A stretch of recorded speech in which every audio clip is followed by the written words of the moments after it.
Hello, welcome people. How's it going? Historic Brawl League Season 7. Welcome, welcome. This time with my beautiful co-host Titan Lord, What's who up? is just here because he didn't manage to get top 8 this time. Hey, look. If I really cared about being top 8, I wouldn't have played Grim. That's all I'm saying. I'm just saying. Anyways, today's stream is sponsored by untapped.gg. The winner will get an Untapped GG subscription and a lot of fame because, again, this is the season 7 of an already established tournament. And it's not the easiest tournament to get into because these 8 competitors have to duke it out in a 1 month long league, and then the top 8 players of that league will be able to qualify for this tournament. And it is all historic Brawl goodness, quite competitive. In the past season, people that have watched the stream have complained that the historic Brawl meta, at least on a competitive level, can get quite stale with a lot of Rusco, Rafines, and Teferis. And to that, I have to say, at the end of the stream, we are going to announce bans for the first time ever. We are going to do a custom ban list because usually we try to stay as close as possible to the ban list of Wizards of the Coast. But since they showed, they just showed us that they don't really care for the competitiveness of the format, which I think is a very fair assessment. Like, they want to keep the format as casual as possible. But with that, it just so happens that some tournaments can kind of repetitive. Yes, that's what I want to say. Yeah. And so at the end of the stream, we're going to announce some bans. That's pretty exciting.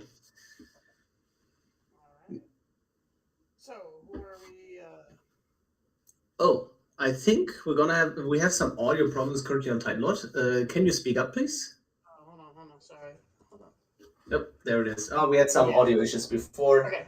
We couldn't hear him, and now the issue is back, and we don't know why it's happening. Anyways, I'm not sure when the player is about to start. I think they should be good to go. So if... We all good on my end? Sorry. Beautiful. Yes, we hear you again. The players are about to start. The first round we are going to watch is going to be a rather spicy one with Kethis versus Crucius. Crucius combo is a new deck that has proven to be really effective in the current meta. The deck is essentially just a Crucius deck with only 1 and 2 drops, and then as a 4-drop plays the Tree of Perdition and 5 Dollhouse of Horrors. And the way this combo works is that you essentially... So Tree is a creature with 13 toughness that can tap to swap its toughness with the opponent's life total. And then Dollhouse is an artifact that allows you to reanimate a creature from the graveyard, but with only 1 toughness, well, most of the time. But what happens is, if you have those 2 cards, you set the opponent's life total to 1, and then your deck is full of 1 damage pingers, and that way you get the job done. And honestly, most of the time, the deck can just win without going for the combo. Just the constant threat of the combo being there is enough to win against any opponent. Because imagine this, your interaction against a combo is 2 mana. Now you have to hold up 2 mana for the rest of the game, and then the opponent just never goes for the combo, so they effectively tax you for 2 mana. And that is quite annoying. As someone who's been on the receiving end of that combo twice, it's brutal and it works. And when you read the deck list the first time, you kind of go, this is a little bit odd, but does it work? I can assure you from personal experience that it absolutely works. It's a real threat. It might be a real mainstay in the format now, and I'm excited to see some action from Crucius going forward. Yes. Also, the other deck we're going to see is one that we saw multiple times in the tournament already, Kethis Hidden Hand. The deck never made it super far, but it is always really fun to watch, and hopefully we can see a deep run of Kethis today.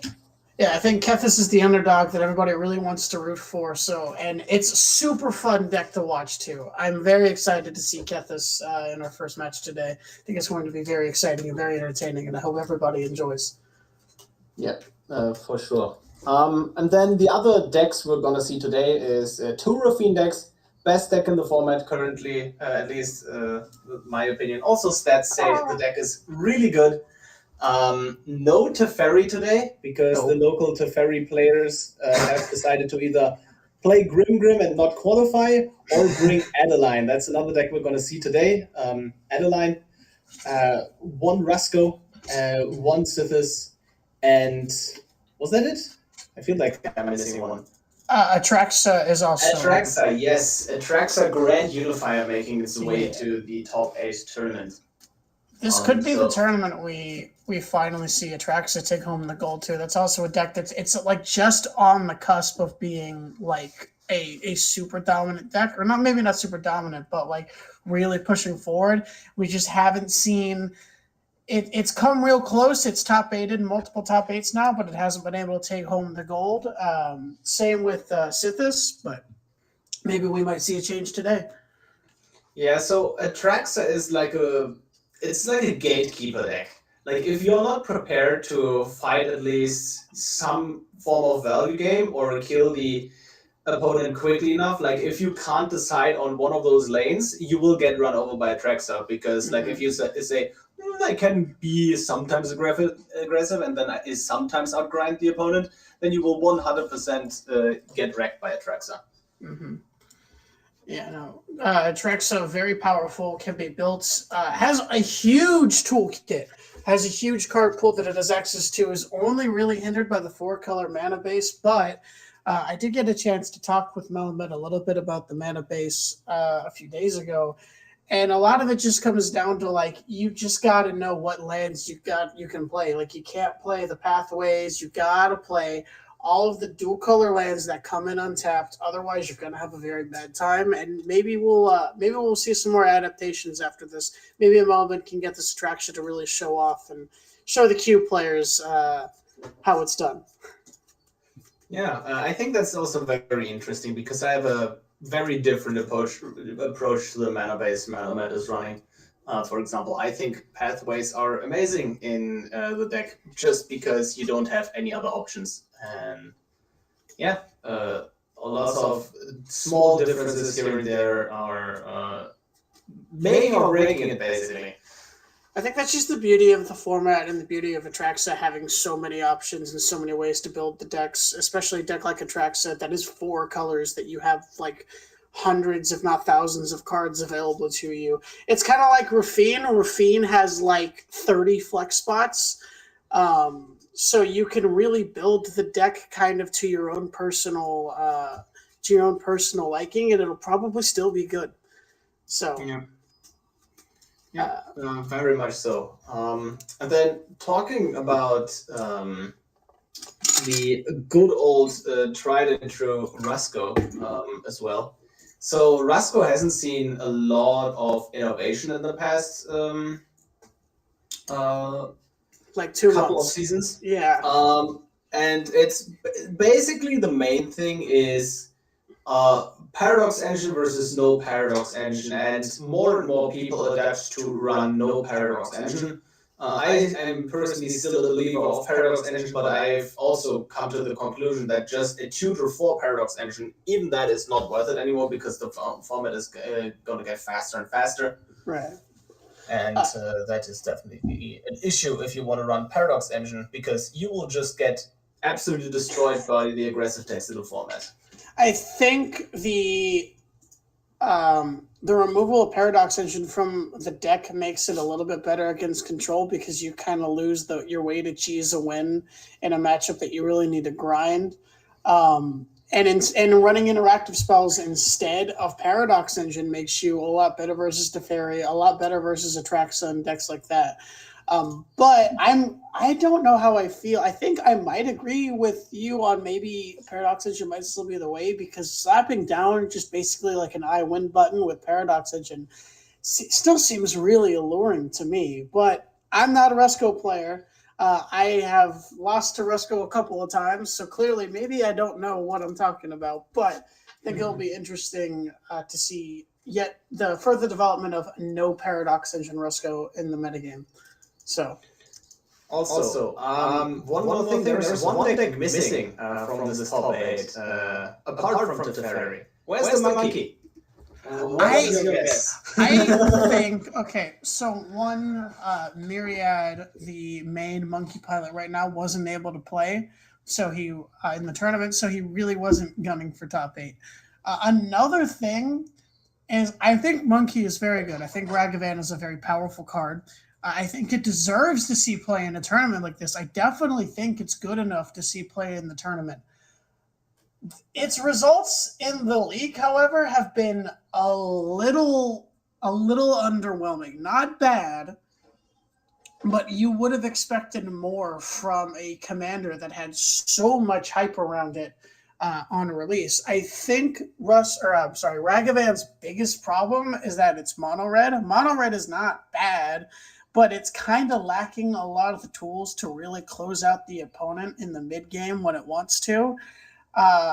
And it just loses so hard to like an Atraxa slamming down on the board and now you can't attack anymore. A Rusko being able to outgrind it, even if they bolt the Rusko casts 3 spells, gains a bunch of life, and then removes all of Ragavan's stuff. You know, I think, and Rafine too, it can't really attack into a Rafine board, and a lot of its threats get outscaled by Rafine really well. I just think that with the current decks as strong as they are, they're really good at either keeping Ragavan's board state in a manageable position or just walling Ragavan out and not letting it come through. And I don't think the added burn spells from Red really make up for that, at least not yet. Maybe in the future, but I don't think that's the case at the moment. Yeah, the 25 life is a huge role player in the format in that sometimes, like, every time you play Ragavan, you really feel those 5 points of life. It is frequently an extra turn. Yep. It's been the mono red problem since the start of the format because I played a game against mono red in season 4 and I won 2 games on like 3 or 4 life. So yeah. So also for me personally, I think Ragavan is pretty difficult to play and extremely punishing. Like if you make one mistake in Ragavan, that is 1 life point, and that 1 life point will come back to haunt you every single time. Yeah.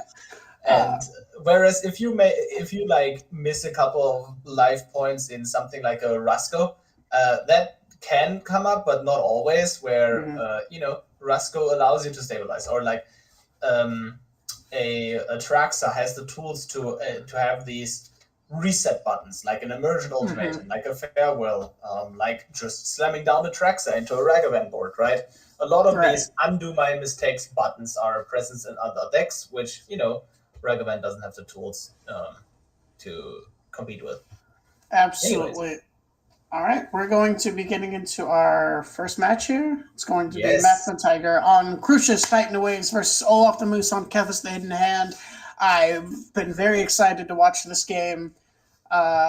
Opening hand from Mathma Tiger here. It's the nuts. Check the traps. It is the nuts. It is very good. He already has Tree of Perdition in his hand, so he literally just needs to play Crucius and he can combo. I think like the turn after he plays Crucius, right? Yeah, so it's a turn 5 combo deck most of the time, actually. Okay. Because you need 3... Dollhouse costs 5 mana and 1 mana for the activation. The reason why this hand is so good is whenever you discard a 2 mana card with Crucius and then say higher mana cost, you have a 50% chance of getting the tree, that's the good outcome, and a 50% chance of getting the what's it called? Getting the Dollhouse, that's the bad outcome. The reason why you want the tree first is so you can discard the tree and say higher, and that way the tree is already in the graveyard, whereas otherwise the tree is stuck in your hand and you have to find another discard outlet or, just another Crucius activation. Following this, this hand has cheap interaction against mana the Lighted Halfling, new role player in the format, new 1-mana Dork. Great Very card, right? Very good. But still decides to go for a check for traps. Interesting. They drew a Play with Fire off the top there and decided to hold it and not bolt the bird. But the upside of this is now that little that hand, Kethis got to keep a very good hand here for dealing with Crucius, because you really want to get Crucius before that value engine gets snowballing. But I don't know what my pick would be here. Shieldred is very good, but Crucius doesn't really draw a lot of cards and also doesn't need to draw any to win. But Shieldred can reset the life total. However, Crucius having a removal spell in hand maybe just leaves the Shieldred alone. It probably just takes one of these removal spells, if I were to guess. I would guess that we see the Shieldred being gone, because Check for Traps does exile, and exiling is extremely relevant against Kethis. And the play pattern we're going to see is Shieldred will get taken, maybe. If Shieldred gets taken, you can next turn Infernal Grasp the Kethis and play with Fire the Mana Dork. If Shieldred gets not taken, like right now, like in this case, right? If Shieldred gets not taken, you run into the issue of needing to hold the Infernal Grasp for the Shieldred, because that will eventually just absolutely destroy you. Because remember, Crucius does have this fair game plan that you can deploy. So the reason this is working out, well, the reason why it's good for Mathematica to take the to not take the Shieldred is taking the Shieldred. If Olaf plays the Shieldred, that means Olaf taps out, and then you can Crucius, discard your tree, have your whole combo ready, right? And that is just something very desirable, just getting that opening. So Mathematica just says, hey, you can slam that Shieldred, but that slamming of Shieldred is just my opening to go off. All right. So we saw Kethis draw the Mana Tithe and decide not to hold up the mana for it. So do you think they're just going to try to... I suspect they thought they were just going to play Crucius, and we're going to try to Infernal Grasp that. Do you think that may open up any lines for Mathematica to play around anything or give them another option? Like, this Concealing Curtains here walks right into the Infernal Grasp. Well, Mathematica knows about the Infernal Grasp anyways, and he would rather have the Infernal Grasp had on the Concealing Curtains than the Crucius, right? That's the whole point. Like, also, that's a really good draw. The swords, that's very strong. Now you have the swords and the Mana Tithe to back it up, and now you don't have the land. Now Crucius is going to run into the Mana Tithe, and that is going to be extremely, extremely backbreaking, especially with the Swords to Plowshares up. And now suddenly, this whole game goes from, well, that was a favorable position for Crucius, to, damn, I'm rooting for Kethis right now. The missed land drop from Crucius there makes this problem so much worse. Not only is Crucius behind on mana now Kethis has this entire board deployed. There's no way, even if he gets Crucius down, it's going to be too slow. He's just going to get run over at this point. He needs to top deck something incredibly strong to get out of this position. Yeah. At the very least, you can Infernal Grasp the Shieldred and buy yourself a lot of time doing this. But another issue is here that Crucius is bottlenecked on red mana. So many red spells in hand, and you can only cast one of them a turn. Yeah, holds up the Infernal Grasp, really trying to hit the land drop, I think, and there it is, a mountain off the top, maybe helping with that bottlenecking problem you just brought up. What is it, Speak of the Devil? Is that the term? Yeah. Yes. And notably, did not decide to Infernal Grasp before drawing, so still not entirely sure when to Infernal Grasp exactly. But I assume that you have to eventually just kill the Shieldred, because otherwise you're going to be in deep trouble.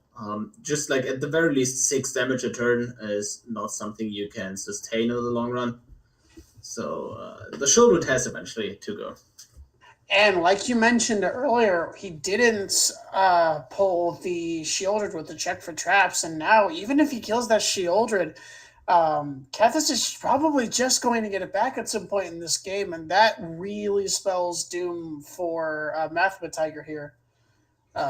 So, funnily enough, you can get Shieldred back this turn if you are Kethis. Because what you can do, you can Boseiju a non-basic land. You can crack the Hope of Girapur, and now you have 2 legends in graveyard and can get back that Shieldred. That is going to be extremely brutal. We might see Olaf go for that line here. It's interesting. I wanna sit here and see what he does. Play with fire on the. Can't play with fire on the graveyard. The issue with attacking with a lighted halfling here is that the line that we just talked about doesn't let the Kethis player hold up Swords to Plowshares, because you're gonna spend 1 mana on the Boseiju to get rid of a non-basic, and then you have to spend 3 mana on bringing Shieldred back, and the Delighted Halfling could have done that, but decides not to go for the line, just hold up Swords to Plowshares. Shots himself, Crucius, and that's going to get hit with the Swords to Plowshares, which is going to be very brutal here. Notably, the one reason to hold the Boseiju here is a very good one, and that is to get rid of the Dollhouse of Horrors, or the tree, because the tree is going to come back as an artifact. Man. Oh no. Oh, man. So holding up interaction against a combo that cannot be Thoughtseized. Oh, and the Dollhouse off the top, and not the draw you want to see at this point in the game. You really wanted to get that off the Tree of Predation with Crucius, but now you've got basically 2 dead cards in your hand that can't do anything. A very limited removal spell, which does hit multiple things on this board, but really doesn't do enough here. He can play the Tree of Predation, but this is looking really, really bad for Crucius. Really on the back foot here. Yeah, honestly, so one of the problems is the combo doesn't actually kill the opponent, so you still need something along the lines of a shock in hand. Right. And we did see, oh my god, we did see Mathematica get maximum punished for waiting on the shock effect on the Lurrus, because now Olaf drew a Plaza of Heroes, which cannot be responded to since it's a land drop, and then you can just make this Lurrus indestructible. Oh, but he chooses not to. Chooses to let the Lurrus go. Maybe because he can get it back with Crucius, or with Kethis from Commander. How many? So if you sacrifice the Hope of Girapur right now, you have a bunch of nasty options from the opponent covered, and you can bring back the Hope. Yeah, you can bring back the. I think you can exile. I don't know how many cards are in graveyard, but you can exile the Lure or the 2 cards from his graveyard, bring back the Lurrus, and then Lurrus gets back Girapur for free. Well, you can go for a lock here. Again, you can bring back 2 things here. You can also just bring back Shieldred and Hope. Shieldred pressuring the opponent to and then actually killing them, and Hope buying you enough time to actually kill them. And decides to go for Hope plus Shieldred, exactly. Nice. Yeah, especially with the Girapur lock already in place, there's just nothing that Crucius can do. Oh, not a good top plan there. Not a good top deck at all. Yep, and now you can't even go for the combo. Well, it would be an amazing top deck if you had another burn spell in hand, because that would allow you to sacrifice tree, cast Dollhouse, but you cannot cast Dollhouse here because of the Hope of Girapur trigger. Yeah, but unfortunately, just last turn, Crucius spent the only burn spell in hand, so I mean, I don't know if I would blame him, but I think that Girapur was going to go to the graveyard anyways. Yep, that is obviously it's obviously an issue, but honestly, I don't think you could have played around this. Like, the top decks here from the side of Kethis were unreal, with just like Mana Tithe, Swords to Plowshares at the exact right moment, and that is game 1 going to all of the moves with Kethis in hand. Nice. Well, Tiger said, "Get me out of here. I don't like it here. This sucks." All right, we're going to be moving on to game 2. Keth's first is Crucius Titan of Waves. Very interesting game 1. Unfortunate start for Crucius after a promising opening hand. We're going to get to see how the adjustments in game 2 with Crucius on the play. I think Crucius is on the play that game, right? I'm not crazy? Yes. So he gets to go yes. first again? Okay. Gets to go first again, exactly. Get a reroll. Keth's interaction really showcasing there just how like Abzan colors are very good at dealing with everything, and we got to see Yeah, this. specifically the white and black part, and then the green part gives you the acceleration you want. It's just, did you know that Abzan is the color with the fewest commanders on MTGA? That doesn't surprise me. Well, if we don't look at certain 4-color combinations. Right. 3. A total of 3 commanders. Nethroy, Kethis, Thalia, and Gitrog. Right. I was only trying to think of slightly good commanders. Well, honestly, that is a really good one. Thalia and Gitrog is really good, actually. I haven't barely played it, so I really wouldn't know. I mostly crush decks that aren't ready for it with Teferi and Q because that's the kind of player I am. All right, opening hand from Crucius here. We got a I forgot what the name of that card is. 2 lands, a Spectre Shriek. It's a very interesting card. So it's a 1-mana discard spell. Pick anything basically, apart from a land, and you exile it. But if the card you pick is not black, you have to exile a card from your hand as well. So a lot of the top field has black cards in it. That is obviously great. So Rafine, Rasco, Atraxa, Kethis, right? We see a lot of black in the tournament, but also Crucius is a deck that can afford going down 1 card in order to protect the combo even more. I think there were only 2 players who did not bring black to this tournament, so very good pick there. Going to be a very versatile card without being too punishing in this current metagame. I think black is the 2nd most played color in the format, maybe tied with blue. I think there might be just be hand. Black and blue are the best colors in the format by a mile. Absolutely. Definitely. Spectre Shriek. Get a Spectre Shriek. And now you have a decision to make. You can pick the Kaya, or you can decide it is wartime and you will never ever draw a black source again and just pick the dig up. Or, if you respect the it decides to pick the Kaya for a longer game, but you can also decide to pick the Frodo Baggins to have less pressure on you in the early game. But it is going to be fine. And then the One Ring. Oh, Kethis draws the One Ring. Okay, so I've talked to a bunch of players, and a lot of players are still not convinced that the One Ring is the absolute nuts. I underestimated it in the previous, by far. Yeah. And then I saw it being played in Legacy, in Vintage, and Modern. And every time this thing hits the stack, and it's like, yeah, sure, draw 6 cards, draw 10 cards over the course of the game. Easy. And who cares about the life loss? You're just gonna kill them. Right, yeah. It doesn't matter when you get so many cards in hand, especially in formats like Legacy, where you have like a whole bunch of different ways to untap it and do shenanigans with it. It's like, I don't care that I'm about to lose 12 life and I'm gonna be down to like 4. I'm about to win, so it doesn't matter. And you know what's also great about the One Ring? The protection part is a really relevant part. It is a big thing really why the card is good. Because it doesn't punish you for losing the tempo. Nope. Like, you play it, you lose tempo, and you don't get hit in the face. It often saves your life because you didn't get hit in the face for 5 damage.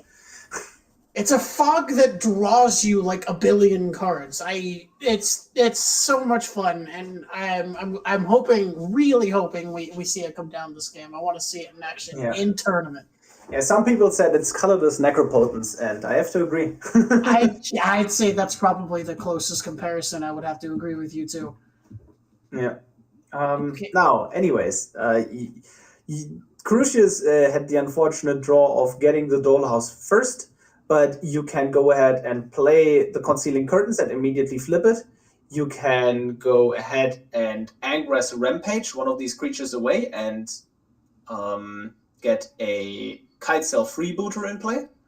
decides to go for the red source here. So we are likely going to see the curtains into activation play. Otherwise, oh no, you can still do the other play here because you have the untapped red. So 2 options. You could also just go for Dollhouse and play around Thoughtseize effects, right? But playing around Thoughtseize effects, like either with both other lines, you can just take the Thoughtseize out of the opponent's hand anyways. So yeah, that's what we're going to see. We're going to see Kite Sail from Crucius here. Probably taking, I would take Thoughtseize, the One Ring. You have to take the Thoughtseize, for sure. You totally have to. But Ray of Enfeeblement, not very good against Crucius. The One Ring, scary, very powerful card. But yeah, you absolutely have to take the Thoughtseize, otherwise your win condition also, is just funnily gone. enough, the One Ring is a combo piece for Mathematica because you set the opponent's life to 1, goes to their upkeep, and they die from the One Ring. That's true. I didn't even think of that. That's a good call. So maybe... And then the reason why the Angress Rampage is not used in this turn here together with the Kite Sail Freebooter is because it's the only 2-mana card in hand. So you want to be able to discard that and say higher to get your Tree of Perdition here. All right. This is true. So yeah, maybe I'd have to agree with that. We're going to get to see. I'm wondering... So Kevin doesn't want to play... I'm wondering if they're going to play the One Ring in this spot, because like you mentioned, it does unlock a win condition for Crucius here. And we see Anguished Unmaking off the top, very brutal. But the funny thing about Dollhouse is that trying to remove the Dollhouse doesn't do anything, because you've already paid the cost to exile the things. So not super useful. Maybe you can hit the Crucius. Yeah. But both combo pieces are already in hand. Yeah, again, to explain that a little bit more. The Dollhouse, the card you exile from your graveyard, you don't tap, then so the tapping is not the only cost. The other cost is actually exiling the creature. So you cannot exile the creature in response to the Dollhouse activation from the graveyard. And you cannot exile the Dollhouse in response to the Dollhouse activation to prevent the creature from entering. What you can do, however, is get rid of the Tree of Perdition in response to the activation. Right, because then when it checks for toughness, it's not on the board, so it's 0. You so cannot swap with anything. Yeah, your life you total can't cannot swap it. swap with anything. That's the thing. All right, And- we see. And the real cool part here of the curtains is, so Frodo Baggins must be blocked, right? Mm-hmm. And then if you get to the chapter 3 of the Ring Tempts You, the block creature gets sacrificed at the end of combat. So Mathematica plays around a legendary from the opponent, because if you play legendary here, Frodo goes to 3, and then has to get blocked, and the creature blocking it has to get sacrificed. But now he can just sacrifice the curtains. Well, in this case, doesn't actually have to sacrifice the curtains, right? But in theory, would have to sacrifice the curtains. And if he hadn't played the curtains, would need to sacrifice the Kite Sail, gets back the Thoughtseize, and that is obviously a big issue. All right, and we see the One Ring come down from Olaf the Moose here. I'm wondering... So he can't combo off this turn because Tree of Predation needs to already be in the graveyard. So we'll have to discard it for lesser, get the treasure, blah, blah, blah. But then next turn, the combo's online. But Olaf is able to play around it because they do have that Anguished Unmaking in hand. Just triple removal spell in hand. Yeah. Just triple removal spell in hand, right? And all of them work against this Tree of Predation. It's a 1-1. So Patriarch's Humiliation kills it. Ray of Enfeeblement kills it. Anguished Unmaking kills it. Wow, this is looking real rough for Crucius. Not having the information of the other 2 removal spells, too. Only knowing about the Ray of Enfeeblement. Let's see, a land drop. Is he going to act? I'm wondering if he's going to activate the curtains. Like, he has to. Doesn't he? Because he can't play. He knows about the Ray, so he can't play through that with the combo. So he'd have to activate the curtains here, hope Crucius finds when he needs to be able to prevent an interaction. But even then, there's a 3rd removal spell from Olaf the Moose. So this is looking Not It's too not looking good for great. Crucians here. It's just a lot of removal in the hand right now for Olaf, and you can't just sit on like it's not getting better because of the ring, right? There will Right. be more and more and more removal, and so what you can do, there is one spicy play you can do, that is play the Dollhouse, sacrifice Crucius to activate curtains, but then you still have to worry about the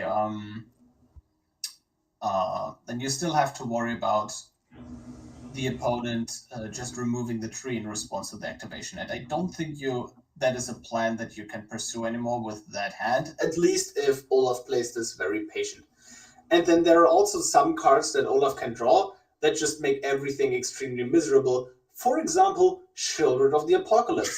So if you drop a Shieldred here, you can just play Shieldred, not activate the ring, and then you can go down to 1 life, and in response to removal being pointed at your face, you can activate the 1 ring to gain that life back. All right. We're going to get to see some One Ring Drowsphere, another activation. We have Kaya, the Intangible Slayer, in hand. A little bit of ways from being able to cast it, even with the Kethis down. So it looks like we're just going to go back to the standstill. It's the Wild West where two gunslingers at each other at a standstill. Nobody's fired any real shots yet, but standoff, sorry, is the term that I'm looking for. Yep. We're at a real tough standoff here. 3 removal spells versus 2 lands and a very, very life-threatening combo. Also, we got a notification that Rusko versus Adeline. Adeline lost versus Rusko. Interesting. The aggro deck losing to the control deck seems unfortunate. Well, unfortunate. Game 2, Dark Ritual into Counterspell up. How about that? And into Ritual of Soot. So your Dark Ritual, turn 2, into turn 3 Ritual of Soot, while having a Counterspell to protect your Rusko on turn 2. I'd say that's unfortunate, but that's exactly how those kind of like nut draws are exactly how I've had a pretty good record versus Adeline with Teferi, which that matchup should not be good for Teferi, but that's just kind of the struggle of aggro right now. It doesn't have it feels slower than control sometimes, which is wrong to say. It doesn't sound right. I don't feel comfortable saying that, but that's the truth right now. It just is what it is. It's You know what's also the truth? The 2 lands in the hand. Oh my god. Oh, Bowmasters. Oh my god. Everybody sit up. Everybody pay attention. Because we see a Bowmaster situation versus the One Ring. And that is extremely nasty. So Orcish Bowmaster is one of the absolute hype cards from the latest set. Orcish Bowmasters is extremely nasty. In Eternal format specifically, the thing is an absolute staple. But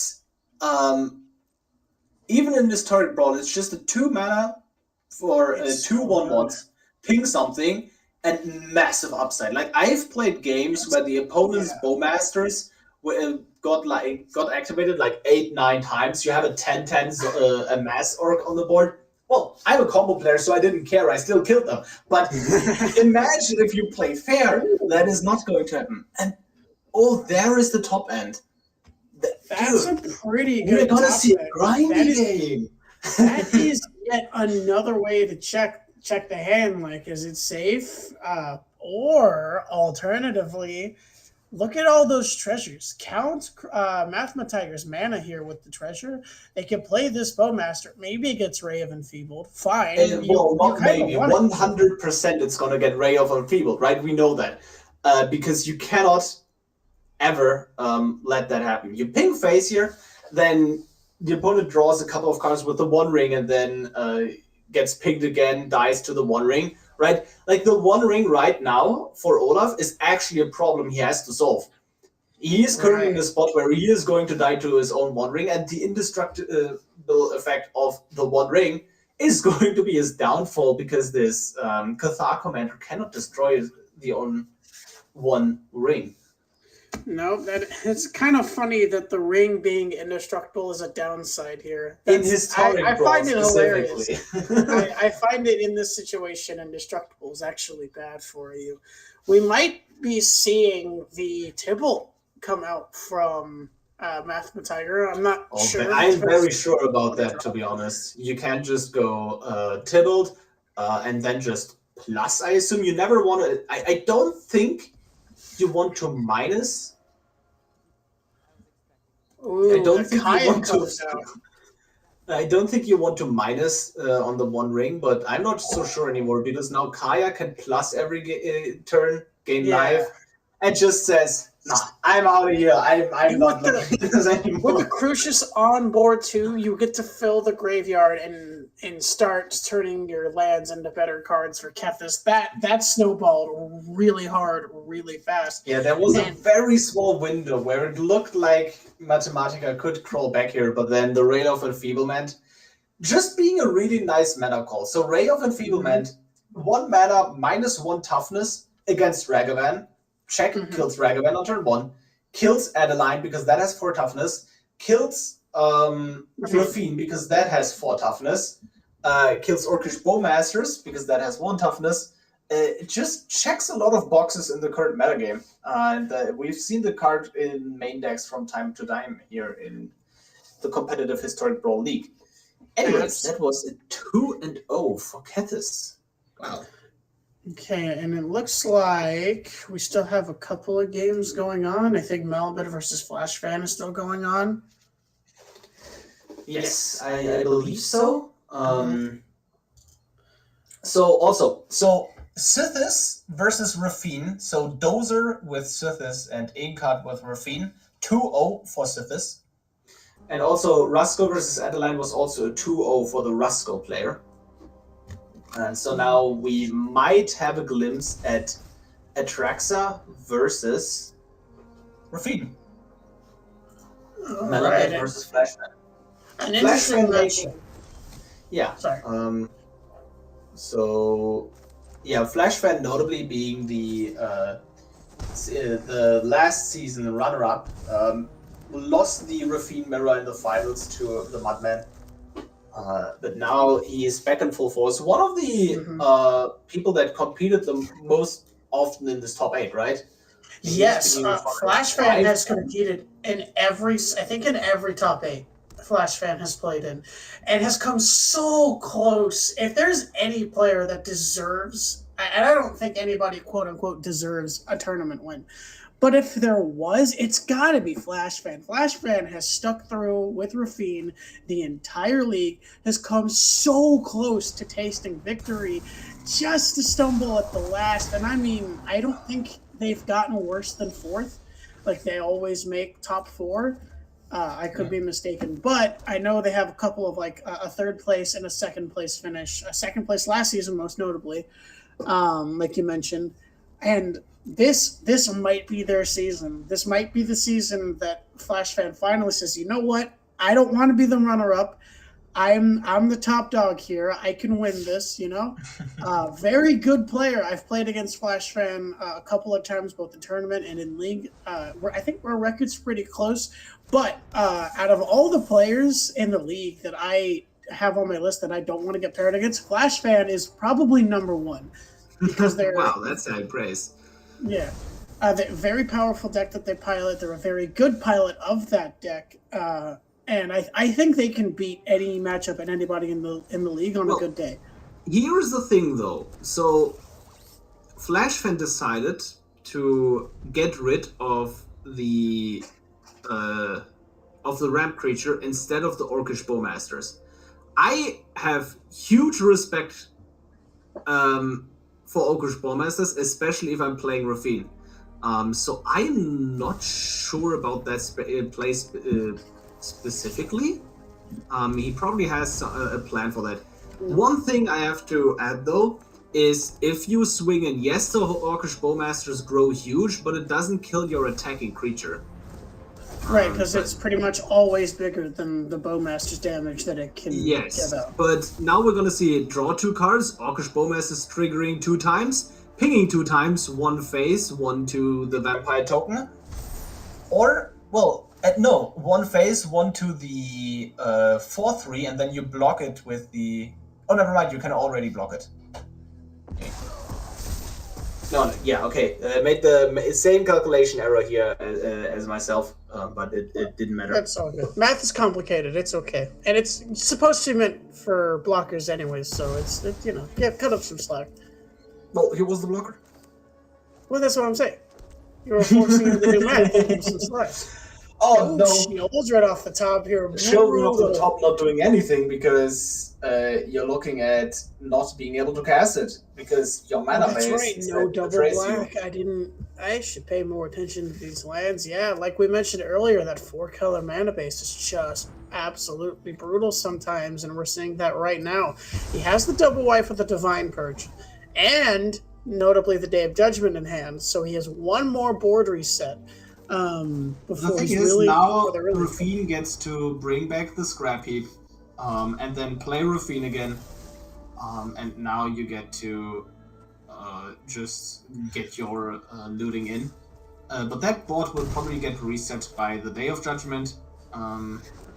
Decides not playing Rafine into the wipe, and instead goes for a line where it just goes, hey, I have a little hope of Girpa, I have a Scrappy Scrounger, that's enough for me to kill you. But not before the Atraxa comes down. So now, notably, Flashman does not have any way to interact with Atraxa in hand, just has the Rafine's Tower cycling ability to hold up priority here. Looks like Melamed is just contemplating holding up the Orcish Bowmasters. I don't know if that's the right play. I mean, what do they know? They don't know about the Rafine's Tower. If you Orcish Bowmasters here, you get one additional trigger. This is true. Oh, and you get to kill the Hope of Girpa before it becomes a problem for you, which also shrinks the board. Okay. Yeah. All right, I'm liking this play now. Bowmasters is so cracked. It's nuts.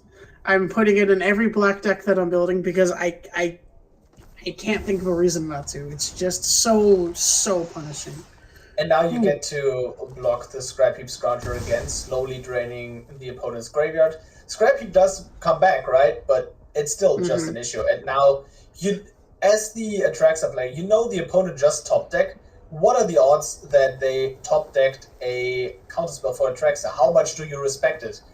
I think I personally would just jam Atraxa here, but just says, hey, Sheoldred holding up more mana, pretending I have more, even though there's nothing, but Sheoldred and Orcish Bowmasters, is there a more nightmare creature combinations for Rafine? No way. I mean, when your options are Sheoldred, a card Rafine can't really beat, or Atraxa, a card Rafine can't really beat, honestly, they're both good. So, especially with the Bowmasters here, that's just... We might be seeing a game over real soon if Flash Fan can't find a way to deal with at least one of these threats. Yeah. So now we see Atraxa being hovered. If you find a land off of this Atraxa, you get to Essence Scatter Rafine as well. But it's just ultra safe and just says, hey, I'm playing around literally everything because if Atraxa gets countered, I don't have the mana to counter this Rafine. Although I have to say, if you swing in as the Rafine player, so let's talk this through. If you swing in as Rafine with this board with 2 creatures, and then Melamed decides to not block, you could draw up to 4 cards. Each card deals you 3 damage because one of Orcish Bowmasters and one of Sheoldred, and then you just die. Yeah. This is just... I mean, builds up the board, Spell Pierce in hands, maybe Melamed would have sniffed out that there's no way to interact with the Atraxa here, but I think regardless, with no way to deal with the current board state, there's no pressure to even play Atraxa here. Like, you really don't have to walk into a counterspell here. You don't even have to, like, really think about it, because, like, what are they going to do? If they spend a turn holding up mana to counter your Atraxa, which is still an amazing like game-winning play for you, you already have Sheoldred plus Bowmasters up. Decides to go with the Divine Purge. Yep, counters the Divine Purge. Orcish Bowmasters now cost 6 mana, and guess what? It's still a good 6 roll. Yup, I would have to agree with you. It's still insanely good. Like, come down, make 2 bodies, and kill any little 1 toughness dork that comes down. So it's looking like the end. We get a concession from Flash Fan, and that is our final match for round 1. Yep, that is round 1, 2-1 for Atraxa. So just to for a little recap, Rusko versus Adeline, 2-0 for Rusko. Atraxa versus Rafine, 2-1 for Atraxa. Sithis versus Rafine, 2-0 for Sithis. And Crucius versus Kethis, 2-0 for Kethis. And friendly reminder, today's tournament is sponsored by Untapped.gg. Check them out, they're amazing. I personally use them for years now at this point. I don't know about you. You too? I've been using them for like a year and a half now, and I don't regret it. I have the paid subscription and everything. Yep. It's just such a good, and I'm not personally sponsored by them, although wink, wink, nudge, nudge. But I would recommend them to anybody. I think even the free version of the service is good. The website is great. It's very informative. Even just tracking your deck status is very handy, especially when you're very involved in discussing metagames and what cards do and don't make cuts and keeping track of changes you make to your decks as well. I just think it's an incredibly useful service, and anybody watching the stream should go check them out. I really think it's worth it. Yep, for sure. And yeah, I believe we're gonna so talking about the future rounds, I believe we're gonna see Adeline versus Rafine in Freyleaser versus Flashfan, who just got knocked down into the losers bracket. Usually not his comfort zone. He likes to stay on top with Logger for the most time. I mean, who doesn't though? Yeah, who doesn't, right? Yeah. So I believe, the players are getting ready for the match, so we have some more time to talk about it. Also, friendly reminder: stay until the end because we have a special surprise, aka bans, custom bans for the Historic Brawl League. Because a lot of players requested bans. I didn't have any direct say in it. It was more of a community decision. It closed. So all the league players got asked what would they ban if something got banned in the 99, bans in the 99, bans not in the 99, right? Right.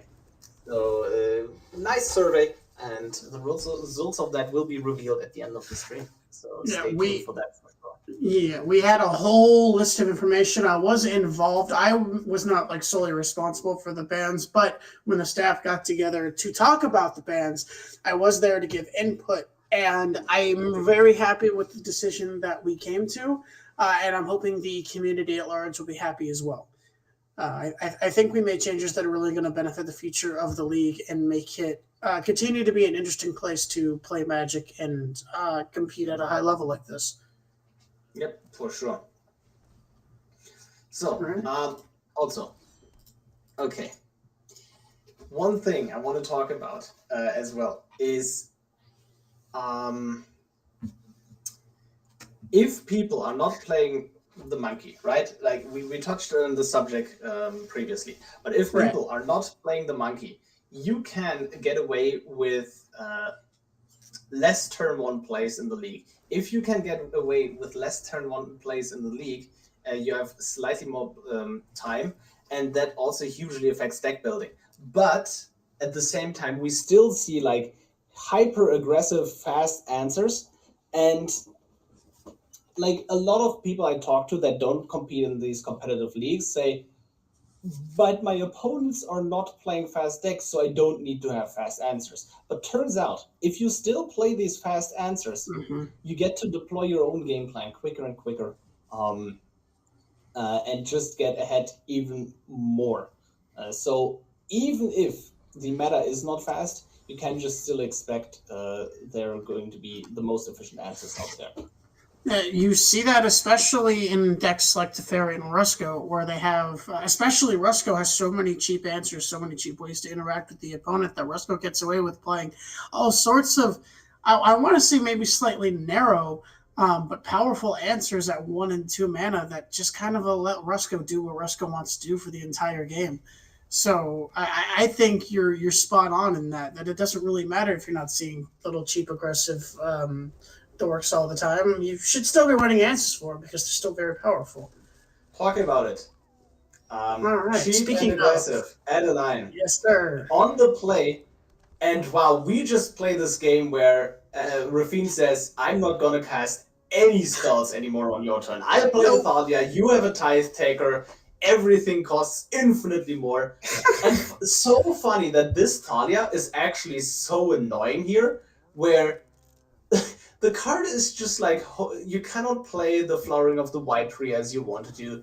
Your answers are a lot more expensive, but now says, hey, I want to take this trade and I want to get rid of the Thalia for my Soulless Savior.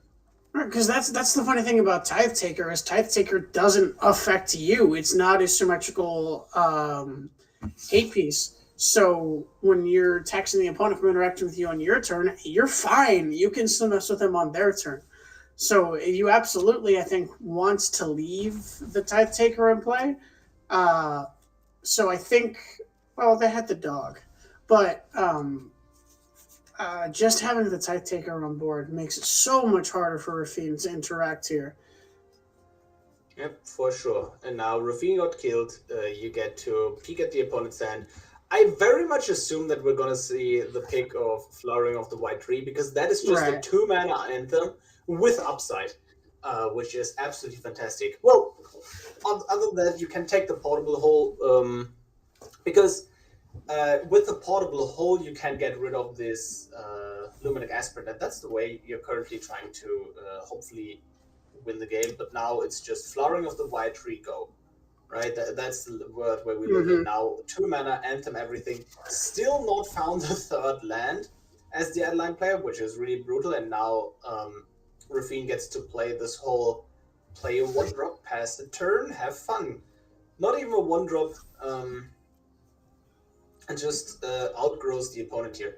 Now you can go Fragment Reality in the end step on the Kite Sail, try to get back that Portable Hole to get rid of the Luminic Aspirant, but that's probably not going to happen here. Right. And Rafine here with the... Not only does Rafine scale later into the game really well with the counters to get the creatures through, with Luminar Aspirant as well, it's going to be really hard for Adeline to be able to punch through these creatures the later this game goes. So yeah, very much so.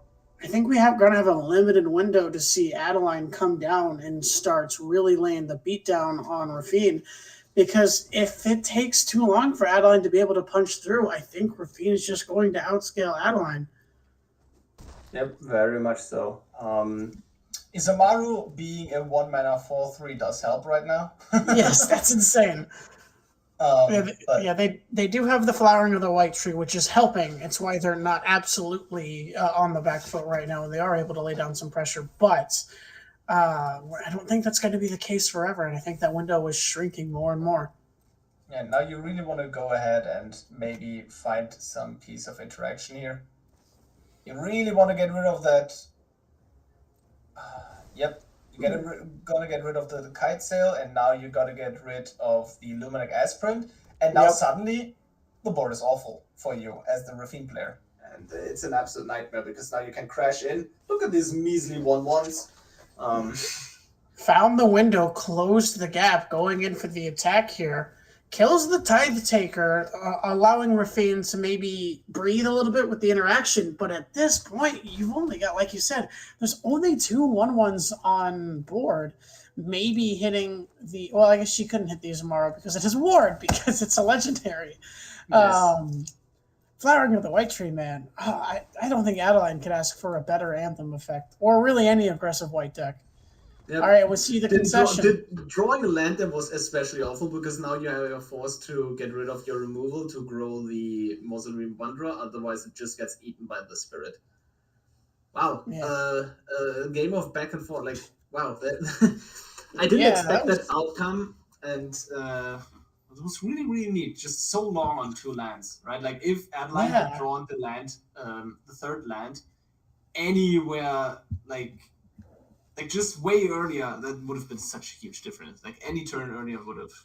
Yeah, and I think as we saw in that game, this is I think one of the reasons that makes this this match or this matchup, sorry, very interesting in particular to watch is that there is so much back and forth. It's like I'm ahead, now you're ahead, now I'm ahead, now you're ahead, and eventually it's like it always feels like either one good removal spell or one good pump spell, one good anthem from somebody just running over the other, and we saw that there with Adeline just constantly applying pressure to Rafine, and Rafine doesn't do that well on the back foot. Takes a little bit of time to rebuild and wasn't able to in that game. Yep. We're gonna head into game 2 now with Rafine being on the play. Turn 1 Thoughtseize, good play. You look into the hand. You want to say, "Hey, I don't want to play anymore." Very strong opener from Adeline here, even going second, but the 1 mana 2/2, man.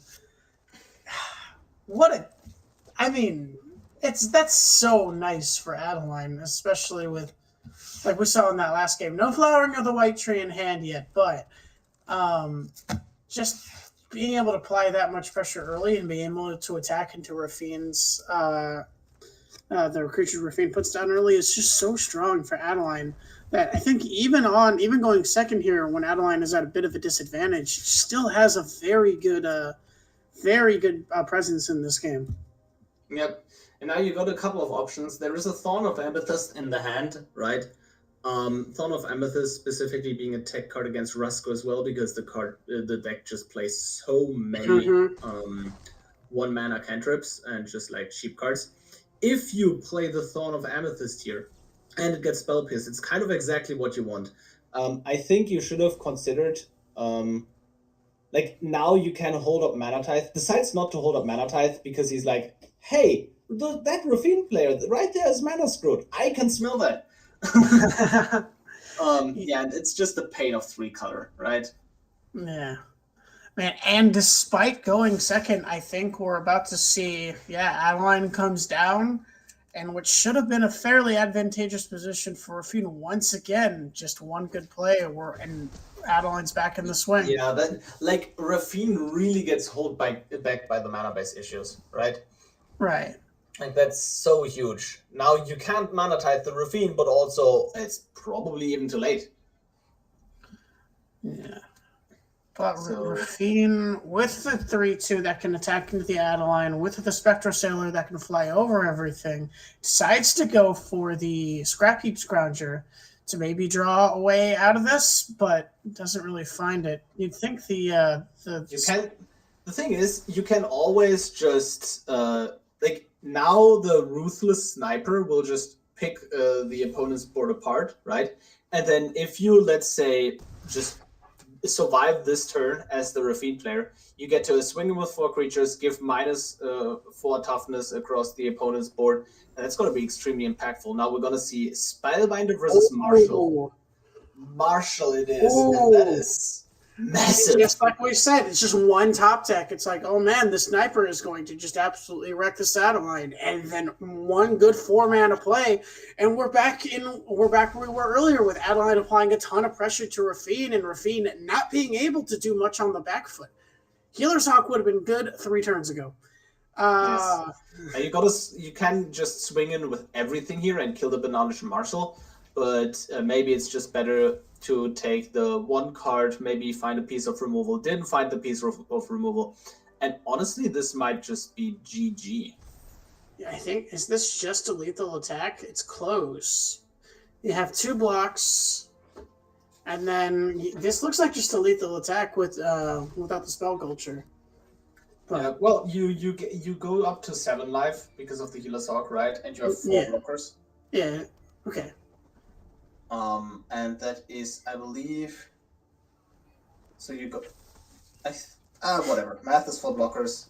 Yep. Just go Laser agrees. And honestly, it's just not a bad attack, anyways. Right? You gotta jump literally everything right now. and you go down to Yep. -2. Could have prevented it, I think. No, No, couldn't have.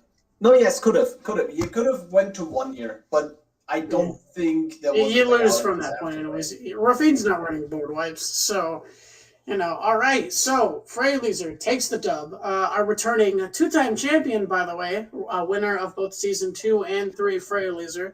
Adeline, I believe they played Adeline seasons 2 and 3, and then swapped to Teferi. And Yes, then we in see for them the doing- tournament they played Teferi, but they in the leagues they really like playing Adeline. Yeah, so they haven't played Adeline in a little bit, so seeing the return of somebody who's already proven that they're very good at piloting the deck, I think we might finally see. I've said we might see Flash Fan take it. We might finally see Adeline win if there's an aggro deck that deserves to win. I actually think Adeline is a little bit better than Ragavan. And Adeline has amazing league stats on top of that. So seeing Adeline win here, I think would be very exciting to our aggro loving players in the league and in the format. For sure. So let's see. Who are we gonna spectate next? I believe none of the other matches have concluded. So maybe we can catch a glimpse of Rafine versus Crucius, just to give Crucius some more time in the spotlight. Oh, absolutely. Absolutely. There is also so Sithis already won a game over Kethis, is what I'm gathering here.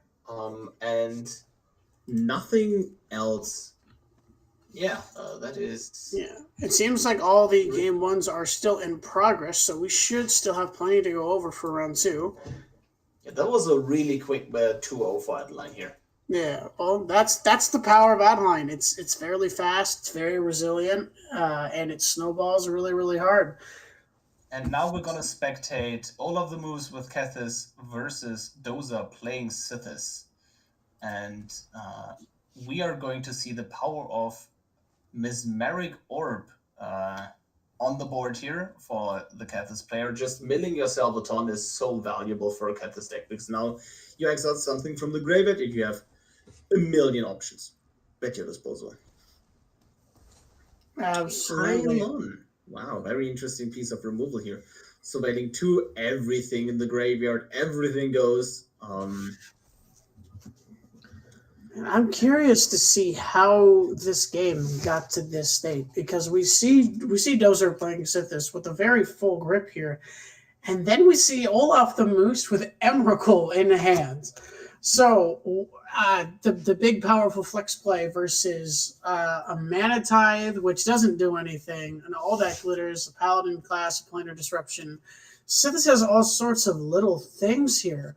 None of these seem quite impactful enough to overcome an Emrakul, and might be very bad once the Emrakul tab in hand, once the Emrakul is cast. So the thing is, Emrakul has protection from everything, but you can't just say, hey, I want to get rid of the Emrakul. The problem is, everything is so cheap that as soon as Emrakul gets to take the turn, you are in a spot where you can easily mess up the Sithis player.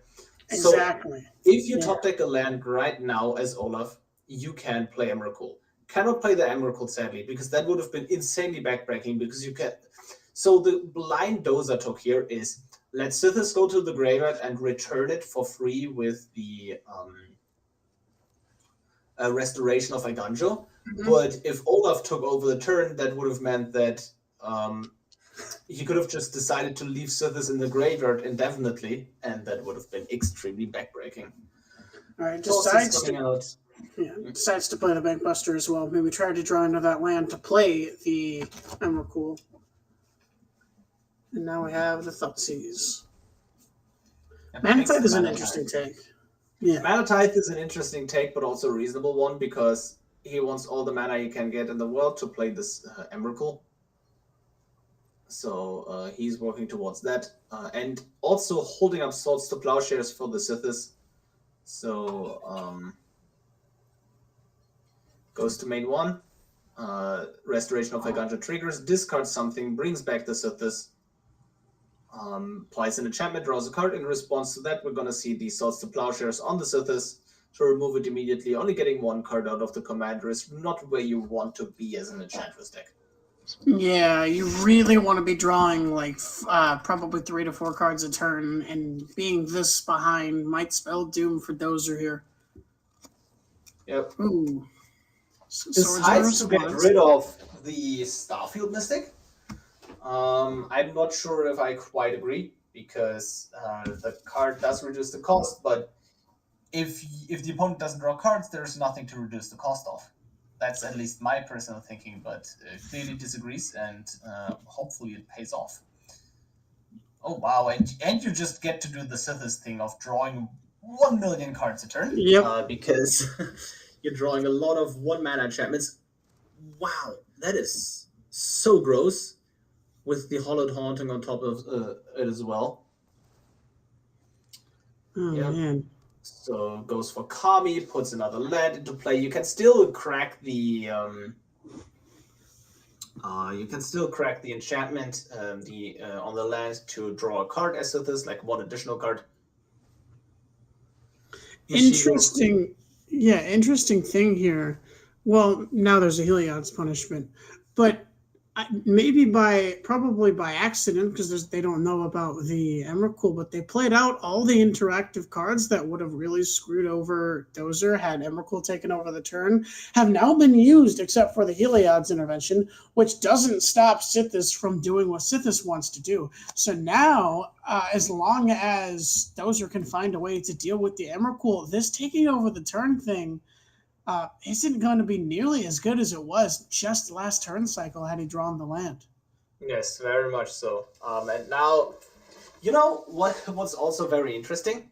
Look at the life total. Sithis is up to 36 because every time you play the enchantment, you get 1 additional point of life. And Olaf, being the 3-color deck, per usual, just deals himself the most amount of damage in the game. At least more to himself than the opponent does to him. Yeah, the pressure is certainly on. Olaf needs a lot of time to kill Sithis here. So, but can attack in with the Sithis, right? Because they're controlling the turn. Can You can also swing in with the Lair of the Hydra, setting it to X equals 1. Ooh, that's mean. But this is a competitive league, so very strong. So what you want to do about the Sithis is swing in with the Sithis and let it go to the graveyard, by the way. Right, yeah. Fragment Reality on their own Hallowed Haunting to permanently exile it. Goodbye. And that's a Calyx. That is actually an issue, but... not what you wanted to see. That's the bad ending. Wow, if there's ever a card that you didn't want to hit off of Fragment Reality, it might be Calyx. Yep. But still has for the final moment, you gotta press the no button, decline. Leave that commander in the graveyard.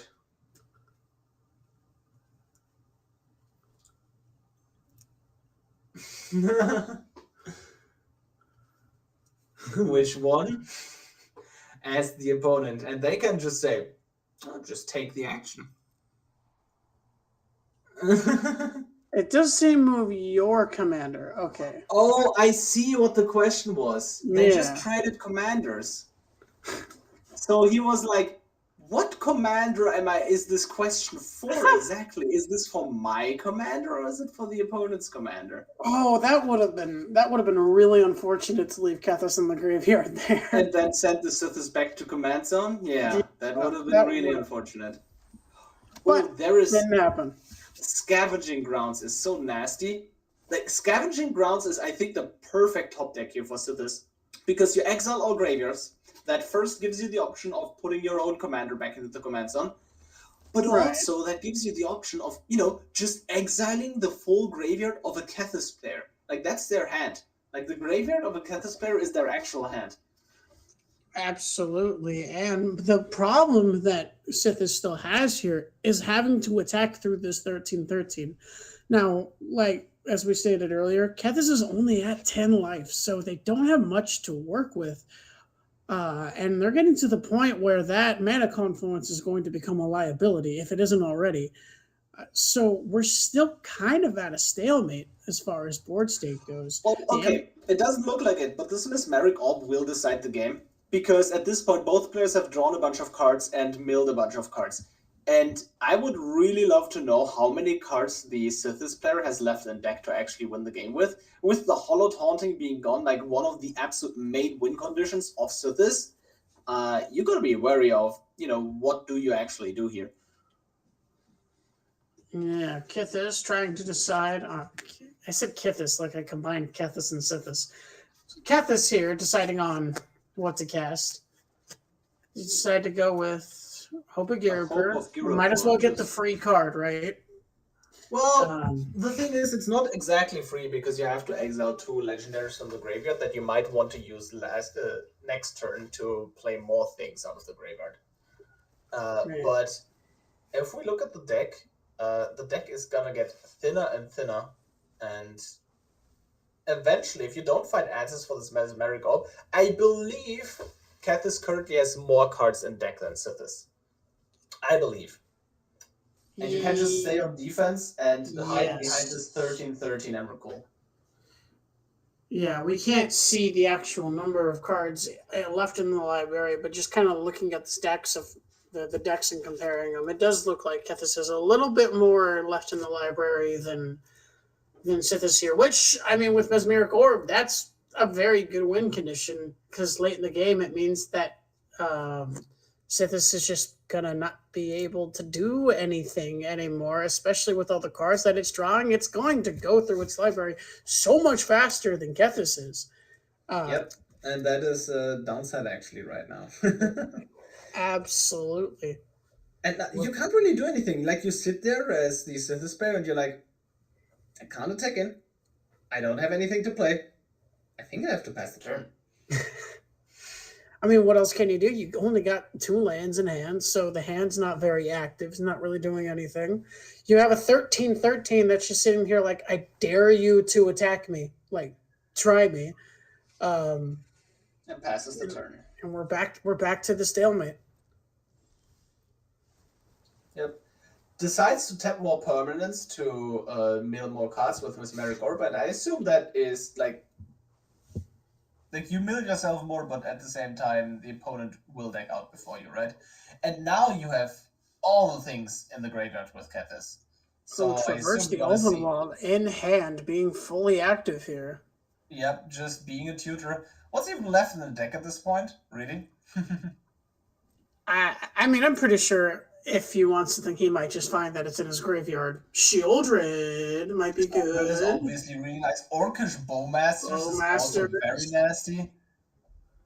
Luris. Oh, there's still so many good things left in deck. Wow, I can't believe there's so many things left in deck. Luris is not even that great here because Kethis has so much fodder that you can just... Is there a non-legendary that they want to bring back? I wonder. We'll have to wait and see. It just goes for a Hope of Girapur lock every turn. I see what we're doing here. So crack Hope. You cannot cast non-creatures next turn. Play Luris. Play Hope again.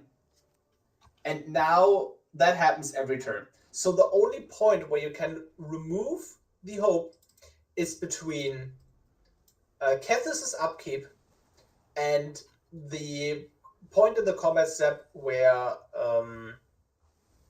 Hope of Girapur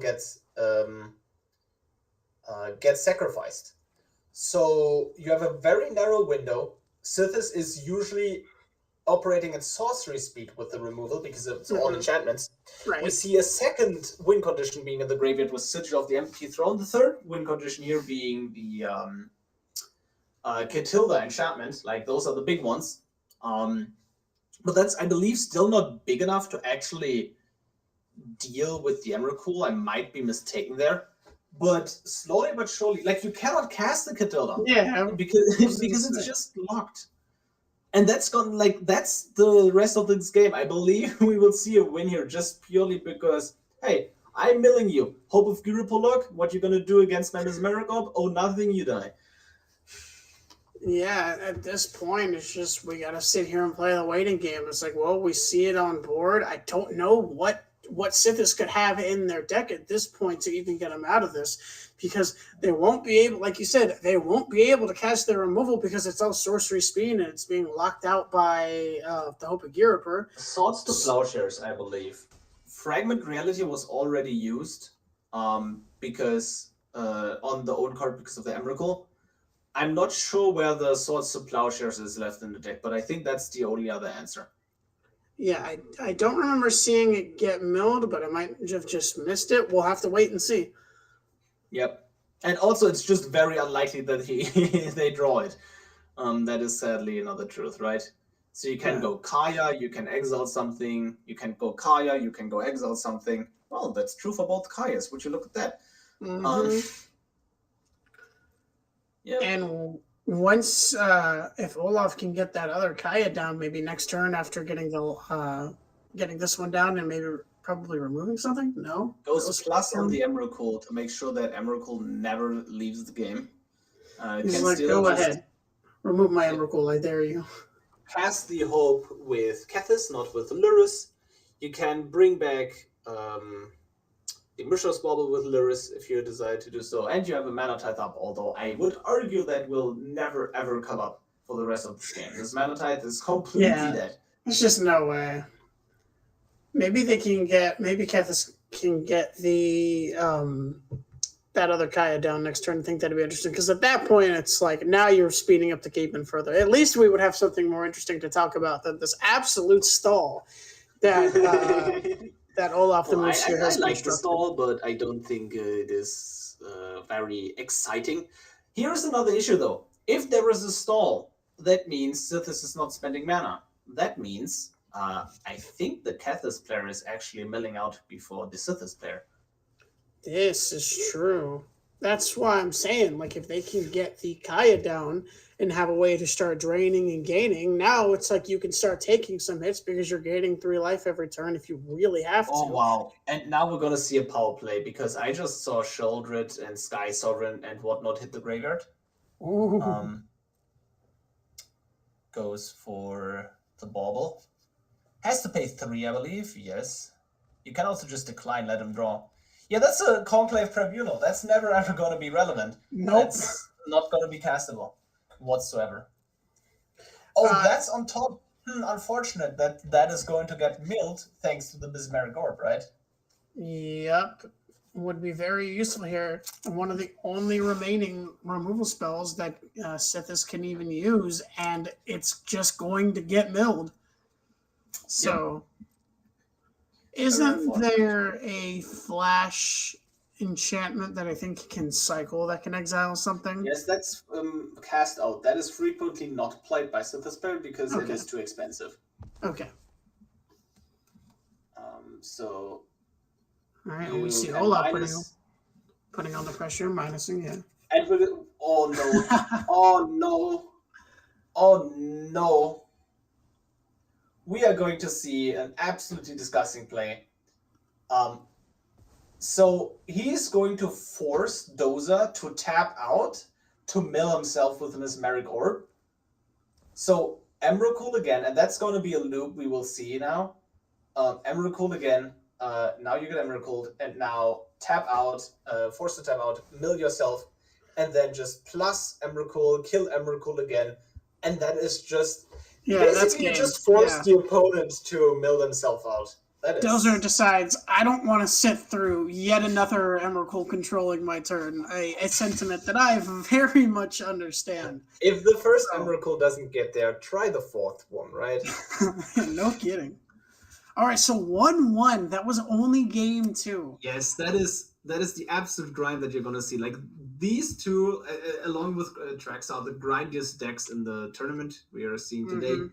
And it is an absolute slog, but it's also just, absolutely amazing. All right, and I'm going to, real quick, it doesn't look like the bracket has been updated yet. So let me go check. Yep. So, Inkheart versus Tiger is 1-0. So Rafine versus Crucius. It's looking like a clean loss for Crucius for now. We don't know how it's gonna end. And then we And- have Jolox versus Melamed. The Resco versus Atraxa is currently 1-0 in Jolox's favor. Oh, I see. Nice. So we're Yeah. gonna see a Resco.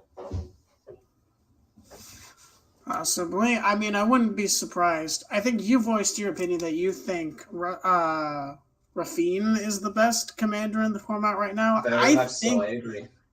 I still think it might be Rusco, but I don't think Rafine is like a bad choice for that. I think Rafine's probably at least the second best. At least. I think it's not close, actually. I think Really? it's not that close. No, because Rafine has all the tools in the world to beat the other decks. It's just about being able to execute it and being able to build your deck around that way. Because you have so many options in building Rafine that you kind of cannot be not favored, really, in any given matchup. At least if you build your deck around the opposition perfectly.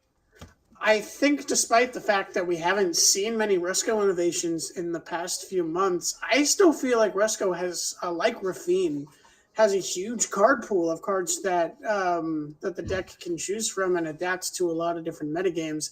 We just haven't seen that because the meta's kind of stagnated, so I think maybe the Resco players are like, why fix what isn't broken? But the cheap interaction, the black spells being able to interact with creatures and removing them on turns 1 and 2, very strong for Resco. On top of every time you do anything, you get to gain life and drain your opponent, which is a unique strength to Resco that I think makes it better and more versatile versus aggressive decks than other control decks. Yes, that is one of the strengths. Luckily, we just saw Sithis getting the third land just in time with a Sterling Grove in play, which is going to make things really complicated. Now you also see a Cleric class gaining a ton of life in the future. And now it's all about hitting the mana. Like for both decks, you just mana is your bottleneck. Olaf just says, Sterling Grove, no, I don't want to see that anymore. And then you can also get rid of Sithis here with the Ray of Enfeeblement because there is no more Shroud, and that is going to be a really good swing. Yeah, that's what. Yeah, and just like that, Kethis takes control of this game with some very powerful cards in hand, I might add. The One Ring. This is a land drop, although you can fix that problem with Restoration of a Ganjo. And Restoration of a Ganjo is able to bring back Sterling Grove, by the way, which is going to be extremely nasty. Look at this Kethis hand here. This hand does so much. But decides to play the Teachings. The reason why you play the Teachings here is because you can also drop the One Ring with it. Right. So you can go Raska plus on the Teachings tokens, draw a card, see what you can do, and then drop the One Ring. And you are going to draw a ton of cards. So many cards. Oh, but we are going to see the Mana Tithe come out from Dozer. We wanted to see more of the One Ring. Well, you are going to see a lot more of the One Ring because turns out the card is a legendary.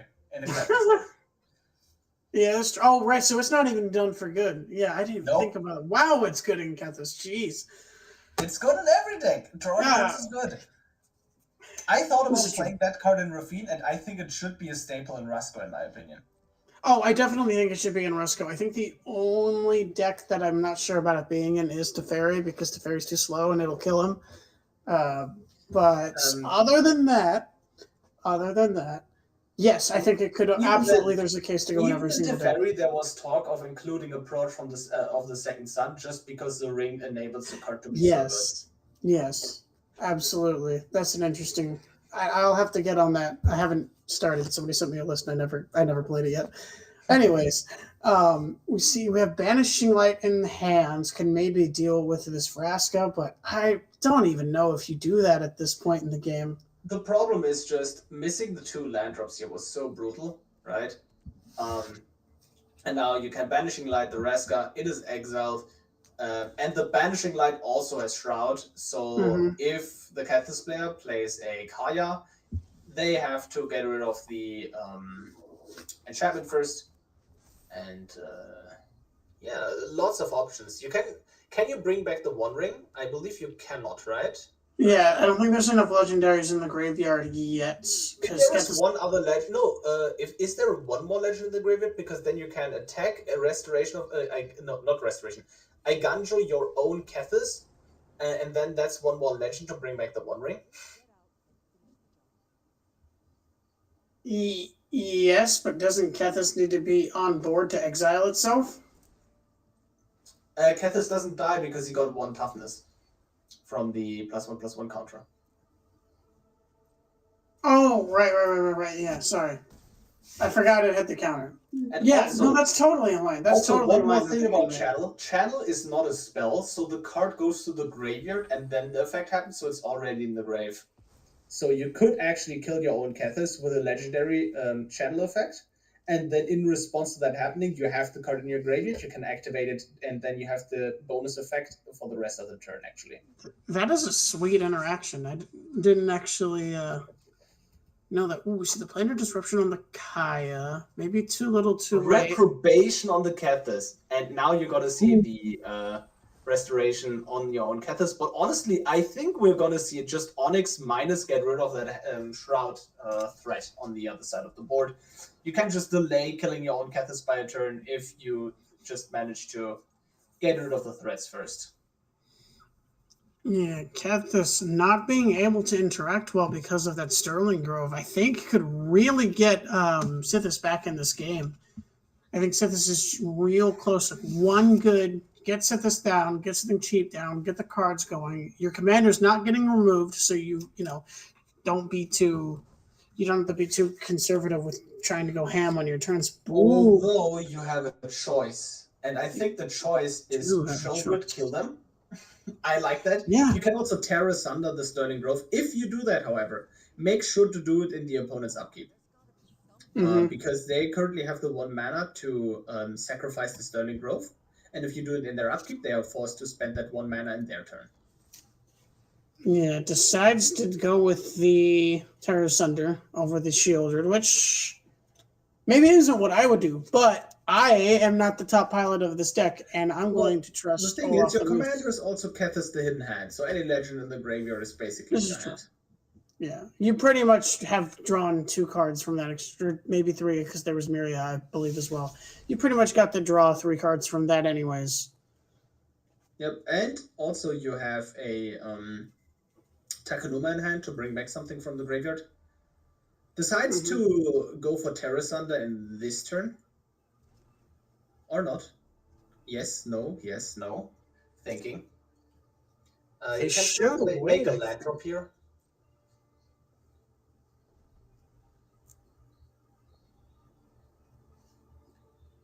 Alright. So Sterling Grove gets sacrificed by default.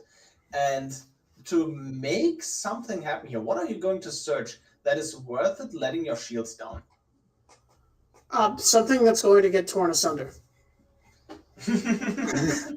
So it's Olaf the Moose there not going for the Terra Sunder on the upkeep is actually funny enough going to pay off because Dozer decides, I want something else that'll help me take over the game.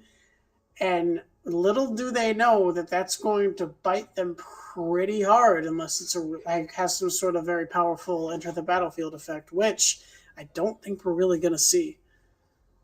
Yeah, I think it also has to be a 3-drop because otherwise you cannot protect your Sithis.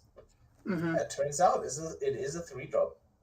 And now you get rid of the Sithis. Yep, that happens. Brave the elements. You say, hey, that's fine. I know you have a 3-drop on top. Cast the 3-drop, get Mana Tithe, be sad. Yeah, and then next turn, maybe get so many options here. Get the One Ring, get the Shieldred, start doing the Hope of Gira Perlock thing again. You also have the option of just mana tithing this. So if you mana tithe the Brave the Elements, you force the opponent to use the 1 mana right now. The enchantment is still in hand, but they don't get to cast it actually. Right. So that prevents the opponent from drawing 1 card out of this exchange. but they still have one additional card in hand. Basically, the card is not cycled away as it otherwise would be. And the opposite of the upside of that is if the opponent doesn't have another enchantment at hand to draw a card, that just makes you be able to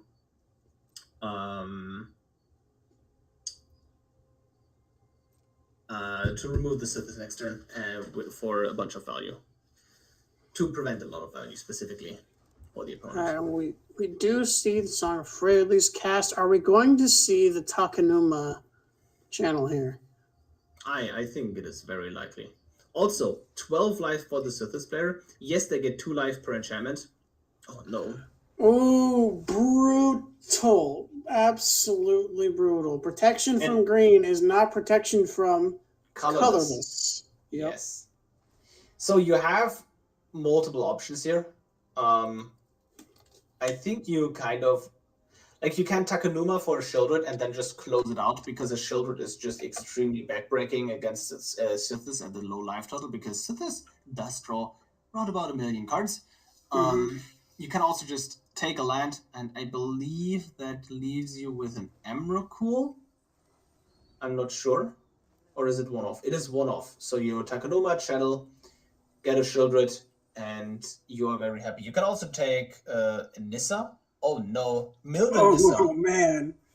Nissa is just gonna probably wall out this all the enchantments. Yes, forever. Minus on the Banishing Light, and then that gets back Raska, and Raska minuses on the Kaya, and then the Kaya can plus.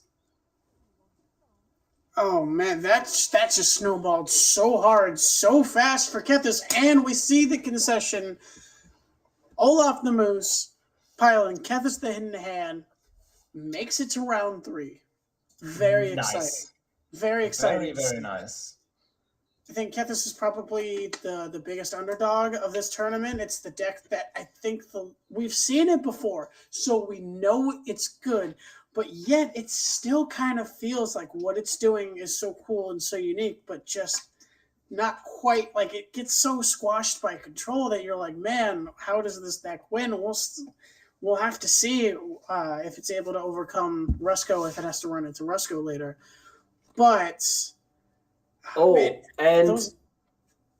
there are some really sad news. Oh no. So Jolox versus Malamat with Rusko versus Atraxa. Jolox has internet problems to the point that they are considering dropping out of the tournament, even though they were currently headed for upper seed in the finals. Oh, that is unfortunate. That is not so great of a development.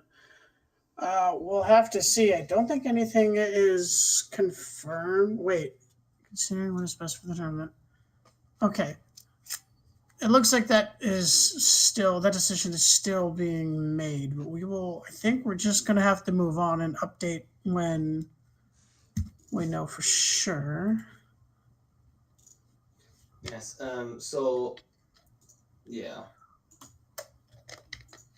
Let's see. Currently looking through all the channels. Anyways, we do have another confirmation, though.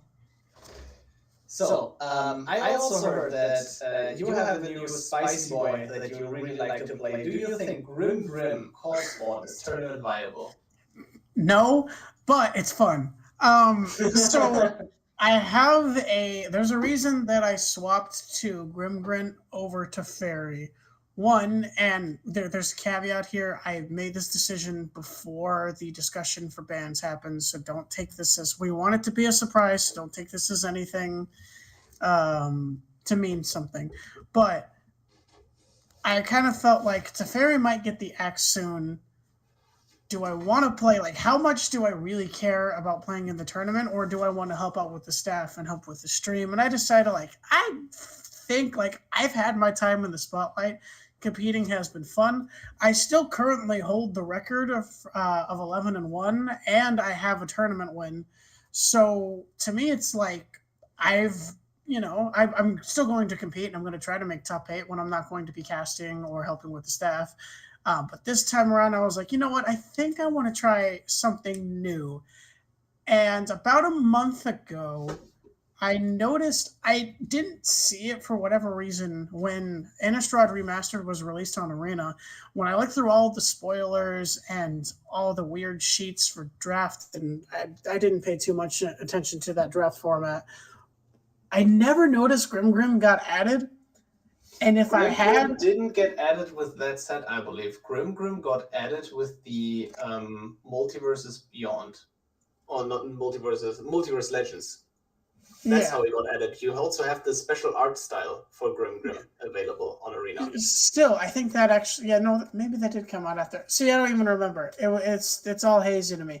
I didn't know that Grim got added to Arena until like a month ago, and when I realized that, I'm like, I don't care if it's viable or not. I don't care if it's good. I don't care if it's bad. I'm gonna make it work because I have Grim is the first, or really more the second, legendary creature that I ever built around when I was learning to play Commander, and it's always been just an extremely cool card for me, like a zombie that you basically have to feed, and then you get this very powerful, very snowbally effect every single time you attack, of being able to destroy something of your opponents, and it just runs over so fast when it's working. And I like had all these like good nostalgic memories of playing Grimgrin against my friends, and I'm like, I think I'm just going to play this because of my own attachment to the card. I love the card. I have a lot of nostalgia with the card, and I've been working a lot. I put a lot of effort into the current version of the deck, and I think it's getting closer and closer to being viable.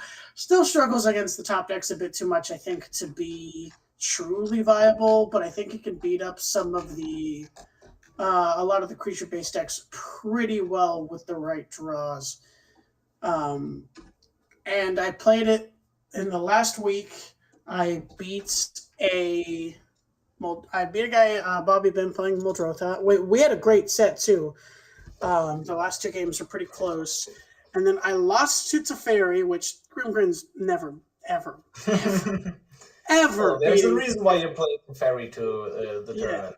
I took one game off of him, but like that was just, I don't know how that happened. That just happened. And then I played Freyaleaser playing Kinnan, which I didn't know they had a Kinnan in their pocket, but they brought Kinnan. We also, and this is what surprised me, I was expecting Kinnan to be way too fast for Grimgrin, which is kind of true. But in our match, in our game 3, because it did go to game 3, it was down to, had I drawn maybe just one more interaction spell, I would have like reverse snowballed Kinnan, and it was actually, despite the fact that I got hit with the Fearsome Path into Crater Hoof off of the Kinnan trigger, it was a really close game 3, and it makes me think like, okay, this deck has potential, and I'm probably going to keep innovating and pioneering it. All right, but enough of Grimgrin. Grimgrin's not even in this tournament. Who cares about Grimgrin? We have Sithis. Again, the results. Rusko versus Atraxa, 1 and 2. Also, Joe Locks, the Rusko player, has completely dropped from the tournament. So we only have one round to play right now. It's Sithis versus... no, 2 rounds to play. It's Sithis versus Adeline, and Atraxa versus Kethis in the upper bracket, because Rusko versus Rafine is automatic winner of Rafine, because sadly the top Rusko player had to drop due to internet connection issues. So now we're currently seeing in the lower bracket Doza versus Freyaleaser on Sithis versus Adeline, and it is currently looking really good for Sithis.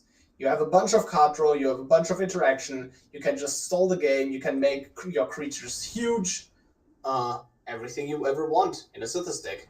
You can really make your creatures huge now, you have all the three auras to achieve that. And now the question is, do you double spell or do you single spell? And generally speaking, I like double spelling more, but the Ancestral Mask here is going to be extremely powerful to the point that you're now swinging for 9, and next turn you're swinging for lethal.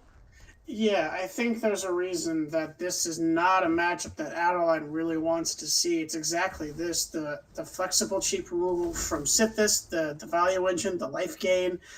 Uh, with a draw like this, being able to manage Adeline's board this effectively, like not super fun for Adeline. Nope. That is going to be a really tough one. Do you see the giant killer might be able to make some work, but not this turn. So Most notably. didn't make a stop in the upkeep for the Ranger Captain, and that might come back to bite him. Where now you can, now you can go lead on Michigos, pump the Sithis as well, and now play a removal spell, or just an Enchantress's Presence. That might be even better. Like, Oh just be man. very greedy, draw cards, and draw an untapped White Source maybe for a Selfless Savior. Goes for the Selfless Savior. I'm not sure about the Selfless Savior personally because Mono White has very few ways to destroy cards. It's mostly exile-based removal, right? There's a couple, but yeah, Fateful Absence comes to mind right now. Fateful Absence, Patriarch's. That's what's it exile. called? Patriarch's Humiliation. Oh, that deals damage, but it removes the abilities first. So even if you make something indestructible, it then removes the ability of the indestructibility. That's true. Yeah, so that doesn't even work. So yeah, I think it's really just Fateful Absence and Destroy Evil, question mark. And here's the thing. The one card he knew about, Giant Killer. I totally forgot about this. He knew about the information of Giant Killer in the hand, so he could Selfless Savior here. Ah, yes. Yes.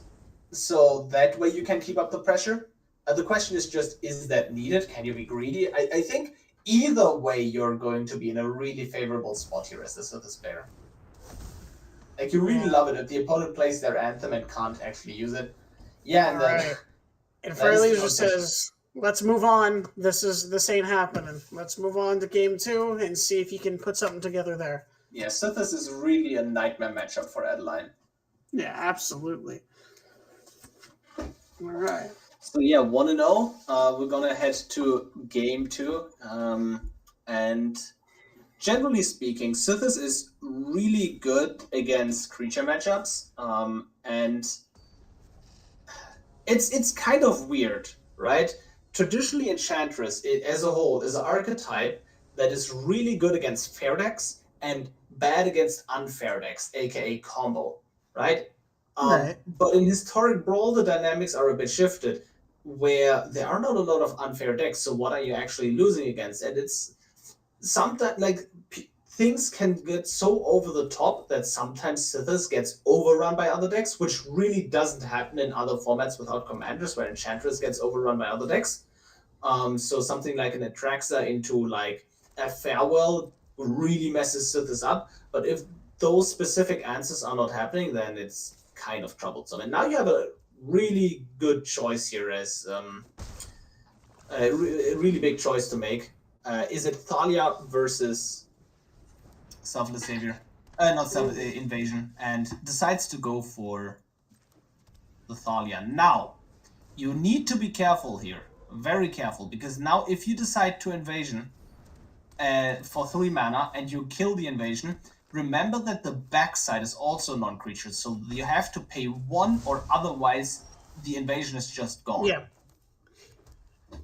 A bit of a slow draw for Sithis here, especially with Adeline on the field, really gunking up the hand, making the spells cost more. This is going to be tough to come back from. 1 removal spell in hand, not going to be able to get it online this turn, but they do have the Kenrith's transformation, which, while it does get rid of the Thalia effect, still gives your opponent a 3/3 that they're going to beat your face with. Yes, that is the issue. So, like, it doesn't... Like, if you want to change the clock, you gotta get rid of Adeline. But if you get rid of Adeline here first, you have less time because the Thalia is slowing you down. Not drawing a land there, not where you want to be.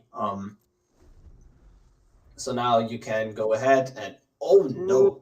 Oh, that's so nasty. Although Adeline is an elf, not a human anymore. So the Copper Code Vanguard, I believe, is pumping all humans, giving them ward, but now just block here, and that is a sneak little trap. Doesn't go for it. Do it. Yep, doesn't go for it. Sniffs it out. Good on Dozer there for sniffing that out. Now invasion. Look at the hand. Take something. Costs 2 more. Effectively uncastable for the foreseeable future. At this point, absolutely no land drops in hand. So do you just take the borrowed time's already not castable. You'd have to play the Wolf Haven first. So do you just take what do you take? You don't have time to play the Wolf Haven. The thing is just if what's the worst case scenario? Or the best draw for Sith this year is probably a land. So if a land happens, you can go either way. You can go Cleric class into Alseed, and you are in a really favorable spot because you just gain so much life, right? Right. Gets the land on top. Goes for just the 4/4 though, like 4/4 life linking flyer. Like Sithis just needs time. If you have one of these cards that just buys time, you're in such a huge favorable position here, and that's exactly what we're going to see, right? Punished here for not taking the lifelinker. Yeah, this is going to be really hard for Adeline to be able to come back from now, because now all of your attacks aren't favorable anymore. Well, the problem is,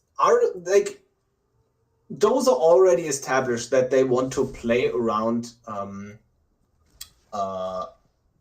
the Aganjo in the opponent's hand, because now all that you have to do as the Sithis player is not engage in combat and outrace them, right? That is the way how you win here. If you take the block, that is a trap and you will get blown out, but plays this very disciplined, lets the invasion flip, puts a bunch of counters on the opponent's cards, but again, it's just so brutal because you go Cleric class, right? You play a bunch of other enchantments, you just draw a bunch of cards, you gain so much life every single turn, and there is no way that you can ever remove this Catilda, because this Catilda won't swing in as a 4/4, so you can't even set a trap here. And you have to play out your Selfless Savior or your the soldier. Yes, the soldier. Or just play out the land as a land and Copper Code Vanguard, and that's maybe what we are going to see here. Yeah, I think with this Catilda getting bigger and bigger every turn, that land is not going to be effective against this. I think you might as well just play it here. Yep. And it looks like we're going to see a double spell instead. Dozer seeing that they were indeed right to play around it. That probably makes you feel pretty smart. Yes. I know I feel pretty smart when I play around it and they have it. So now you can. The question is just, do you lead on Cleric class? If you do that, you cannot play Haven and tap it, so you have to play tapped Haven, which is kind of awkward. Oh my god, a rune of might. Oh boy. Oh. Man, this, even with the Thalia, just being able to do so much every single turn from Sithis, because, they're being taxed, but spells are already super cheap, so once you get to this late in the game and you're double spelling regardless, and your Catilda taps your creatures for mana.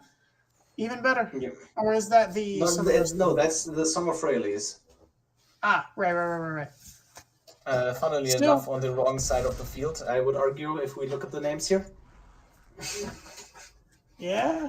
Anyways, so land drop coming out, Copper Code Vanguard, this turn plays itself, swing it with everything, I assume, and you're just going to get outraced. It is that simple. You're not beating a 7/7 lifelink. There's a reason Atrax is so good. It's only going to get worse. And remember, the Cleric class, the first chapter, or level of Cleric class is basically just gain 1 additional life every time you would gain life, right?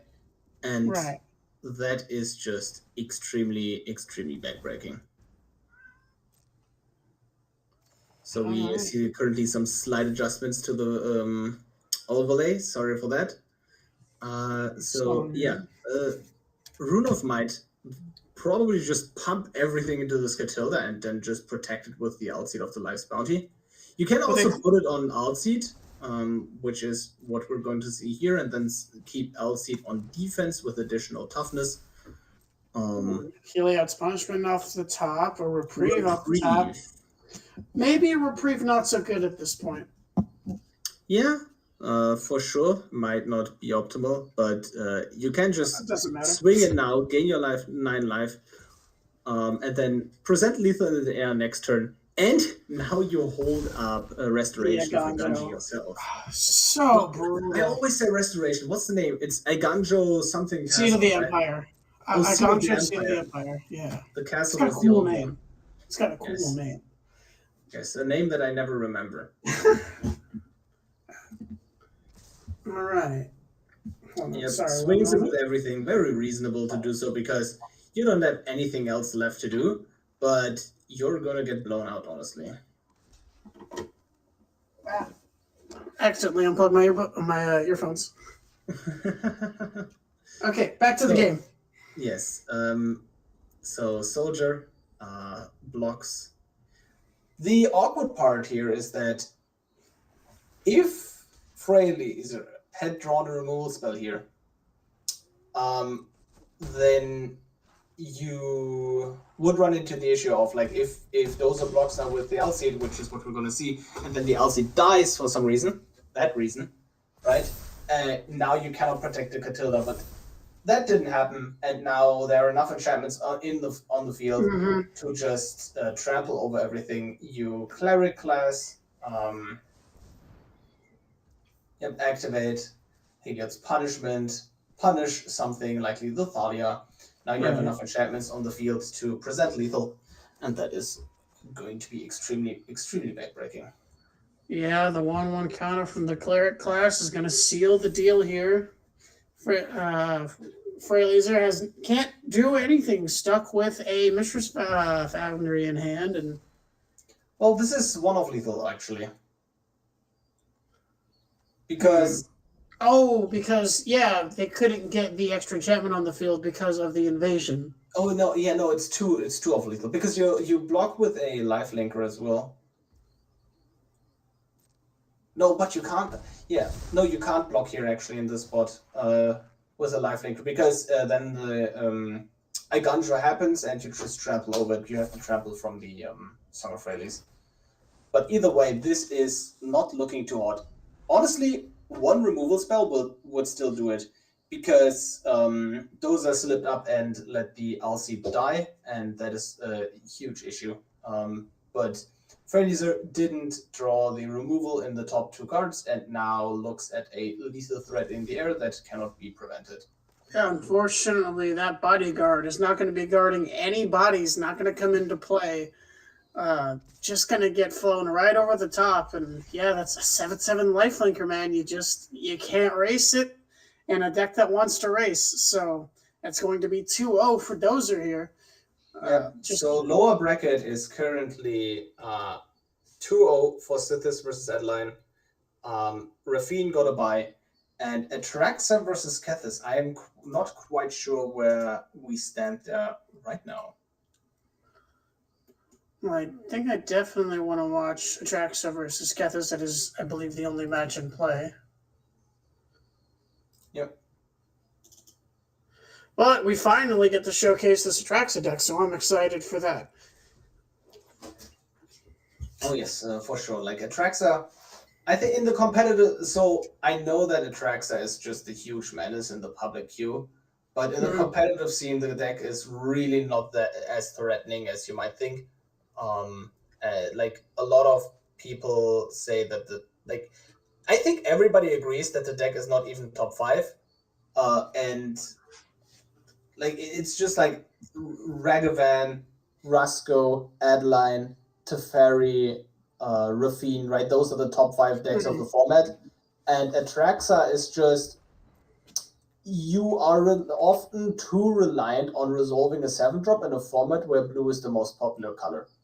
Yeah, absolutely. With Rusko and Rafine and Teferi, all especially being the blue decks that have absolutely been just stomping and dominating for the past couple of months now, they've all shown to be pretty good against Atraxa. So I think Atraxa is so very close that just a little bit will push it to being a top deck, but I think it's just short of it at the current moment. Yep. And so we are gonna head into the game in a bit. So it's Malamet versus all of the moves, Atraxa versus Kethis. I believe the current score is still 1-1. I am not sure about that. It is 1-0 for Malamet. That is the current score. 1-0 for Malamet. So all of the moves on the back foot. I think that sounds about right. I think Atraxa can outgrind Kethis very much so, but like now we're just gonna see the reverse happening where Leyline Binding gets unlocked and like Leyline Binding, Kaya minus on the Leyline Binding, removing the Leyline Binding and getting your own Leyline Binding to exile the opponent's cards. How brutal is that? Right? Oh, it's absolutely brutal. Missing the land drop to get the Atraxa into play here. Very unfortunate. And now you just have to play this as a land, right? Yeah, that is definitely huge. And at least you have a Pact of Negation up, but I would argue that you really don't want a Pact. You really want to get Atraxa down next turn to refill the hand. Yeah, so Sheldred versus Sheldred canceling each other out for the most part, right? Honestly, if I was the Kethis player, I would be happy about the trades of Sheldred's. I definitely think so. Also, there is a funny interaction that happens when you have an Atraxa in play and your opponent has that Kaya. If Melamed cannot deal with this hexproof planeswalker that he can't attack into right now, and that planeswalker is going to minus his commander and get their own 1/1 version of it, and that's going to swing the game wildly back into Kess's favor if Melamed can't prevent it. Yep.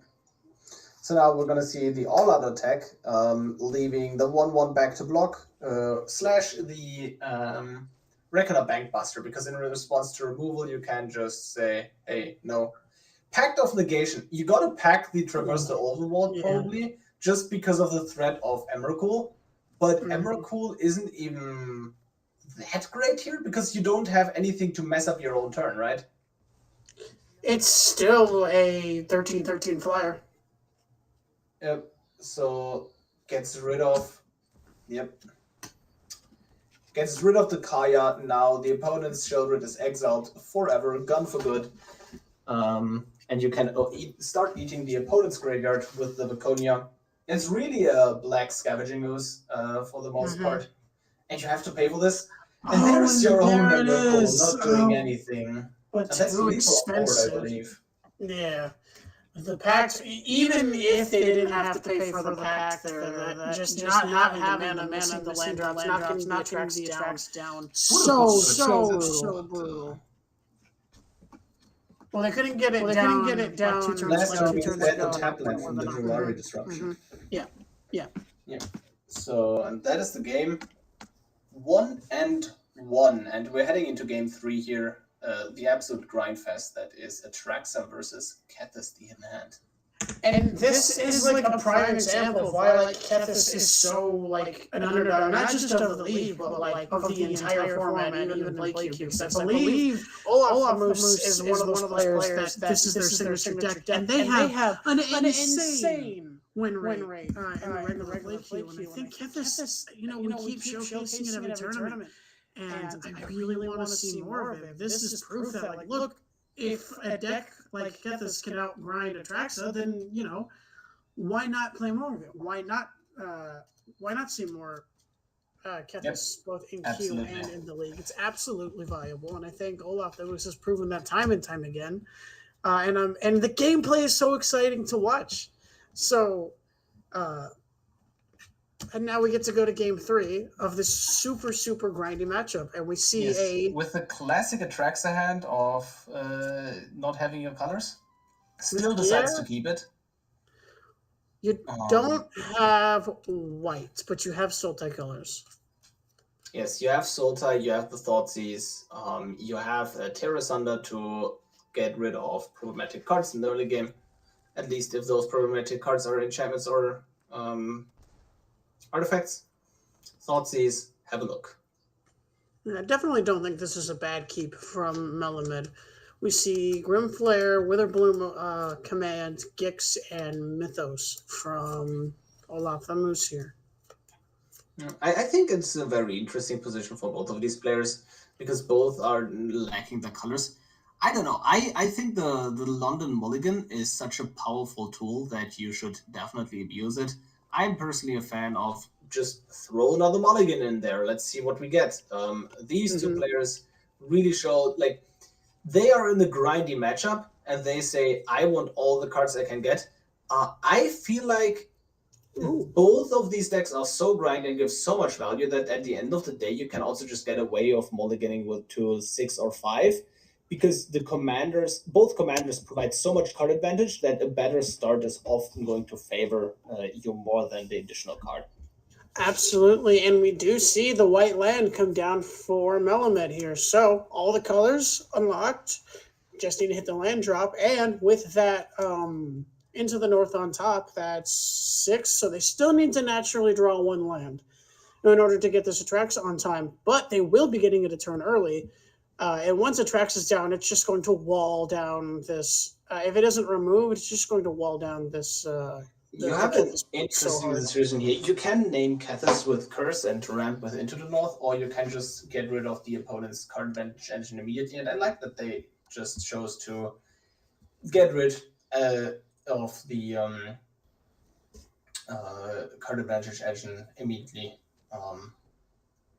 Yep. So now Into the North, you can name something, but I'm not sure how good that is. Like, looks into the graveyard and is like, what are they most likely going to play next turn? There's only 2 legends in the graveyard, right? If there was 1 more legend in the yard, you could look at a Renet 7. Renet 7 being a particular nasty card because it just draws you so many lands every single turn, and on top of that, you get to mill yourself for that sweet Kethis value. The perfect home for Renin 7. I've always thought the card was pretty good, but it just can't find the right place. But perfect in Kethis here. Does everything you need it to do. Yep. I think I would name the removal spell. I don't even know if that's right, but I think I would just name the removal spell to maybe keep your giant, massive beater on board for a little bit. Doesn't know about the Patriot's Humiliation, which will turn it from a super powerful lifelinking 7/7 to a just a 7/7, which is still a 7/7. That's the name Renin 7 though. Just like, hey, I don't want you to have that card advantage engine anytime soon. Definitely a reasonable play. We do see Emrakul in hand from Atraxa. Nothing to destroy with the Yawgmoth's Vile Offering here, so it's really only half a card, but it can, even as only half a card, get the Planeswalker back, right? Yup, and there it is. Yep. So, it's so funny. Curse of Silence just absolutely blanked. Done. Yeah, just... Really not nice to see. And now you have that card advantage engine online. Who's going to outvalue who? Just ETB Atraxa versus Renet 7 doing Renet 7 things. Yeah, even though the removal spell is face up here, Atraxa needs to get the hand refill here. Yep. Farewell is really nasty. Brutal farewell here. Yep. I could turn. Although I have to say, not as brutal as one might think, because Farewell does not hit Planeswalkers. That is the big issue here. So if you can kill the Atraxa with the Mythos, you're still in a really decent spot. You eventually refill your whole graveyard anyways, and you just have like so many ways to get rid of Atraxa at this point. Swords to Plowshares.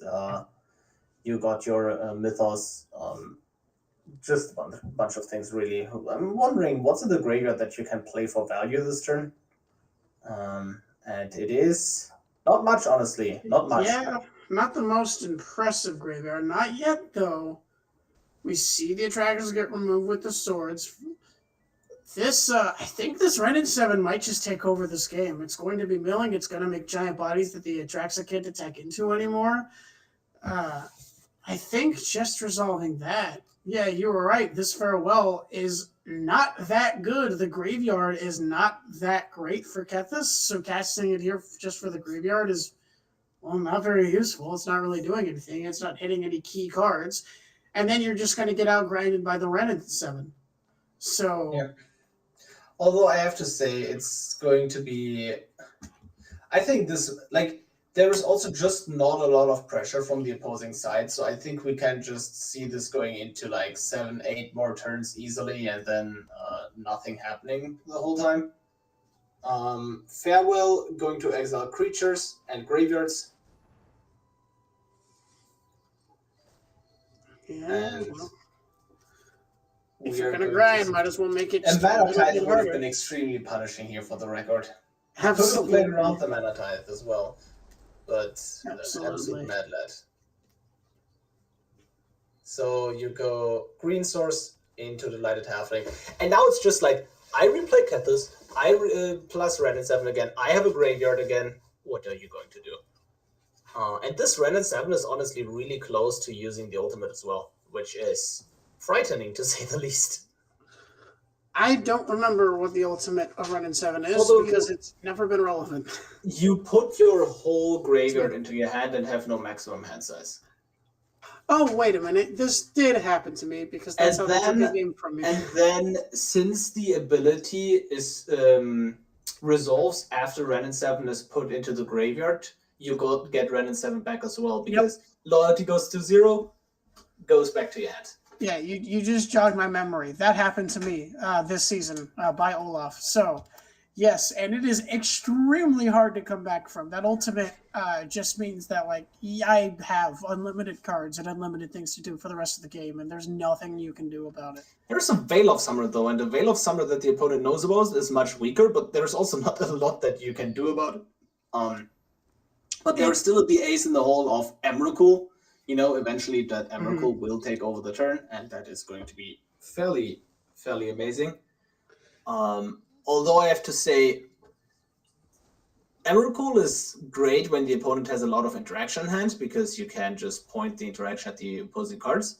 But even then, if you Emrakul the opponent's or the opponent's turn, and the opponent is playing Kethis, what you can just do is activate Kethis so often that there are no legends left in the graveyard. You can just, at the very least, Emrakul will exile the opponent's graveyard when it comes down. Oh, so Olaf the Moose has to be careful here. I know they don't know about the Emrakul, but if they tap too low and they can't cast the Mythos of Netheroi, that's going to be used by the Emrakul to kill the Planeswalker that's the most problematic, and then but they use it. Okay, so they use it on Narset. At the very least, Emrakul is going to come down and then destroy the Kethis and leave it in the graveyard, so the challenge is bringing the Kethis back, right? Well, that's what you have the ultimate for. Yes. On the Ren 7, but they could just minus the Ren 7, but then they'd have to deal with the Tree Folk, and that doesn't seem... Emrakul. And next turn, and I think... It's a very sad... Emrakul are very interesting a lot of the time. Like, how do you... Like, because you use cards in a way that you don't normally use them, right? How do I mess up my opponent the most?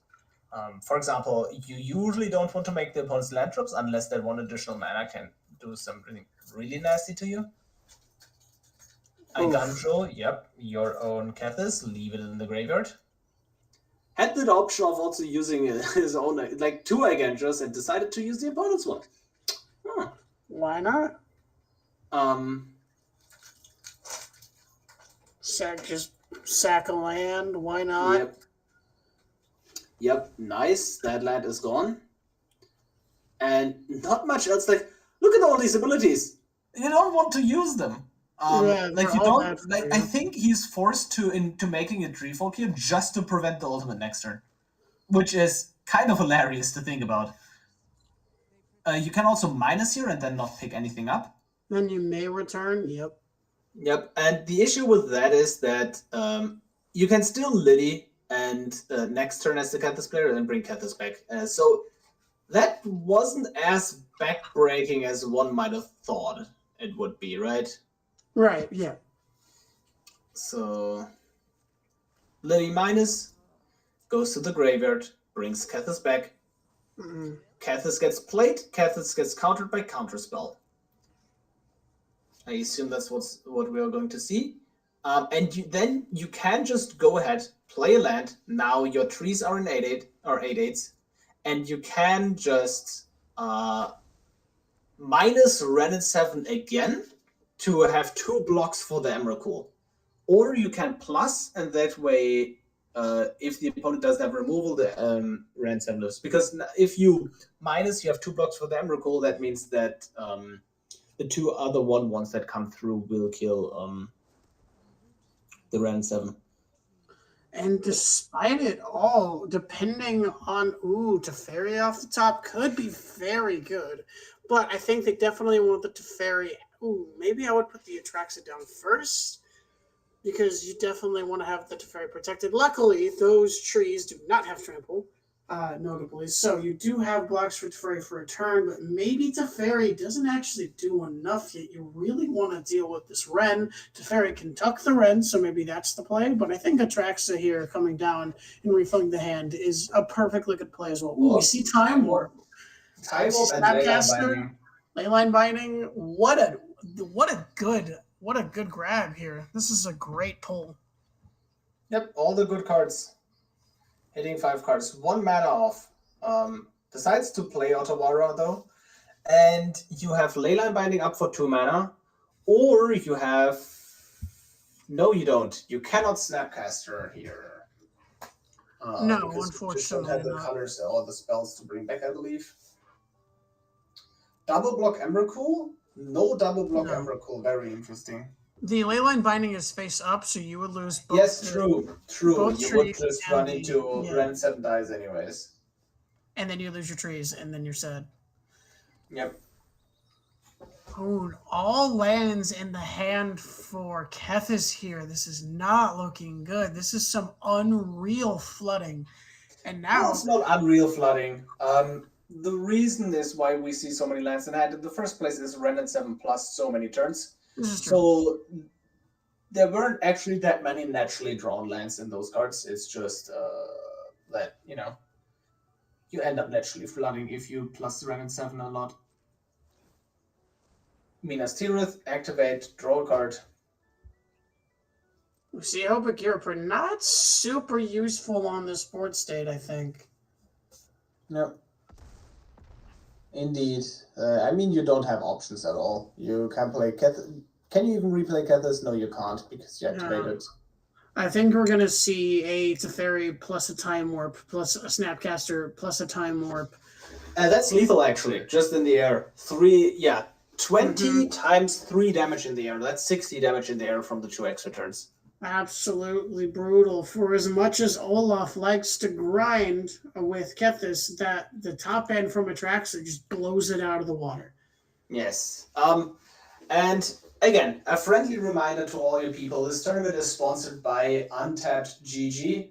Check them out. I use them personally as well. I have a full paid subscription. Titan Lord uses them as well. It's a great website to tracking your stats and getting all those sweet analytics in.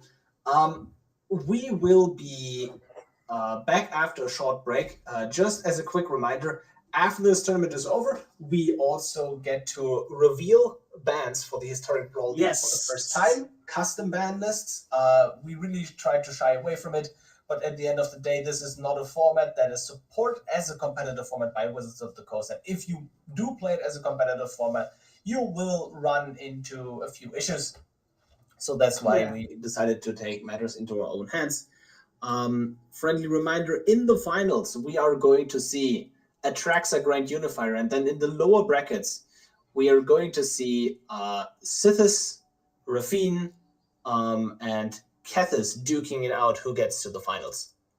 Anyways, we will see you after a short break. Take care. Alrighty.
All right, we are back.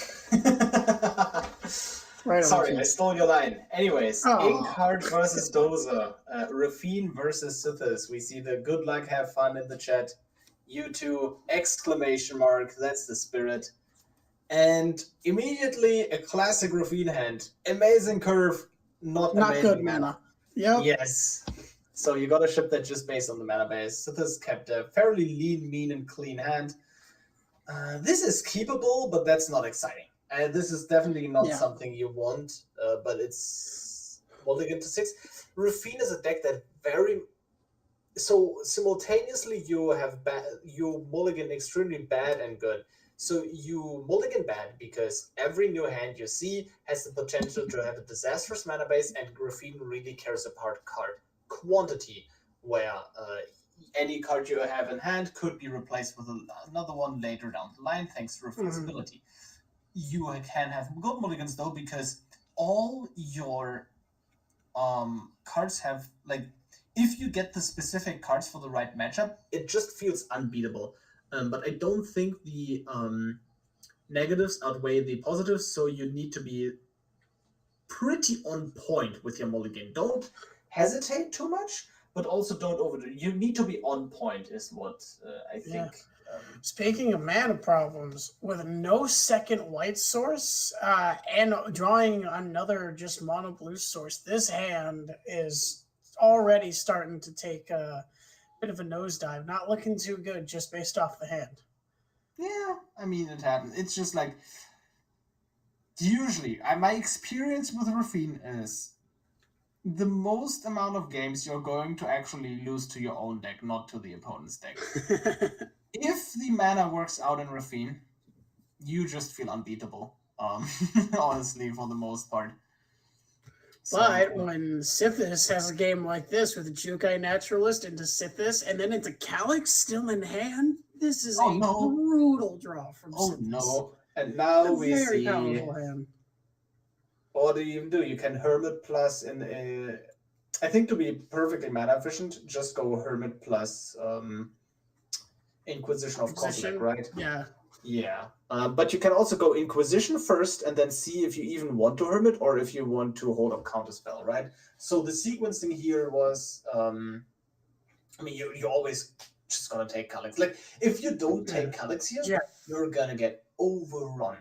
Absolutely overrun by value. Absolutely. The value that Calyx puts out is insane. I think all the counter spells are shut off basically due to the Paladin class. You get better mana fixing and draw an additional card. You have removal. You have all that glitters here on a huge life linker. That is turn 4, and we stare down a 11 power trampling life linker on the other side of the table. Yeah. So Sithis is a deck that excels at playing a lot more Magic than its opponent. And we're seeing that right here. If it gets to do the thing, not drawing a land, and I don't want to say it, but that looks already over. Yikes. I'm going to have to agree with you. I think that is actually lethal next turn for the Sithis. With the piece of removal in hand already, and a huge growing life linking threat, I think this might just be factual lethal next turn.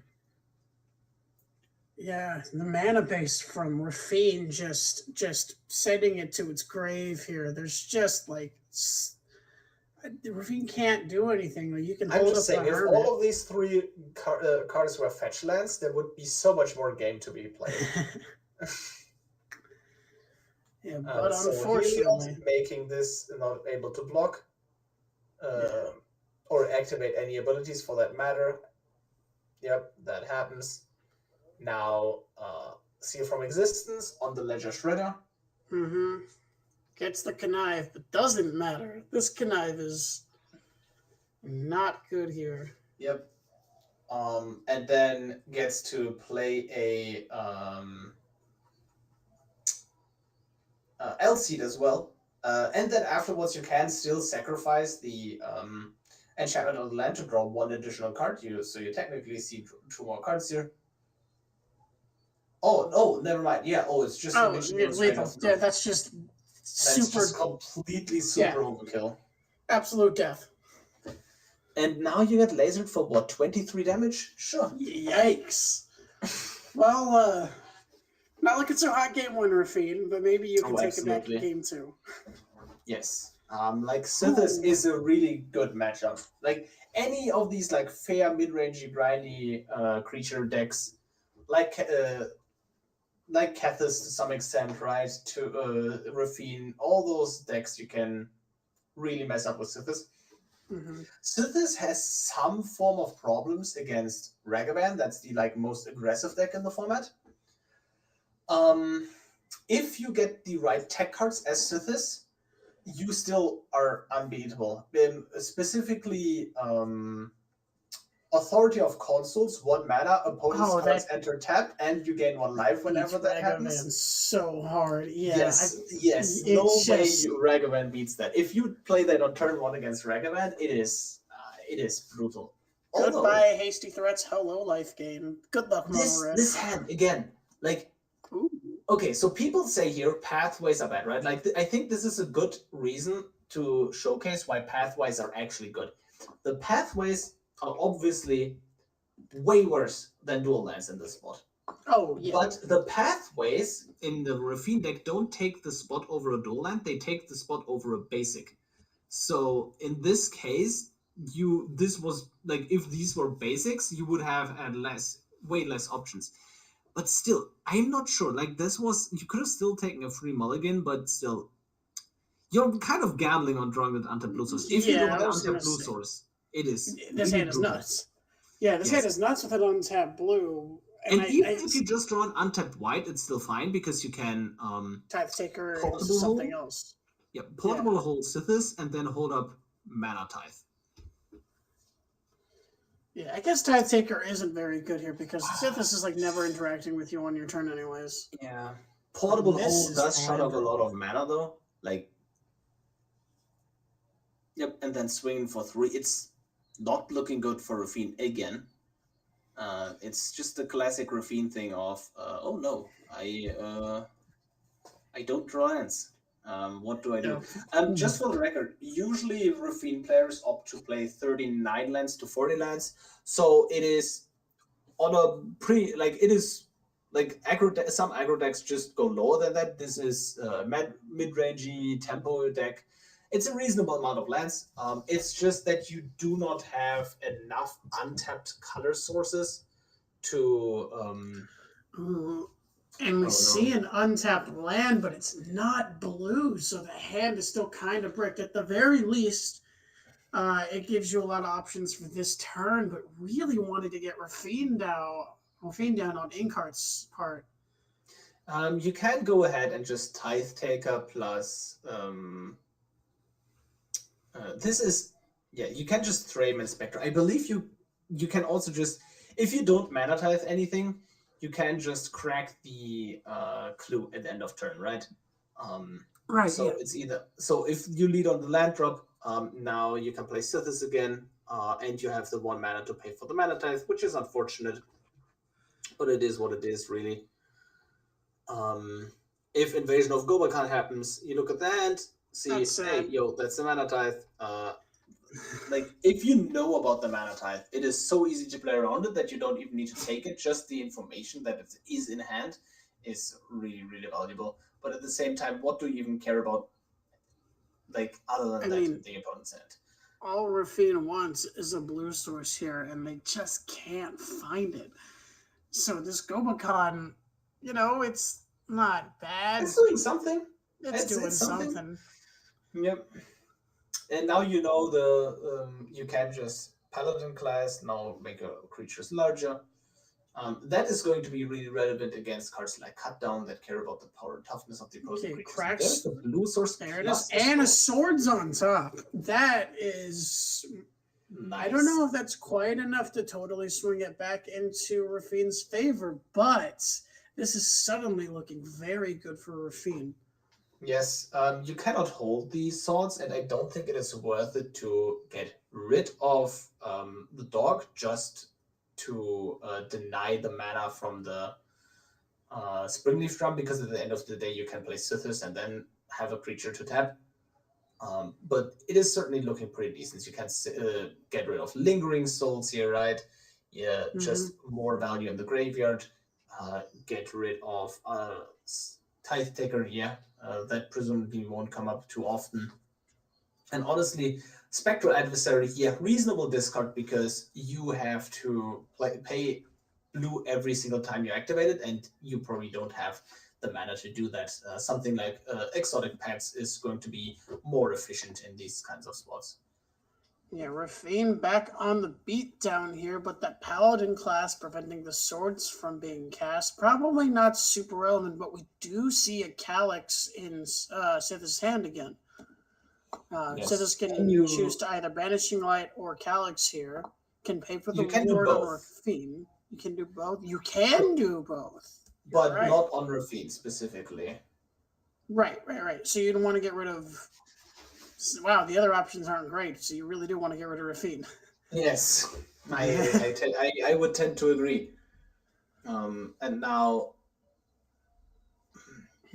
funnily enough, what you can do here is just play the tap land, swing in as the Rafine player, and you hold up Mana Tithe or Counterspell.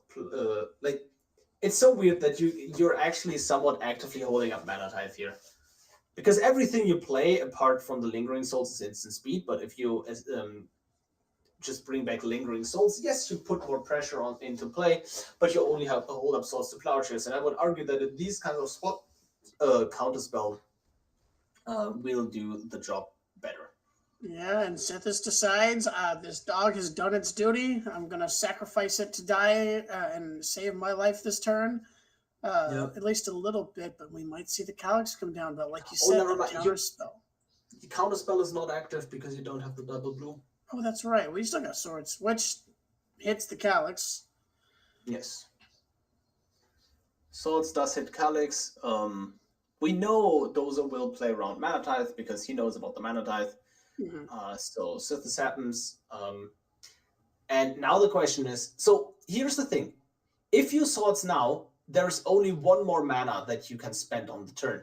So is it even worth it to go for the Swords, or maybe just apply more pressure by playing this Exotic Pets and then Swords on your turn? I think I like that more. I think I would agree with you. I think the Exotic Pets, and Inkart seems to agree, just getting the pressure down, you can Swords next turn if you really want to, get Rafine down as well. You can also just go for lethal here, right? Tap land. Yeah. Yeah, just play Rafine and go for lethal. Nope, doesn't happen. Or just do nothing. I think that's also a very, very reasonable play to play around certain spells that Dozer could have here at 1 mana. If you play nothing, you hold up Swords and actual Counterspell. And then with that board, it's not... Yeah, they call it quits. They're like...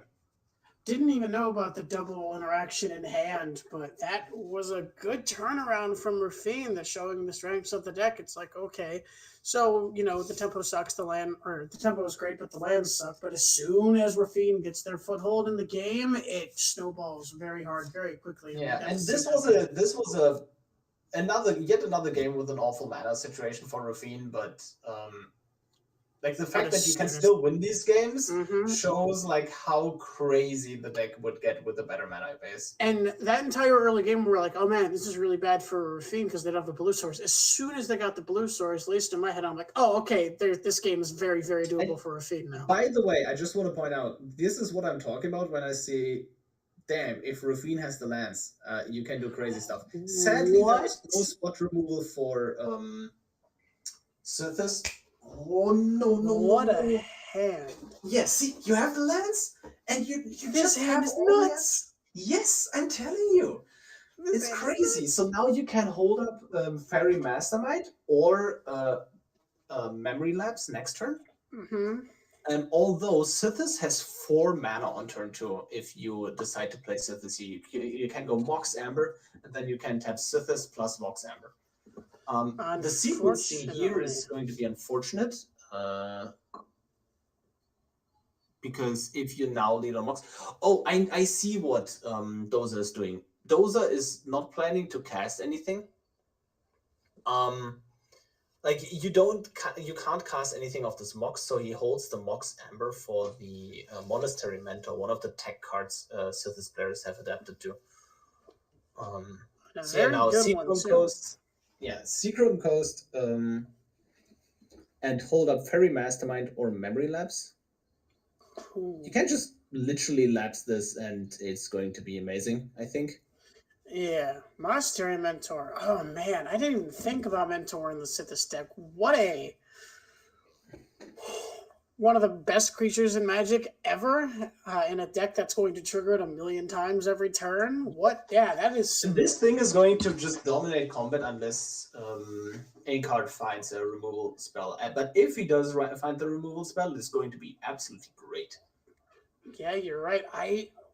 They're in cards going to try to race the Mentor. I don't know if that's going to pan out so well. Well, it's We'll have not to that see. he doesn't try it, it's just he doesn't have the option. And now you see triple removal spell in the opponent's side, and you're like, Oh no. I'd love to get rid of the mentor, maybe.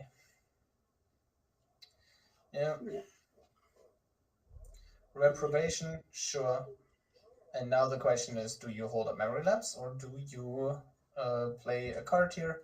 I think holding up Memory Lapse is the correct call here, and I'm not so sure. The problem is you don't have a way to deal with the Mentor, so holding up Lapse is the threat is already on board. It's going to keep growing the board. It's going to keep making your threats more threatening. They don't need their spells to resolve to trigger the Mentor. They just need to just cast remove your Fairy Mastermind, play whatever little. Well, they don't have any now, but just play the Touch the Spirit Realm or play the. Yeah, but they don't go for that. They don't go for the trigger. But I don't think that the Memory Lapse is necessarily correct here because, again, the Mentor is already in play. It's already too late. This is exactly what you want to have on board when your opponent is holding up counter spells. Yep, and what you can do though now is just Selfless Spirit, and then just Tails End the Sithis when it comes down again. So you just get put into the same spot again. Although it's not exactly the same spot because now you have additional mana to work with this turn. Right. Because now you can tap the Mentor with the Springleaf Drum, play Touch the Spirit Realm on whichever creature you want or you think is more threatening to your game plan. I see what we're going to see. He wants to draw with the. He wants to draw only with the Mastermind, but you're going to see a Tails End on the trigger. Yeah. On the trigger, and that's going to counter the card effectively as well. So draw, and then the idea is by drawing here an additional card with a Fairy Mastermind, you want to be able to dig deeper towards playing Rafine because he identified, hey, I'm not winning this race if I don't play a Rafine. You can easily outrace a Mentor if you have a Rafine in play, but without the Rafine in play, it's going to be not so great. This is a close game. You can still Tribunal here. It is so brutal. It is so easy to just Conclave Tribunal just frequently being a 0 or 1 mana card is just absolutely backbreaking. Getting rid of the card draw here, and the game is slipping away. Yeah, the board presence from Sithis is just too strong. The Kenrith's transformation to turn maybe Rafine into just a 3/3. But Sithis could have a nasty sequence of draws with the next turn, and the land is not what you want to see off the top, I don't think. And all of this is enabled through the Curse of Silence, to be honest. Without the Curse of Silence, the game would have been much, much different. At least you can just play out your whole hand as the Rafine player. You can just Spell Queller something. Ooh, oh my god. We're about to see a huge attack from Sithis here. Yes. You gotta Spell Queller the Sterling Grove, right? Otherwise you will never ever be able to interact with the opponent again, really. So yeah, but that still drew a card, and now we see multiple enchantments in hand again. We see just even more card draw coming out, and yep. Oh, that's Oh, Interesting choice to do it on the spell queller. It's I would 3 have done it on toughness versus 3 toughness anyways. You just cycled it away. You could have also done this on your own monk, to be honest. This is true. An Enchantress's Presence, the card draw, the never-ending card draw. Just give me more. I want more. I'm hungry for cards. Give them to me. Seeing all of these Monastery Mentor triggers, this attack is going to be huge. This is a lethal attack, I think. Yeah, they have to jump here. Yep, and honestly, given that you don't even have board wipes, I don't think there is a single top deck or a Rafine deck that can help them. Like, not even a single sequence of top decks. It's just all downhill from here. And with, I maybe too early, but I'm pretty sure it's not. With Sithis winning, we will have a new deck as the champion guaranteed. Because the top 3 decks at this point are Kethis, Atraxa, and Sithis. And none of those decks have won a tournament yet. Oh, that's gonna make I'm not rooting against any players. I want to make that clear, but that makes me happy to see new stuff on top. That's a nice change of pace. Yep, for sure. We see the swords, but it's not enough. All those prowess monks, you don't even need the actual Monastery Mentor anymore. You have the board state that you want. This just looks over. Well, that's because it is. We see a land, we see a Weaver of Harmony. Weaver of Harmony drawing 2 cards, casually, as you do. Just a 2-mana Anthem kind of. Just 2 lands, but you still swing in with everything, and it is still lethal. Yeah, it doesn't. The block here doesn't matter. Yep. And that is GG. That's gonna be it. All right. Sad to see both Rafine players knocked out of the tournament here, but cool to see new decks make it to the top. Thank you, Inkart, for all the tough fighting, but unfortunately, your run's going to have to end here. Yes, and as a friendly quick reminder, Untapped GG. Sponsor. It's there. Like would you look at that? I did the thing. No, Untapped GG is gracefully sponsoring the stream. Check them out if you want a deck tracker to track all your beautiful decks. What is your best deck in queue that you track with Untapped GG? Come on. Guess. Teferi? Yes, by a lot. It's insane. I think my peak Teferi was 86% with like 140 games played. Nice. Very nice. It's lowered now. I had a couple of bad days, but I don't want to talk about those. But yeah, no, I have been using Untapped.gg for like over a year now. Paid for it before I ever joined this team. I think it's great. I think everybody should check it out. I can really vouch for the service. I really like it. And yeah, go ahead and check it out. Yep. And with all that being said and done, I believe the next match is going to be All of the Moves with Kethis the Hidden Hand versus Dozer, piloted by Sithis Artisan. We've seen this matchup before? Yes, we've seen this matchup before. Yes, because... So, Kethis was the one that sent Sithis into lower bracket previously. And we get to see the rematch. Man, all the people who wanted to see Kethis and Sithis, which I think are 2 pretty popular, commanders to watch. You're getting a full serving of Sithis and Kethis today. Yes, absolutely. Oh my god. And none of the top dogs from previous tournaments and are present in this top 8, and I think it is quite nice. Although I have to say, man, I love Rafine mirror matches. They are so amazing. I'm glad you think I could watch those all day, but I know that I am in the minority here. I think they're an interesting mirror to watch, but I don't think I could watch them all day. It's like I can't stand watching Teferi mirrors, but I do. I don't even like playing Teferi mirrors, so I don't get the whole watching and playing mirrors anyways.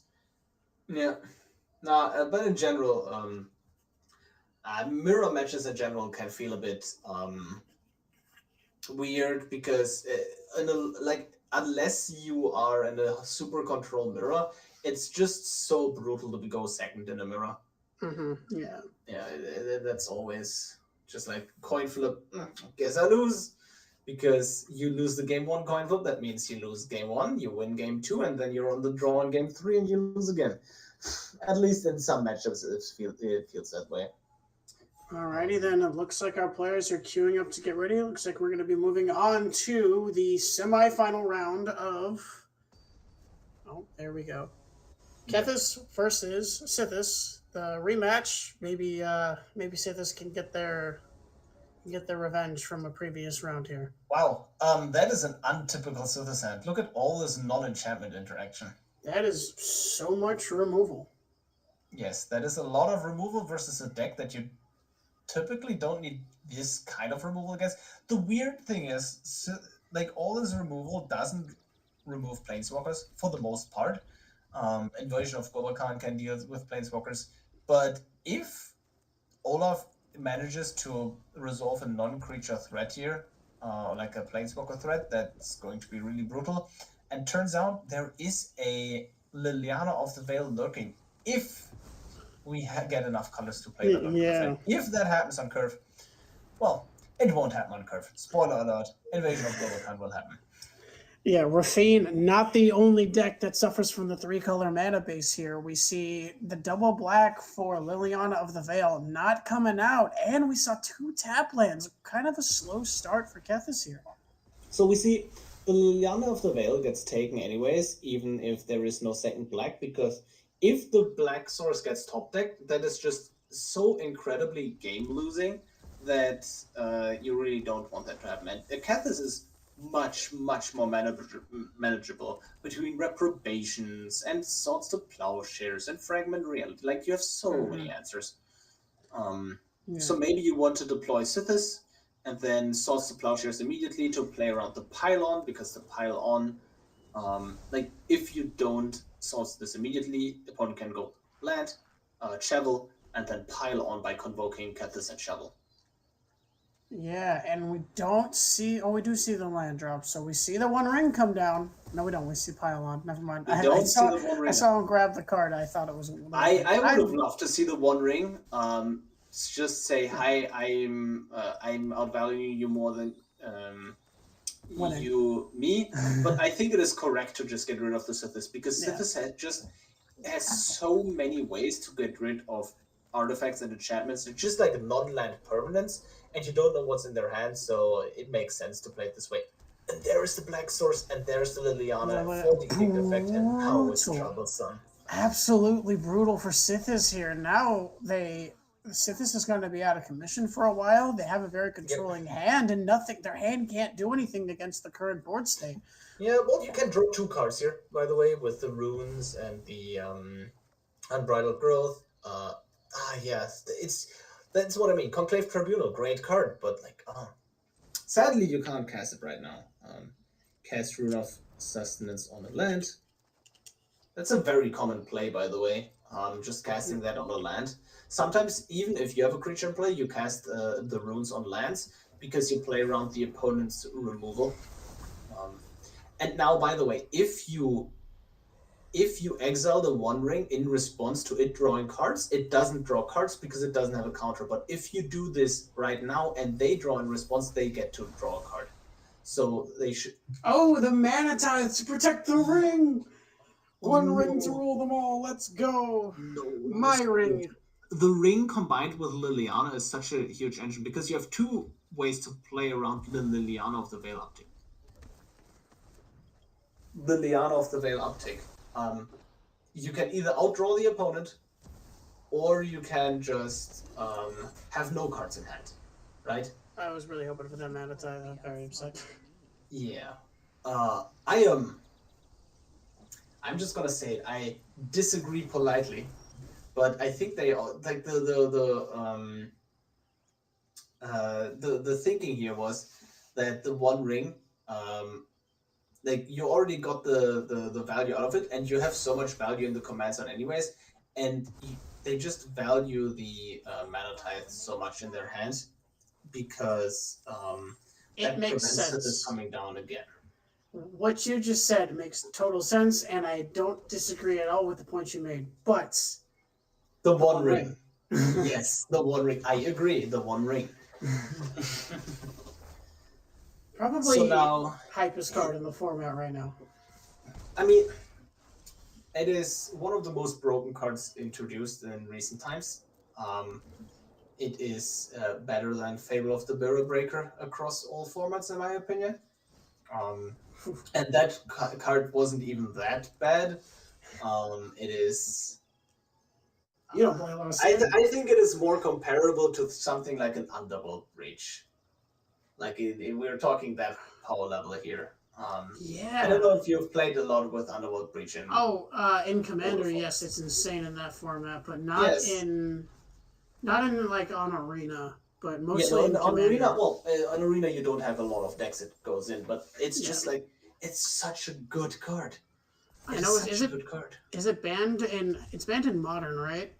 What, Underworld Breach? Yeah. No, absolutely not. Or is it Breach banned in Legacy? Breach There's combo a is a format very that's real banned. modern deck. Oh, it's banned in Pioneer. Underworld Breach is banned in Pioneer. I think. I know it's banned in one of the Eternal formats, but I just don't remember which one. It is restricted in Vintage, I think. Is it? Before I am going to say anything. No!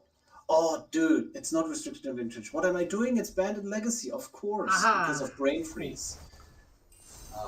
Anyways, back to the topic of historic Brawl. Sorry for that yes, sir. deviation. So you got the Citizen Champion. Citizen Champion, and you can just disable the abilities of Kethis. And an Enchantress's Presence. Wow, what happened there? Just like all the card draw engines suddenly appeared.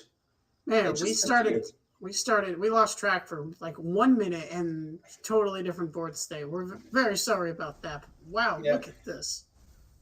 Yep, absolutely. And now you can, we're very likely going to see Kaya come down, like you see Kaya exile something, I assume the Citizen Champion, right?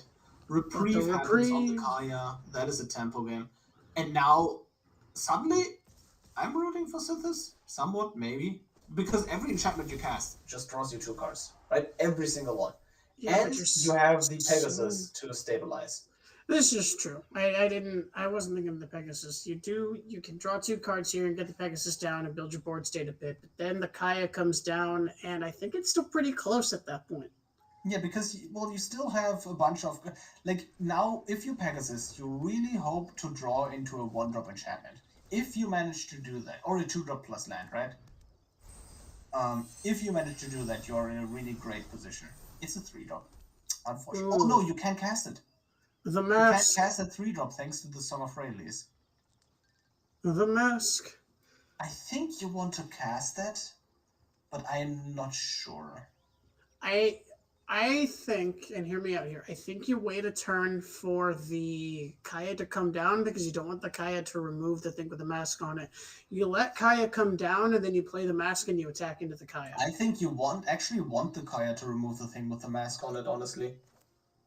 Because if you just put the mask on a Pegasus, what happens is Kaya minus on that, and then you still have an overwhelming board state, right? And then you can still attack Kaya in the air with the Pegasus. And remember, the Pegasus has a lifelink. Like, the life is really not that relevant in this position. That's true. So Invasion of Gobakhan flips, and notably, that is going to be... No, it gets chumped. I'm sorry. But Invasion of Gobakhan backside is an enchantment, so if that gets cast, that draws you 2 additional cards. So what do you take out? The Pegasus or the... Oh, goes for... The Liliana. Oh, and that gets another Conclave Tribunal. Although that doesn't draw a card. That is the issue. That does draw a card. Liliana minus get rid of Pegasus, I assume. Yeah, unfortunately, the top of the deck is the Plains, but now Sithis still has the attack with the Ancestral Mask, but unfortunately, it's probably just going to get chumped. Okay, hear me out. Ancestral Mask There is a possibility of lethal here on the table. if you top deck Ancestral Mass, well, you have Ancestral Mass, you get more enchantments that grow the power and toughness for each enchantment, and then you get Trample or Removal. You just have lethal here. Possibly. But that's got to be a pretty lucky sequence of draws. No, it's Sithis. Oh, but that's a really good no, start. that's not going to happen now, even with the trample, that first Death Touch. Yeah, Trample plus Removal still does it, but Jukai Naturalist is a really good draw. Yeah. Draw. And... Michiku's Reign of... No, that's Restoration of Aganjo, sorry. So that draws 2 more. Yeah, but you still need... Even if it was the Reign of Truth, you still need a removal spell or you're just going to get just destroyed by this Glissa. You can't attack into it. Yep. Glissa is really obnoxious right here for Absolutely. The Enchantress player. Oh, that's a 1-mana draw too. We take those. A 1-mana draw 3, because it draws when true, it enters. Draw 3. That's Ancestral Dog Call. Yes. Oh, Lane Line of Sanctity, not what you want to see at this point in the game. Well, I mean, I guess it depends the Kaya plus, but yeah. Eh. Oh, there is the all-star Mentor. And it's just you can still find a removal piece here. Nope, not anymore. So the question is just what do you play here? Ancestral on the dog? Does this have trample? Oh my god. It does have trample. Because of the last chapter of Song of Freyalise. It has indestructible as well. Yep. Oh, so it can. What are we talking about? This thing can attack into this Glissa. Easy. Yes. Easy attack into Glissa. Yep. I'm betting people in the comments are like shouting at us right now. Yep. In the chat. The thing is, this just gets blocked by the Glisser. I think you have to absolutely overkill the invasion of Gobakan here. Because you just trade Glisser, you go down to like 1 life, and then you die at the crackback, right? Oh no, you don't. But like, it's just like the Kaya can just minus again, and you lose your big bad attacker. So you can go. You can kill the Kaya, or you can kill the invasion, which brings back an enchantment, which draws you 2 cards, which can then protect from Kaya. Yeah. Sadly, he couldn't find lifelink on that Cetesian champion, which is very relevant. And 28. 28 doesn't do it versus Glissa. That's the issue. Like if you'd managed to find another enchantment that pumps the power for each other enchantment, that would have been easily lethal. But this way, it is very close. Yeah, still making their decision. I don't blame them. This is kind of a tough... I'm not sure what I would do in this position. Decides to just go for... Goes to 1. And 1 is not 0. Let me tell you, 1 is not 0. So as long as Olaf is not dying to a Painland or something like that, I'm in the graveyard. You don't even have the 1 mana up to protect with the Altseed. So is this lethal, right? So you remove you Liliana. Oh yeah, with the Raska. So you minus the Kaya. You minus the Altseed to prevent the lifelink. So it's Altseed and Jukai, so you prevent the lifelink, right? I think so. Yep. And then you swing over with everything, and that's lethal. 1, 2. No, it's 1 off. It's 1 off actually. It is. Oh, never mind. There is also the flyer. But did they sequence this? Oh, never mind. I'm not even sure what I'm talking about anymore. You can also just go ahead and plus the Kaya. Yeah, you deal 3. You only need to get 2 damage through. But then there's the lifelink. Hold on. So that's 2. I think it's exactly lethal with the Kaya plus. block. So take 4, gain 2, go up to 3, and then Gaia plus and win. Yeah. Nice. Very nice. So yeah, the multiple ways to do it. Was that game 1? That was game 1. Oh my god. That was game 1. Is that what the people want? Yeah. That is what the people an want. absolute grindy slugfest of two two command. Oh my lord. Yeah. Wow. Insane game 1. Insane game. Well, this is really more game 4 for them. Or game 3. I don't remember. Hold on. I can check. Yeah, that was...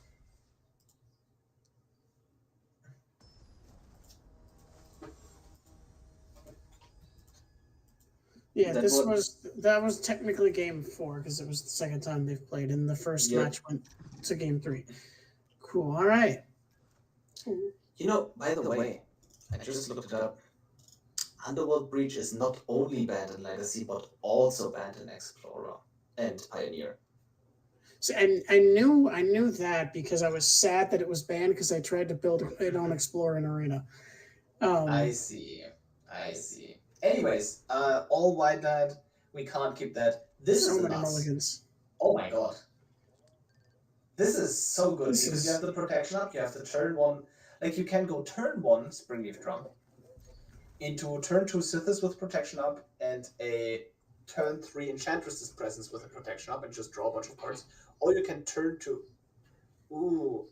bottoms the Springleaf Drum. As soon as you bottom the Springleaf Drum with this hand, you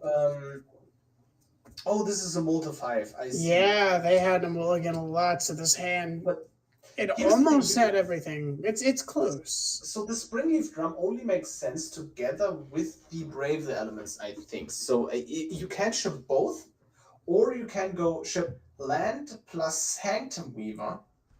I think that is also a line that you can take. Decides to... So this hand probably deletes on the Sanctum Weaver over Sithis because you don't have the mana to hold up Brave. Yeah, but this actually works out because you plan on playing the Sanctum Weaver anyways here, right? So don't play the commander and then just go Enchantress's Presence, hold Brave the Elements, and then Sithis, hold up Brave the Elements again. If you draw the... No. Yeah, that always works out. Nice. Yeah. But on the opposing side, we see a cut down, and that is going to be brutal. Although you get to deploy the Enchantress's Presence, and that is going to be your commander number 2, basically. Basically. Yeah, despite the double disruption, doesn't look that bad for Sithis with the Enchantress's Presence on the battlefield. On a mold of 5, yeah. Yeah, it just speaks to the power of the deck. The only thing that's left to do is drawing the right mix of spell and lands, and honestly, Birth of Meletis may be one of the best top decks here because it's an enchantment that draws you a card. Yeah, it doesn't and gives you the land to just draw another card. Really, really nice. So Reprieve. Now it's just a bit awkward. Do you hold up the Reprieve? I think Reprieve and Regular Bankbuster play really well together, right? Reprieve, draw a card. You do Reprieve, you don't need to draw a card because you just reprieved. There is another land that is amazing. The punishment doesn't do much on... I guess it stops... It's great. From... Yeah, it just slows them down. They can't bring anything back immediately. And, well, it's uncounterable, but turns out Reprieve doesn't care. Doesn't care about the uncounterability. But just in general, Enchantress is so good against counter magic because this gets reprieved, but you still get to draw a card because everything here is a cast trigger. Oh, absolutely. And Reprieve gets to hit the seal from existence there. Try to keep the Bankbuster alive to draw more cards. Would have been the target. Ooh, Terra Sunder. Beautiful top deck, but just in time. You will see just Sithis come down here very much. Very likely, I assume. Just Sithis. And then probably not even going to commit another enchantment to the board, just holding up the Brave the Elements in order to holding up Brave the Elements in order to protect Sithis. You can swing in here for 2 damage. No, wait, you can't because of the crew. And the Samwise, apparently. Can Sithis bring this back with all the glitters and the seal from existence next turn and get revenge from being knocked into loser's bracket in the first place? We'll have to see.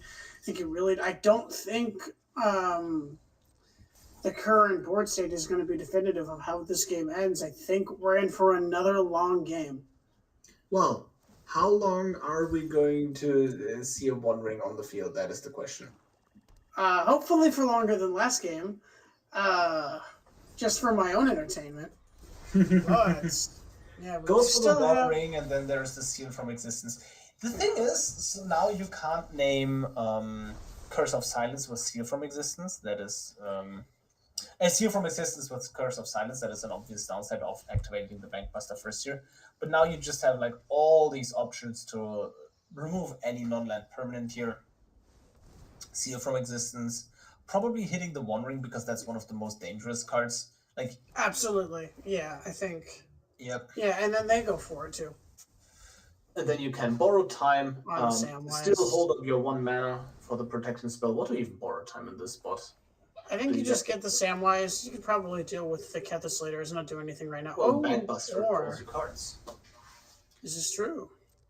And now we are also holding up Veil of Summer for additional protection. Does Liliana see target opponent with the minus? Would the Veil of Summer be able to protect? What do you guess? It's an edict effect, isn't it? Targets the opponent, I believe. I'm just trying to remember. I know it's an old card, but I can't remember if this is like pre or post Commander Boom, Liliana. Yep. So I think it does say target opponent. Pre-Commander Boom. The minus ability isn't good anyways, so maybe you wanted to not fire off the Veil of Summer here, but at the end of the day, you do want the enchantment velocity, so it makes sense to cycle away the card when you can. Yeah, I think so. And then we see Kethis just unloading the hand here. Maybe make this Liliana Plus is not as brutal. Name Sithis, the Harvest Hand. I mean, it makes sense. You don't know anything else right now. Another Banishing Light. Yep. Borrowed time, sealed from existence. Now Banishing Light. Just all the removal coming out from Sithis here. Yep. I mean, that's what the deck is. It is enchantment removal, the deck. And with enchantment removal, I don't mean removing enchantments. It is enchantments that remove things. So removing enchantments, you know? And ossification. Look, as we say it, so it shall be. Here it comes. Now there's an ossification for the Liliana. No, you don't need to. Well, that's true. Yeah, this Samwise never blocks, right? Yep, apparently not. And then, do you just ossification the Samwise anyways? No, you go for a post-combat, all that glitters on defense. Just, honestly, like, at this point, it's not even important that, like, all that glitters, you just cycle it away for value. And then there's a Calyx. Calyx can be very threatening.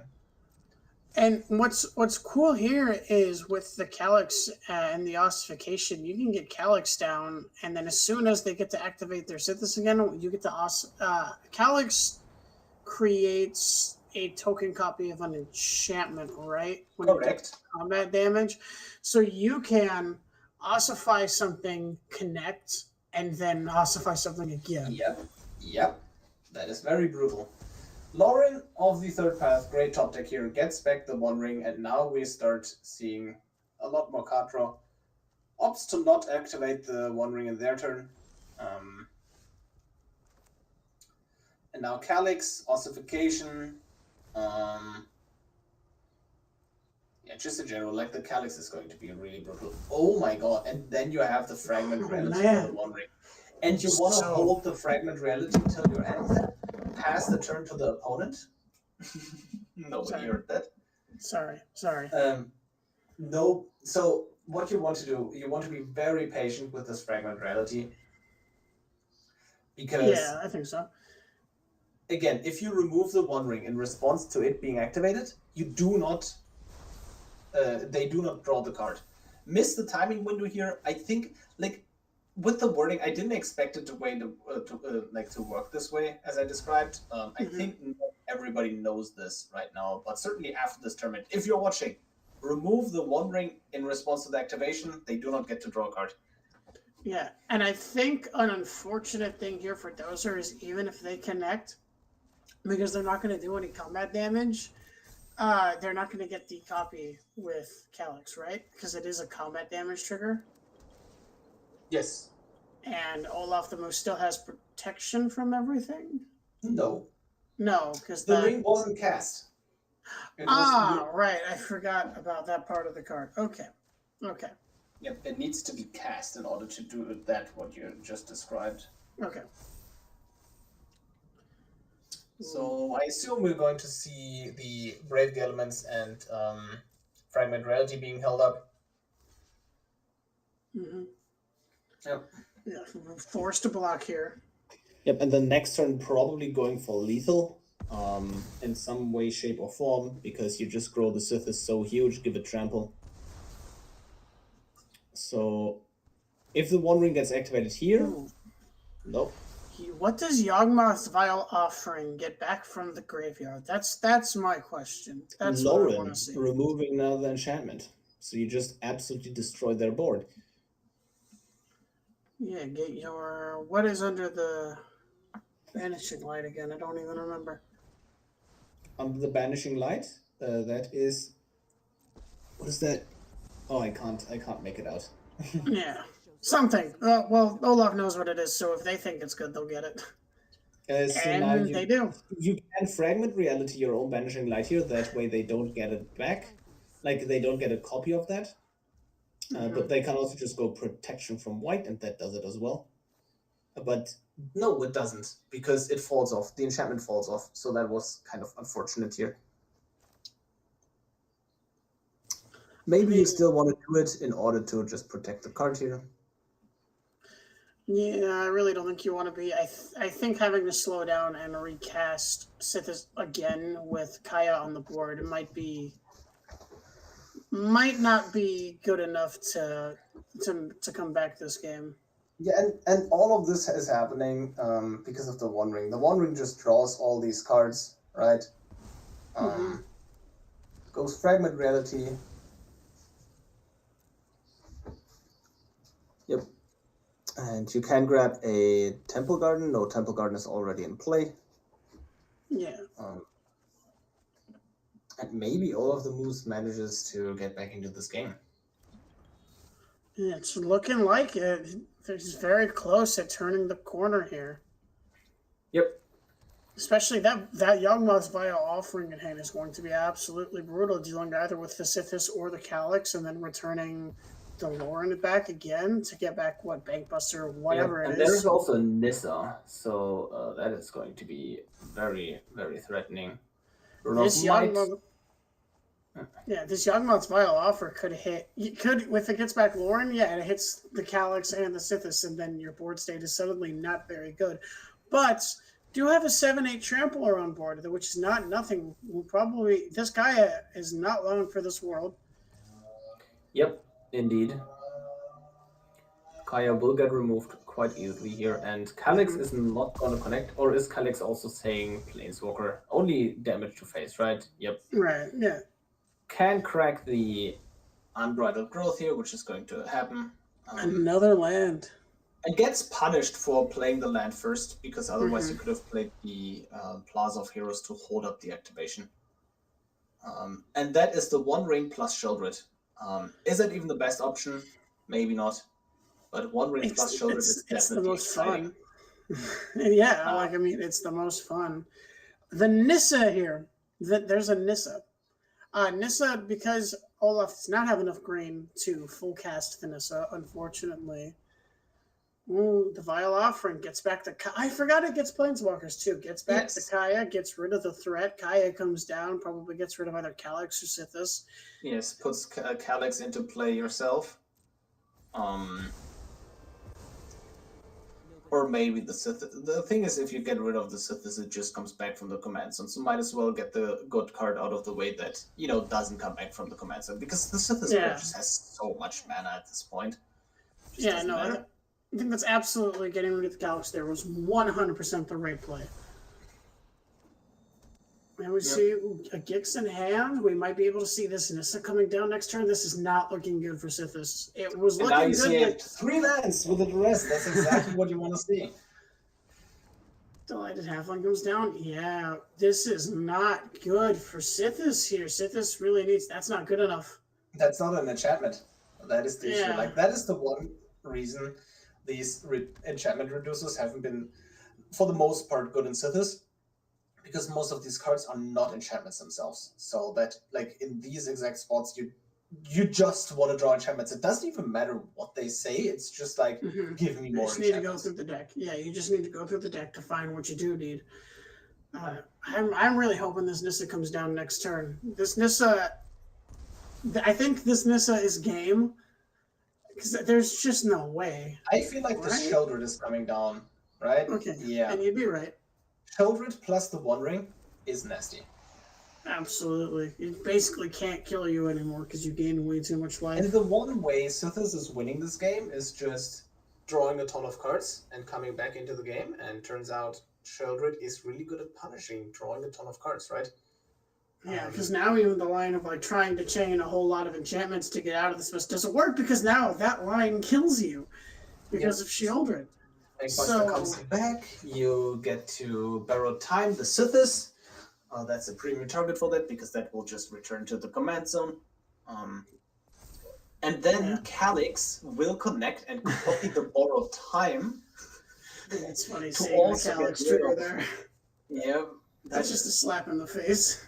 Yes. And then it gigs to draw even more cards under this Sheldred, right? Yeah. So this is over. I'm gonna say it now. This is so you know how often we said that this tournament. Okay, but now it's really over. Okay, now it's really over. Yep. So and to be fair, I think we're right on the other times we said it was over. So I don't think it's unfounded to say that now. But I mean, Borrowed Time gets copied, gets rid of their mana. Yep. Now, all we need to see now is Sithis playing Farewell for some reason and top decking that. But then that's not good enough. I was going to say, like, that's not even leaving you in a... It's at best a neutral position. Yeah. Because better than what you're at now. Nissa just coming down minus every turn. And it's going to be brutal. Yeah, Olaf the Moose says, this is just going to keep everything you do from doing anything for the rest of this game, which probably isn't going to be for much longer anyways. Yep. Not what you want to see. And all of this coming down to the One Ring drawing. How many counters does this thing have? 4? That 4 or would 5, be 10 yeah. cards drawn. And then next turn it's going to draw 5, so it's 15 cards, and then 21 cards. The Patriot Humiliation on the Sheldred is not that good. It's also just actually not doing anything. Yeah. Yep. Yeah, that's a good game. Doesn't even get to see the Nissa. They knew they were screwed, but they didn't see how thoroughly screwed they were. Yes. I mean, at this point, Kethis had half their deck in hand with the One Ring next turn. Mm-hmm. One Ring, really good card. Just start very playing strong. By the way, just for the record, I'm playing the One Ring right now in my Sithis deck. It's not an enchantment. Nice. I know. It's just Enchantress just wants to draw cards. And what does the ring do better? And oh no, you lose life. In an Enchantress deck, it's like Get it all back anyways. Who cares? Yeah, exactly. Who You gain it all cares? back anyways. Yeah, I am planning on. I've started brewing a deck for the 4-mana Teferi from Innistrad Midnight Hunt, the one that untaps a bunch of stuff in game's life. I'm building a deck with that commander with the One Ring specifically in mind. Oh no. to So just you can create a green. imagine untapping Lotus Field and that in the same turn. Yes, that's the greedy goblin in me. Yep. So That's and the then plan. you time warp and then you do it again and then you snapcast the time warp and then you do That's it again. exactly why I like that the fair, because I don't have to worry about counter spells and removal. No, I just want to do the biggest, dumbest, greediest possible thing, because he does it fairly well. So that's what it's going to be. That's going to be the function of the deck. It's going to be great. It's going to be fun. I cannot wait. It's great. Okay, yes. That concludes this round. Sithis takes Kethis wins against Sithis. And thank you for Doza for qualifying for this month's tournament. It has been great. It has been a great run for you. Thank you. But all of the moves goes into the final. It is going to be all of the moves from lower bracket against Atraxa Grand Unifier piloted by Melamed from the upper bracket. And with that being said, Atraxa was responsible for sending Kethis to the lower bracket with a 2-1. So they were close game. They were good game. From what we got to see, they were. It was a competitive set. But so for sure. This is also the first time Olaf the Moose has made it this far in the bracket with Kethis. This is the best we've ever seen Kethis doing. Well, yes. And also, we might add, since this is double elimination, Atraxa only needs to win 1 best of 3, where Kethis needs to win 2 best of 3s. So that is going to be tricky, but it is not unheard of. There might be looking. Yeah. Sorry, go ahead. It has been done in the past. That's all I want to say. It has been done in the past that the lower bracket won the tournament. Yeah, and if that is the case, if that's going to happen, we are looking at a long final round ahead of us. Because these decks are grindy. Grindy decks.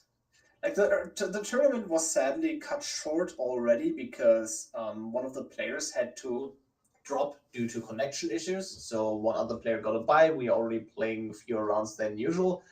But damn, if these players are not making up for it, I don't know. Yeah, absolutely. They're giving you your watch time that you were looking for. So all right, looks like we're going right into it. Players send in the challenge. They are about to get ready. We will hop into the game in a bit. Before that happens, though, thanks to the sponsor, Untapped.gg. They are a great sponsor. They graciously provided us with a free subscription that we can give out to the tournament winner. And also, I might add that and at the end of the stream, we're going to reveal something special. It is going to be a ban list for competitive, specifically historic Brawl league. So it's going to be slightly different than the official ban list for the format. Only additional bans, nothing unbanned. I can say that much already. But without further ado, all right. Melamed versus Olaf the Moose. The final round. This is what we've all been waiting for. And this is an exciting matchup to have in the final round. We have who I think I had mentioned earlier was kind of the underdog of this whole tournament, making it all the way. And I'm very glad to see them make it all the way this far. I think this is an amazing achievement. Even if they don't win, which I'm not saying they're not going to win, I think they have a very good shot. This is going to be a very competitive set, but I'm happy to see them make it this far regardless. So, turn 1. Manadork. Great start. Into Thoughtseize, into just seeing lands double removal spell. Now, if you are Olaf, you can just go ahead and play Kethis for efficiency, or you can just go ahead and do nothing. I think doing something is mostly better than nothing. It's just that you don't Kethis into something for here. Yeah, Emrakul, Cool, not a good draw at this stage in the game. Going to be stuck in hand for a bit. Has Terra Sunder, Snapcaster Mage, and is that Ranger Captain in hand as well? Yes, very much. Okay. That is a Ranger Captain. That is just a great toolbox card. Emrakul Amazing. is a good card to get off of Retraxa. Like you just reset the board and then Atraxa, Emrakul, go nuts. Ooh, a fatal push off the top might be pretty good here, but doesn't have a super appealing target. It Yes, can't Kethis. Oh, that's right, because of the land, right? Yes. I forgot. You can the fetch Fatal land. Passage, crack it. And then next turn you can Snapcaster, push it again. But goes for the Ranger Captain instead. That's a very respectable choice. Probably wants to get like what? What's it called? Esper Sentinel or Manadrock, right? Just get a Manadrock to ramp into a Traxa. Like that's what the game's all about. yeah. Hmm. Yeah, I think So- I think you're right. I think the mana. Agent of Ravine is also an option. If you just want to get super grindy, like exceptionally grindy, you can do that. But yeah, actually decides to go for the Agent of Ravine. Wow, amazing.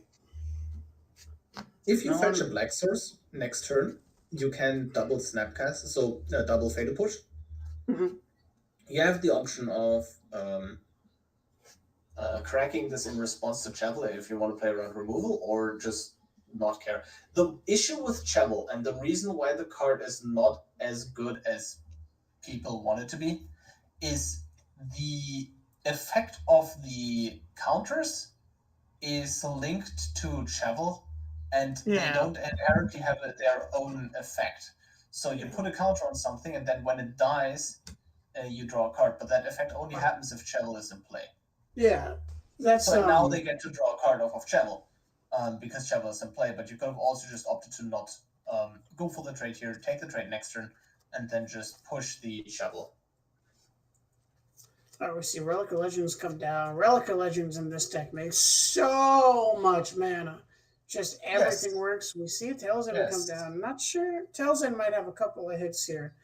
But not, at least not in the hand, and the graveyard is not very full for Kethis yet. So I So don't if we think see we're a gonna black see- fetch, we see the double push line. We do not see the double push line. Instead, we are going to see Agent of Rufine and then what I assume is going to be a Tail's End into a Terra Sunder. Or if you swap the order, the opponent can still just sneak Kethis under the Tail's End. That is the issue, right? Yeah. And then opts to not play Agent of Rufine. Decides, I don't want to expose this agent here at all. And now we just see, hey, this is Kethis. You could have done a fatal push like on Kethis and on the Pilgrim and just cut them off of white, but I don't think that gamble was worth it, and Amanamat would tend to agree. Still have Snapcaster for the removal spells available. Hits doesn't have a way to trigger to activate the revolt for the Sithis removal. Decides to play out the Agent of Rafine. Still has Snapcaster plus is it cut? No, it's I can't remember Cut card down. names. Fatal push? Fatal push, yeah. Talking Yes. about Snapcaster. So Channel gets to draw an additional card here. And now a permanent left the battlefield, so you can just go ahead and Snapcaster into Fatal Push. But then what do you kill? Do you kill the Kethis or the Shovel? I think you just gotta suck it up and take the Kethis hit, right? Like it sucks, but yeah. Because you're under a lot of pressure at this point, but the deck just pops off so hard as Kethis, and you really just need time with the Traxxas to get it down. Decides not to trade with the army. Decides to Chump do- block. Okay. Oh, it's jumping. True. Narset. I mean, that's actually your only play, right? You gotta Yeah. just Narset here. Hope to get something nice off the top. I don't know if he plays Yeah, board any. wipes. There are board wipes. Day of Judgments, Divine Purge. things like that. Drown. Drown is kind of good against Olaf, Yes, or against Kethis. that's going to be a kill spell a lot of the time. Yeah, pretty good pull. Not castable, however. No blue source available because of the Narset. The Narset's going to bite the dust here, unfortunately, for Melamed. Yep, eats it. And since there, you can also put counters on Planeswalkers, draws another card. Really great. Plays the first white land of the game. It's turn like, I don't know, 8. The first white sort of land. Sure, no biggie. Yeah, it took a little while, but he got there. And then the card on top with the Scry was Orcish Bowmasters. So that is going to be brutal. What we get to see more of this card being showcased. Orcish Bowmasters, another one of the most broken cards coming from the Lord of the Rings set. We get to see it in action yet again. I mean, now you're just gonna slow roll it, right? Absolutely, yeah. Because now you just keep up the removal. If Atraxa top decks a land, Atraxa is dead. Because Orcish Bowmasters, ping face, on their turn, removal spell. It's just lethal, multiple times over. Burrow Duel gets activated. You can't Tails End this. You kind of have to Tails End this, otherwise you're dead on board. This like is it's true. really weird, and if you do that, then you're dead on board to the Orcish Bowmasters, so it's a lose-lose situation. The Orcish Bowmasters always kill you. Like, you can stifle the Amass plus ping trigger, but that's still a 1/1 body in play that, still kills you. Yeah, I would agree. I don't think there's anything Melman can do unless. How many board wipes does the deck run? Because I think that's the only out at the moment. I believe it's only 2 or 3. So Atraxa ETBs. You have to kill Atraxa now, I believe, to play around Pact. No, you don't, because if they Pact, you can just Terror Thunder on your turn anyways. It just doesn't matter.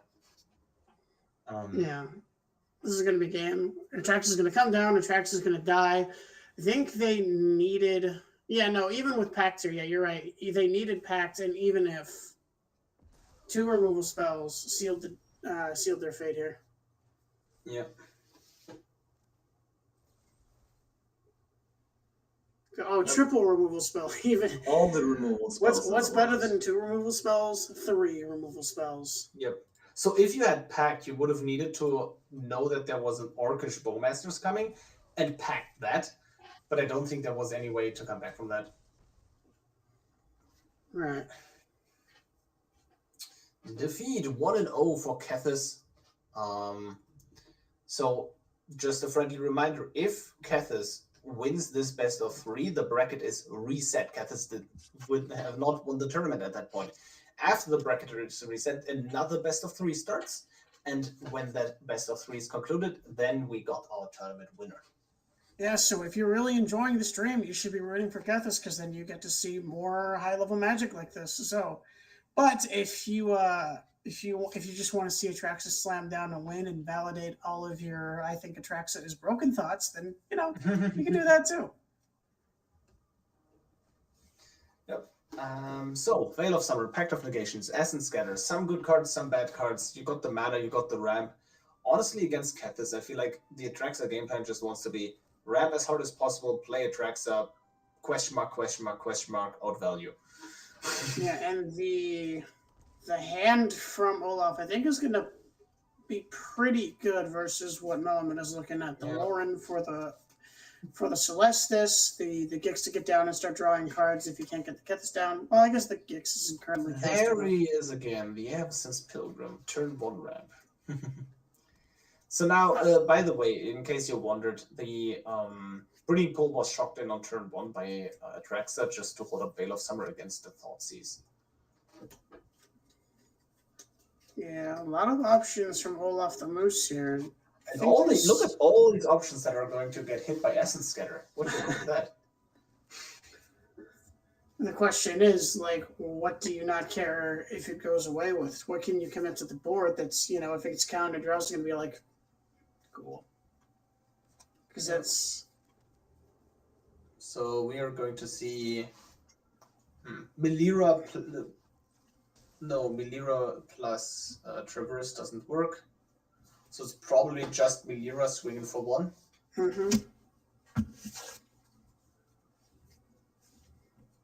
Now, do you counter this Melira? It is a 3/3, but Well, it is a 3/3, but it's only a 3. Like last game, you lost the game as an Atraxa player because you just got beat down by this Cathars player.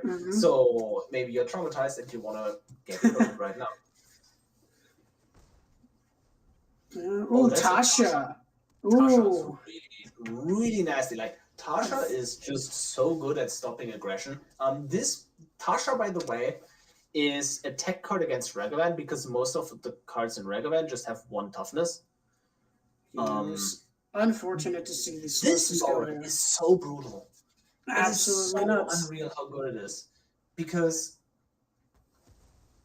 like if you don't top deck the black source right now, well, that was it's not an untapped black source, but at least you got a tapped black source. If you didn't get that, that would have been so backbreaking here. And now you just go black source and you hold up. You don't hold up Veil of Summer anymore, sadly. You still got the Scatter Ray in hand, so you're not totally screwed here. You still have Scatter Ray to deal with aggression, and I think you have to Scatter Ray that. Absolutely. You can't just let them draw 2 cards here. And then I assume we see the Teachings of Kirin. Yep. So even if Melvin misses the land drop on this next turn, this Tasha is just a wall. Like you can't attack anymore because the Tasha's going to nuke your board or nuke all your attackers if you do. When we do see and the now land you have down, Tasha with Veil and Pact of Negation backup.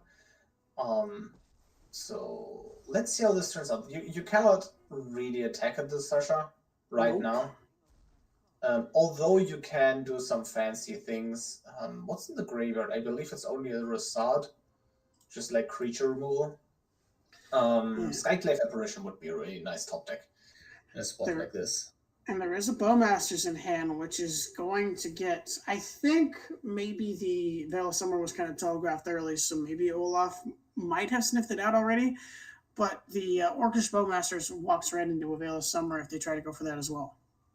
Yep, even though you still have Bowmasters on the board, you just don't get the 1 ping, so you're probably still fine with that anyways. Yep, so a bunch of options. You can, like maybe they're playing around Wash Away right now, which is why they're hesitant to play this Cathars. So, yeah, lots of good options. So Gix, Melira, and Rasad in the graveyard. So if you play this Cathars, you can immediately bring back Melira, actually, to protect the Cathars. But then you don't have the Gix, and you kind of want to be in a situation where you just want to get the Gix back, swing in. But even then, the issue is just like your whole board gets minus. Yeah, you can't even attack at that point. You could get the Gix back and attack, and then you don't get to draw any cards because like none of them got to connect, and now your board is tiny and if not almost totally wiped. Like this Tasha is brutal here. Oh yeah, absolutely. The thing is just, as weird as it sounds, I think Tasha's activation can be quite dangerous at times. Do you just pack that? That is extremely aggressive, but also reasonable because you don't have anything to do next turn per se. You just get the plus. You're just gonna plus the Tasha anyways, and probably pass with the Veil of Summer up. So why not? Like you can't play Traxa next turn. And then also, like if you top deck land, you might as well fire off the Pact of Negation right now, or the Atraxa. The turn afterwards is when it's becoming awkward because then you're blocking off your Atraxa. Like on curve. Yeah, I would do it now. I would pack to this Kethis here in this position. And Malamed seems to agree with me here. Yep. Very nice. And then you can swing in at the Tasha for 2 damage with this Lauren, which is not going to be enough. And the awkward part is the flip side of Teachings of the Kirins can never attack Tasha. So what's going to happen is the flip side when it attacks, can exile something from the graveyard and grow something by +1/+1, but that is put onto the stack. Oh, draws the green source to hold up. Nice. Draws the green source to hold up the Veil of Summer, so still in a good spot That's here. really nasty. Oh, you know what you can do? Bowmasters, and then Lauren activate Bowmasters to force draw. And I mean, do you even? I guess So you in can, response though, to yeah. that, you can just activate Lauren, Right. and then you ping your. You have to ping yourself with Ooh. Bowmasters. Oh, that's a Divine Purge. That is a brutal draw for Kethis, or Malamed Druid, but it's pretty brutal for Kethis here. What happens now? If you ping the army token, I believe it is going to... No, yeah, you could have pinged the army token here because they simultaneously get plus and damage, and then the state-based action doesn't kill it because at that point it's already larger. Yeah, look at all this removal here that doesn't work right now. Yeah, you still can't even ooh the land for the Atraxa. You still can't even really attack the... But you can, right? Tasha. Oh, now it dies to the... Okay. Yep. Yeah, Orcish Bowmaster somewhat cleanly answering the Tasha here. Clean was I mean it's a very loose word here. And now it's just committing to the board and getting blown out by Divine Purge. Yeah, this is going to be brutal. Thanks, Lauren. I am going to enjoy this Divine Purge, says Melamed. You could have also led on the Elspeth's Nightmare first, but I think it's also very reasonable to not lead on that at all. Like you could have lead on Elspeth's Nightmare to destroy Orcish Bowmasters. Yeah, right? that's what I was And thinking. It recognizes his own mistakes, but still plays it just to exile the graveyard, right? That's the important part. Yeah, I think getting the Orcish Bowmasters would have been pretty nice there, but a Shieldred in hand is probably not what Melamed wants to see, but they're And probably you know going to... what I see on Atraxa's side of the field? In main phase 1, trigger, duress you, Atraxa. Like that, Atraxa will resolve 1000%. I can promise you that. No, I think so too. That's if they draw the duress. They don't. No, Oh the wait, yeah, duress because from of that nightmare. I thought you meant literal duress. My brain is sometimes very stupid. Doesn't take the removal spell. You get a land back from this, right? You get a land from the Atraxa. You can play the Atraxa next turn, guaranteed. Oh, and the Day of Judgment. That and the bow. Wow. Dark Ritual is probably no. So day and then a land. Untapped source is probably what you want. Mm-hmm. Yep. And then just Do they commit have they don't have a blue mana up for the Tail's End. Yeah, Well, but Tail's End will always hit something in the legendary Mattress deck, right? This is true. Probably much better than Reprieve at this spot with this at this point in the game. Yep, very much so. All right, Olaf and Moose got to figure this out. Got to get out of this binding. Go for the throat? Oh no! Play land, play Atraxa again. Right? It's and then it taxes you by 1 as well with the Sentinel. It's just like... Thanks for the cards. I'll play my Atraxa again. Sure. That's what I wanted. More cards. Gonna lose your graveyard anyways. Here we go. So you activate Kethis here just to empty your graveyard because it's gonna get exiled by Elspeth's Nightmare anyways next turn. Yeah. So just utilizes all the resources that he has at his disposal. You can be like you cannot go ahead and resort the Atraxa purely because if that happens, Atraxa is under resort, your board wipe, everything dies, and Atraxa comes back, and that is a disaster. Yep. So now the Melira is here to protect either the Sithis or the Shieldred. But the Melira trigger can just get easily Tails Ended as well. Yeah, I was gonna say you're not getting anything back. That's gonna be a guarantee here. Just you have 8 mana. No, you have 9 mana right now, right? So you're 1 mana short of doing it all with Day of Judgment, Tails, and Shieldred. Right. So you might want to do Day of Judgment, Tails, and Ranger Captain or Cultivate. Yeah, I think I don't think the mana is available for Ranger Captain, so it's probably just going to be Cultivate. Oh, true. Yes. Yeah.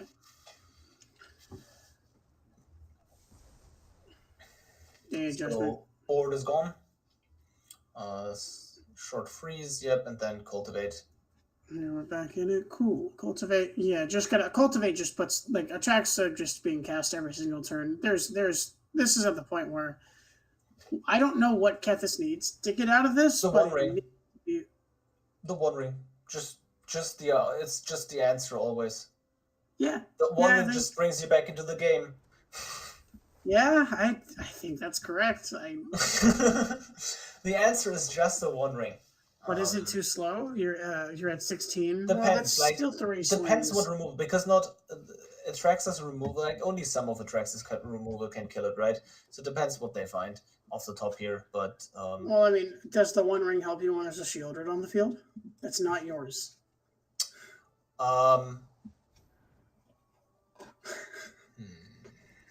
Maybe not so much then. issue, right? Yeah, maybe I love the One Ring, but when my opponent controls Shieldred, not quite as enticing, you know. Yeah, Shieldred's price was going up, by the way, in multiple formats on Magic the Gathering Online because of the One Ring. Because of the One Ring, yeah. Yes. It was already pretty high in paper because it's Shieldred. Shieldred and One Ring is always favorable for the person controlling the Shieldred, whether or not you control the One Ring or not. Mm-hmm. Absolutely. So go ahead, draw 10 cards right now. I dare you. You draw 10, take 20, and then take 10 on your upkeep. Yep. It's like, here, So- you have a ring, and my Shieldred is trying to rob you. I dare you. Yep. So now, Haywire Might, exiling. Bowmaster's coming back. And now you can crack this Ranger Captain, but you know that there is almost nothing in their hand. Mm-hmm. But you can just be safe, right? Like this Right. way, you know it's nothing is going to happen right now. So there is actually an Anguish Anguish Unmaking Unmaking. draw. It's Yep, pretty that good is here. likely going to exile the Shieldred in the upkeep, if I had to guess. Yeah. And now the One Ring is a good card again. Yeah, with the shoulder removed, but then you still have an Atraxa to deal with. Yep, very much so. So, and then And Atraxa then here. another Atraxa, and another Atraxa. And this is a position where Atraxa is at its best. And you want to really play Atraxa when your hand is empty. You don't want to have to discard. So in a spot like this where you're just going to go, land, I have 1 card in hand, I guess I'll play Atraxa, is way better than, oh, on curve, I already have 6 cards in hand, guess I have to discard 3. You know, like, this is perfect. If you want to keep removing Atraxa, like, oh, okay. Oh, no, you know? Narset. Bad hits, honestly. Yeah, not Well, great. it's okay. But you have some form of interaction with the turtle. Interesting inclusion, by the way, the turtle. I would love, if we get to interview Melamed afterwards, I would love to ask about the turtle. It's a lot of hits for Atraxa. You do not have a lot of creatures. Malamet tries to maximize Atraxa hit with his builds. That's the thinking here. Notably, I believe doesn't run Immersion Ultimatum. Does not run Immersion Ultimatum. Yeah, the man is too bad. Yeah, definitely. I think that's a good call.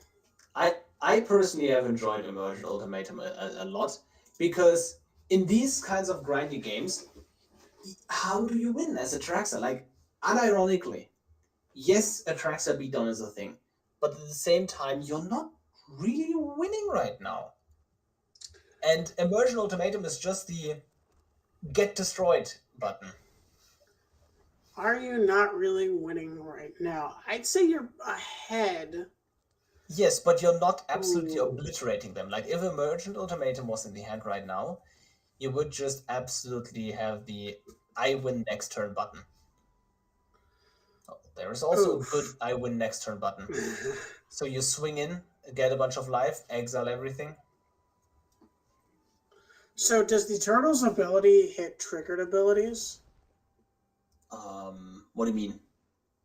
The turtle that has the channel ability, it has some sort of counter ability. No, that is no. That Well, is that's a the different crab. one? That is Okay, the that's crab. crab. Got it. The crab. Decides to not play the farewell here. Just wants to let the opponent commit to the board a bit more. That's And and just- just backfire. Hold up counter magic. Oh no. And then there's... Was that an Emrakul top deck? I believe it was. So now, Turtle brings back Tail's End. Tails End countering Emrakul. You can deal with the the trigger body. specifically. Yes. And now you don't control my next turn. And then you do not... Oh, tapped wrong?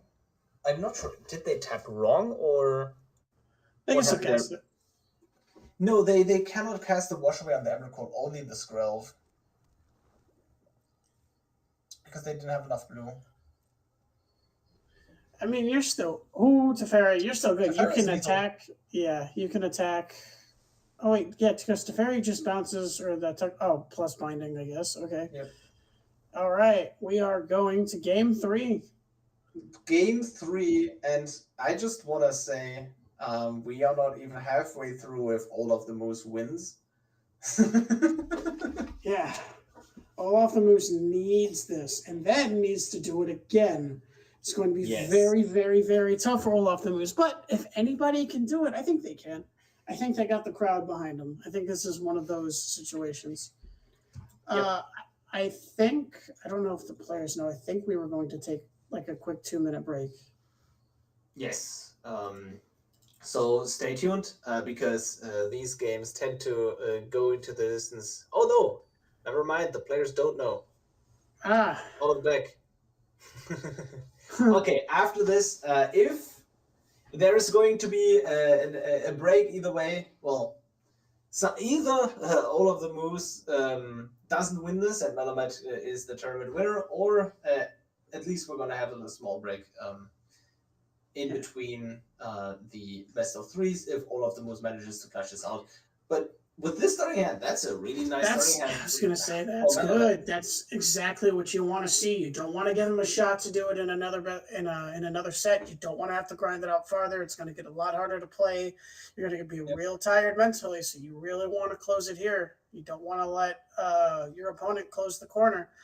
And this hand is a good way to do it. This hand ramps, it interacts with Bowmasters and puts a lot of pressure on. You can have pretty much all of your colors with Traverse the Ovenwald and Arcane Signet. I mean, if there's ever a keep, that's one. You've got Wandering Emperor to exile attackers that are very annoying. And now you got Deluge to draw cards when you need them. So this is a good hand. This is a very good start for Atraxa. And we have another Orcish Bowmasters in Olaf's hand with Chevelle, Liliana the Last Hope, Cutdown, and some lands, and now Relic of Legends. So we might see some Bowmaster on Bowmaster violence in this set today. Yep. And the person's playing the second Bowmaster who usually wins the Bowmaster trades. Right. Ooh, ramp into ramp. If this Atraxa just comes out guns blazing super early, I don't know. Kethis doesn't have removal in hand for it. It might just immediately take over the game. I was about to say, if there is not a lot of speed happening here, this Liliana might be able to ultimate. And this... Have you ever faced a Liliana of the Last Hope ultimate? No. I've only faced the other 3-mana Liliana's ultimate, and that ultimate makes me want to cry. So, it makes a zombie... It makes two zombies at your end step. And then plus X zombies, where X is the number of zombies you control. Oh, it's Endless Ranks of the Dead, but on a Planeswalker ultimate. Yes. Okay. So you just get more and more and more zombies every time. And there was a very... Card Market put out a video where one of the members... Where one of the members faced a Liliana ultimate. And they... well, they didn't face that. They ulted Liliana and won the game because of it. Because the opponent, in paper, went for infinite life and said 1 million, but still got killed by the zombies because he actually managed to deal 1 million damage with Liliana ultimate. I haven't. I must have missed that one. I don't know how old it is, but I love their stuff. I watch their content all the time. Yes. Currently not sponsored by Card Market, but hey, Card Market. Hey, we are here. we're right here. We'll gladly accept Anyways, so let's see. Cultivate ramps you, which is great, and then you can also just play another 2-drop to ramp, right? Just like go double ramp this turn. The issue with that is if you like, you really need to find an answer to this Liliana eventually, and just like Bowmasters buys you a turn, and maybe that turn is all you need. Like just pinging Liliana for 1, that alone is just so valuable. Yeah, you can. Yeah, there is the option to just play Cultivate and hold a Bowmasters here, and I do think I would agree with you. I do think that would probably be the best play because here. then you can play Atraxa the turn afterwards. Mm-hmm. So Cultivate, finding 2 basics. Yep. Playing Swamp. Swamp and Forest is what we're gonna see. Yeah, and then Swamp.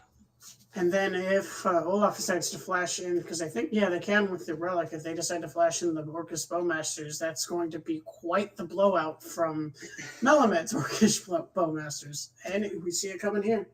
Well, the issue with that is if you kill their Bowmasters, yes, you killed their Bowmasters and you won the Bowmaster duel, but at what cost, right? Oh, that's true. You still have the Liliana to deal with. And you still have the Liliana, right? Yeah. And you really want to slow down that Liliana. Like if Liliana upticks, then you can't play the Bowmaster C because it hasn't uptick yet, right? It's gonna uptick to 6, and then at 7 you have the ultimate. So if Atraxa doesn't find removal for the Liliana will ultimate, I believe. Decides to go for the Bowmaster kill instead of sniping the Liliana. So Liliana's going to be able to plus in an ultimate. I'm wondering if Melamed thinks they can beat the ultimate with the Trex. Traditionally, you just like the ultimate just needs to sit around and then you swing in for lethal. But what's a faster clock, that ultimate or Atraxa? Generally, I see if it's even, probably Atraxa. But if just one removal spell happens, then I think Atraxa is definitely not favored anymore. They can but play the around. ultimate is out of the question, anyways. They got back Bowmasters. So let's see. Do we just? I'm not even sure if Atraxa is just a good play here because you can't just vomit out Sheldred and other stuff, right? And you're sitting like you want to empty out your hand before you play Atraxa, generally speaking. Okay, yeah. I would agree because otherwise you're just discarding a whole bunch of cards and that doesn't feel good. You especially with the hand that's pretty good like this with Emperor and Sheldred in hand. Yeah.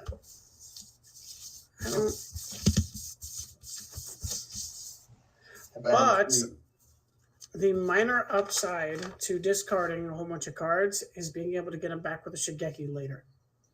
Oh yeah. And now we're probably going to see the cycling of the Triumph. Orcish Bowmasters coming back, pinging the Orcish Bowmasters. More Bowmaster on Bowmaster. This is like Legacy right now. It's all about the Bowmasters and who's pinging with Bowmaster. Bowmaster on Bowmaster violence. When will it end? And now you can go ahead and just Vile Offering the Sheldred. What do you get back though? I don't know, and I don't think you packed the Vile Offering either. I think you let it die so you can protect. Oh, they don't go for it. They go for Patriot Humiliation. I think you cannot afford to pack that. You just lose on tempo so hard on the board, right? Yeah, definitely. So at the very least, you should probably go ahead and cycle in response, and if you see a board wipe, maybe you can think about pacting. But I'm not sure. Yeah, I think let this die so that way you can still. I keep saying just play Atraxa, just play Atraxa. You have lands to discard if you really need to. You know you're going to get at least another one, so you can. The thing is, the Atraxa play can just get blown out by like Thoughtseize Vile Offering. Yes, but then they would need to have both. Yep. I think you can play around one and not the other either, and I think Atraxa really needs to come down and stabilize this board. You have the Pact, so as long as they don't have the actual nuts, you should be fine. Yep. Draw a card, Orcish Bowmasters. Took 1 damage to Butch accidentally. And is facing down almost lethal on the board. Almost.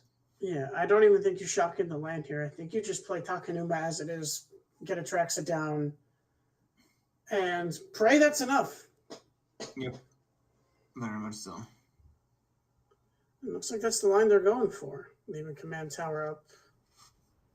Yeah, generally speaking, you just want to keep up the lands over the artifacts because, let's say you have something you want to cast off the mana. What the Veil of opponent can Summer do is beautiful here. So that covers all your bases. That covers the worst possible Thoughtseize into removal spell. That covers that. Yeah. Yeah. Snapcaster No, yeah, that is very nasty. Veil of Summer plus Pack plus Emrakul, I think that is almost a GG. But there are still some things that could happen here for sure. I think I would take the Snapcaster. I don't remember what's in the graveyard, but I think I would take the Snapcaster. It's Snapcaster over Emrakul. Would you really take a Snapcaster? Oh, never mind. I forgot about the Emrakul. No, of course, take Emrakul. Don't listen to me. My cat kept me awake last night. Yeah, Esper Sentinel is taken as the artifact of choice here. Okay. Oh, and they take the Snapcaster. Really? You can Snapcaster back a Pact, by the way, or just Snapcaster back a Veil of Summer.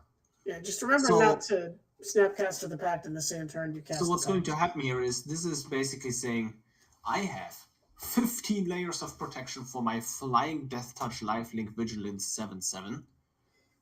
Come at me, bro. Yep. Yep, Esper Sentinel gets discarded. Olaf definitely not out of the game yet, though. This is not over yet. So, by the way, I don't know if you kept track of it, but they Melamed kept a Fabled Passage in hand, and I think they are almost out of basics. They have 1 more white source to fetch. So if they draw the white source, that's quite awkward. Yeah, that would be pretty bad. But, I mean, it's just when you're this far, I say this far ahead, you're not really that ahead. Not yet, at least. Maybe it's not so bad then.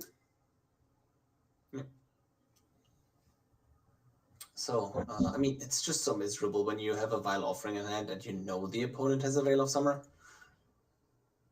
Frodo Baggins not doing much. Yeah, it's not the hotness right now. Although Frodo Baggins on curve can do some devastating things in this deck. Oh, I bet it's just at this point in the game, really not what you want to see. Not at all.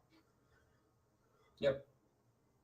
So, Ring Bearer. Who gets to be the Ring Bearer, right? Who can attack through? That is the question, because whatever you put the ring on can actually attack past Atraxa. This is true. So do you want it on just whatever has the highest power? So one of the 2/2s? Well, the army technically can get even more power. That's true. So you might want to make your army the Ring Bearer.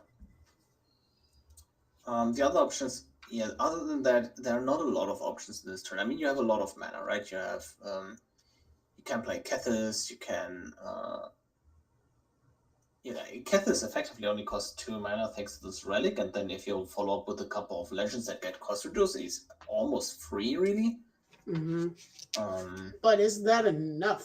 You still have to beat a flying, vigilant, lifelinking 7/7. With Death Touch. With Death Touch. Well, come on. That is... The Death Touch can be quite relevant, for example, against an Emrakul. That's true. So we got information that Olaf is, as a matter of fact, not thinking about their turn. They have It indeed crashed. Yeah. Yep. So we gotta wait a bit. Oh man. Oh wow, that is something. And these games, What a finals, man. It's a grind fest. The grind is real, and I love it. I personally love watching these types of proud games. about this grind. Yeah. Yeah. I think. So we are currently trying to get a hold of Olaf again. And they. Yeah, it's just unfortunate. I think like if Wizards would support this the tournament structure way more, like just in general, like if we had more tools in the client, it would have been so much nicer, and just like the tournament scene would be so much bigger. At least the custom tournament scene. Well, it's just a lot. Standard tournaments exist a lot. Like there are a lot of standard tournaments that exist, like for the established competitive formats, but it's kind of tough for like custom formats. I'm just counting Historic Brawl as a custom format because it is not designed as a competitive format by Wizards of the Coast. Even though the gameplay, like you see here, proves that it could be an amazing competitive format if it was just cultivated a little bit and given a little bit more love and attention. I would love for this to be maybe not a Pro Tour format, but if this became like its own kind of thing in the world of competitive Magic, I think it would be a success. I really do. Yeah. I think we will give all of the moves just like 2 more minutes. We will take a break. It seems like they can. They take some time to connect back to us. So yeah, short break. We will be right back. Stay tuned. We'll see you in just a minute.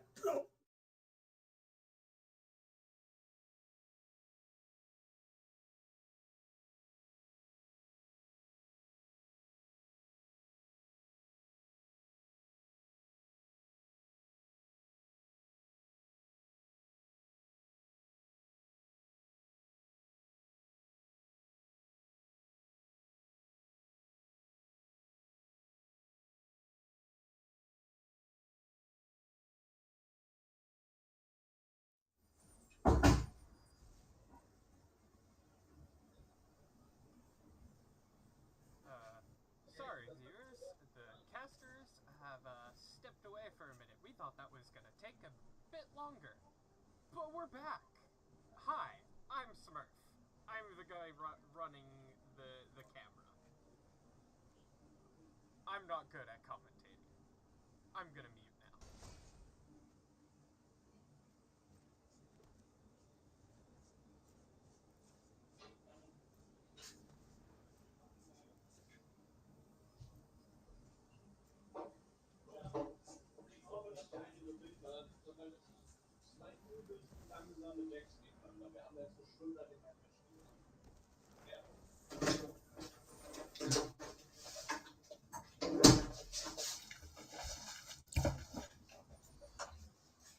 Well, what is this? We didn't get notified. Well, a one-man show apparently, while Titan Lord is still away. So, the Kodia gets played, and a huge board gets built up here by all of the moves. And yeah, Ring is completely maxed out. Yeah, Ring Bearer incoming, exactly. I'm just having some. Yeah. Oh, the banter. I love it. So, Glissa dropping, and that is going to be a really annoying Ring Bearer to deal with. Or is it just going to be a random creature? Hello, Titan Lord. How are you doing? I have Would you returned. look at that? I had to corral my dogs, and we're good. What did I miss? What happened? I was gone for like... played a bunch of creatures, bunch of legends, and cool things happened. It's still the same turn, by the way. It's just Relic of Legend just brought back the whole graveyard, So you bring back a legend with the reduced cost of Kethis. You tap it for mana, you play another legend. You tap it for mana, you play another legend. That's what happened. Remember when I said earlier that just like playing this Atraxa to start walling and attacking would probably do the trick? I'm not convinced of that anymore. Yeah, I don't think board it's wipes the case left. anymore. Uh-huh. Yep.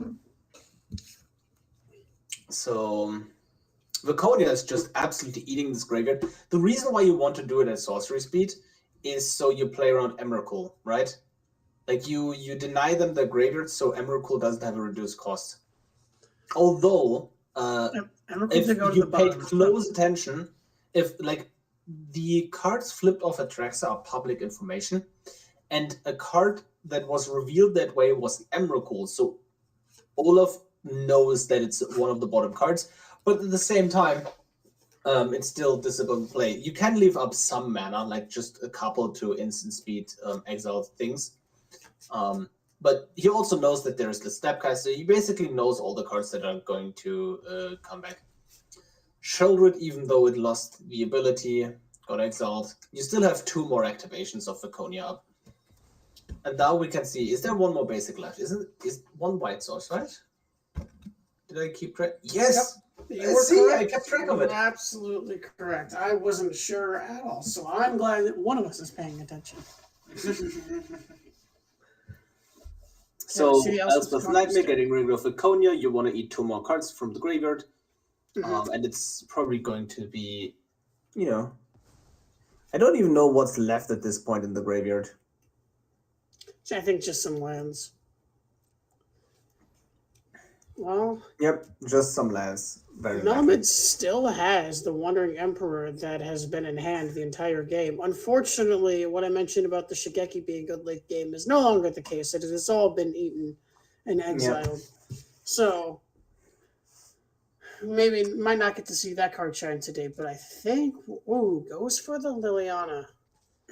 Goes for the face. Goes for the Liliana. Goes for the face. Goes for the Liliana. I think you have to get rid of the resources, like maybe you just grind through everything. And if Olaf plays a legend and just makes Glissa the ring bearer, it's not even that bad because you just get to Wandering Emperor whatever is swinging as the ring bearer. Absolutely. I think Wandering Emperor here could be brutal, but at the same time, man, I have never been less excited to see a Wandering Emperor get cast when the board is this big. Yep. I mean, generally, you're happy to cast Wandering Emperor if there are 1 or 2 creatures on the field. Like, going wide is an actual viable strategy around the Wandering Emperor, right?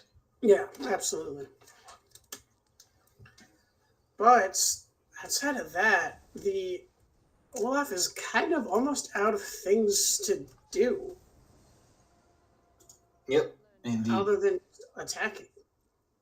Okay, good on the Skrelv. Make sure the removal that you wanted to draw into is going to actually remove something. And the land off the top, that's not good. Yep. And do you swing it with everything? Does it even... That's... The longer the game goes, the more negative of a trade that is. So attacking with the Death Touchers and the Ring Bearer, I think is pretty safe. Yep. Death Touchers and Ring Bearers. That is going to be the choice here. And you have an Eiganjo as well to work with. The issue is, if you Eiganjo, right? Now you are tapped out of Veil of Summer. But at the very least, you still have you do have Pact, and Pact is not known information. So yep. Man. We'll see. So that happens, brings back Liliana, I assume. Which just then minuses. Yep. And then it walks right into the Pact. I mean, walking into a Pact, can you really call it walking? You sneak into a Pact. You just exist into a Pact. Pact just happens whether you want it or not. I guess, yeah, you're right. I guess if you were going to do it, it was going to be when you were tapped out. Because if Pact is known, it's just like, you can't do anything about it. Oh no. Cast Vile Offering again because it is legendary, remember? Oh! Right, it's legendary spells, not just creatures and planeswalkers. So they it's get- just any legend you can cast, Yeah. can play. So you can also bring back legendary lands. Huh. And now suddenly, with the pack trigger coming up again, Yeah, there's nothing here, right? There There's is no. nothing. It is just devastating, brutal. I mean, has Divine Purge been played? We have had so much footage of Atraxa versus Kethis today that I'm not even sure what game we are in anymore. Well, to refresh you, we are in Game 3 of the first set, which is looking like this is only going to be the first set. Oh my god. And then Aleister Shepherd not doing anything here. The Shigeki also not doing anything. Yeah, it's not looking too hot right now. Yeah, that offering being able to be cast off of the Kethis was so brutal. Yep, just plus Liliana, draw a card, kill your dork. Very much not where you want to be. Old Rodstein being drawn, just all the legends come out of the deck to come out and play. You can swing in Ring Bearer triggers.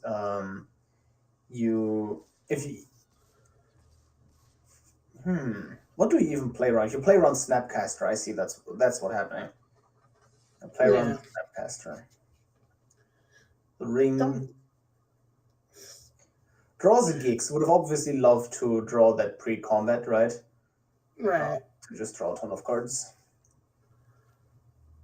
Yeah, this is looking like, man, I don't even know. I don't know what Melamed can draw here to get them out of this situation, but it has got to be one hell of a haymaker. I got to tell you that they need something big here. Yep, for sure. Emrakul, but Emrakul is a possibility to top deck because we reshuffle the deck with Fabled Passage. Is that enough? How much damage can you even do to their board with Emrakul right now?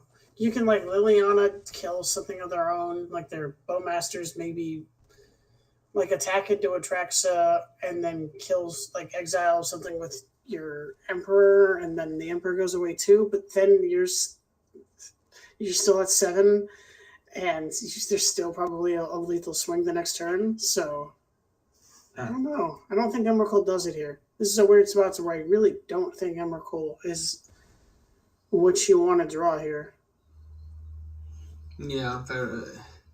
It's just not amazing. Let's see what the top deck is. I think we will know for sure who is going to win this match with that draw. Because I don't think an Atraxa will do it here. Yeah, Farewell doesn't do it because it doesn't deal with the Planeswalkers. Although, I think Farewell brings it to... Farewell is going to be really good, though. Farewell brings it back to pretty much a neutral state because you Farewell, untap, play Atraxa, and now you're back on the driver's seat. But same with any of the board wipes, honestly. You just need to hit a reset button. I think you just cast a Veil of Summer just to cycle it away. Nope, doesn't do it. Decides not to. Hits the land. At 7, there's a pylon in hand, but there is a Veil of Summer to protect the Atraxa from the pylon, and it is revealed.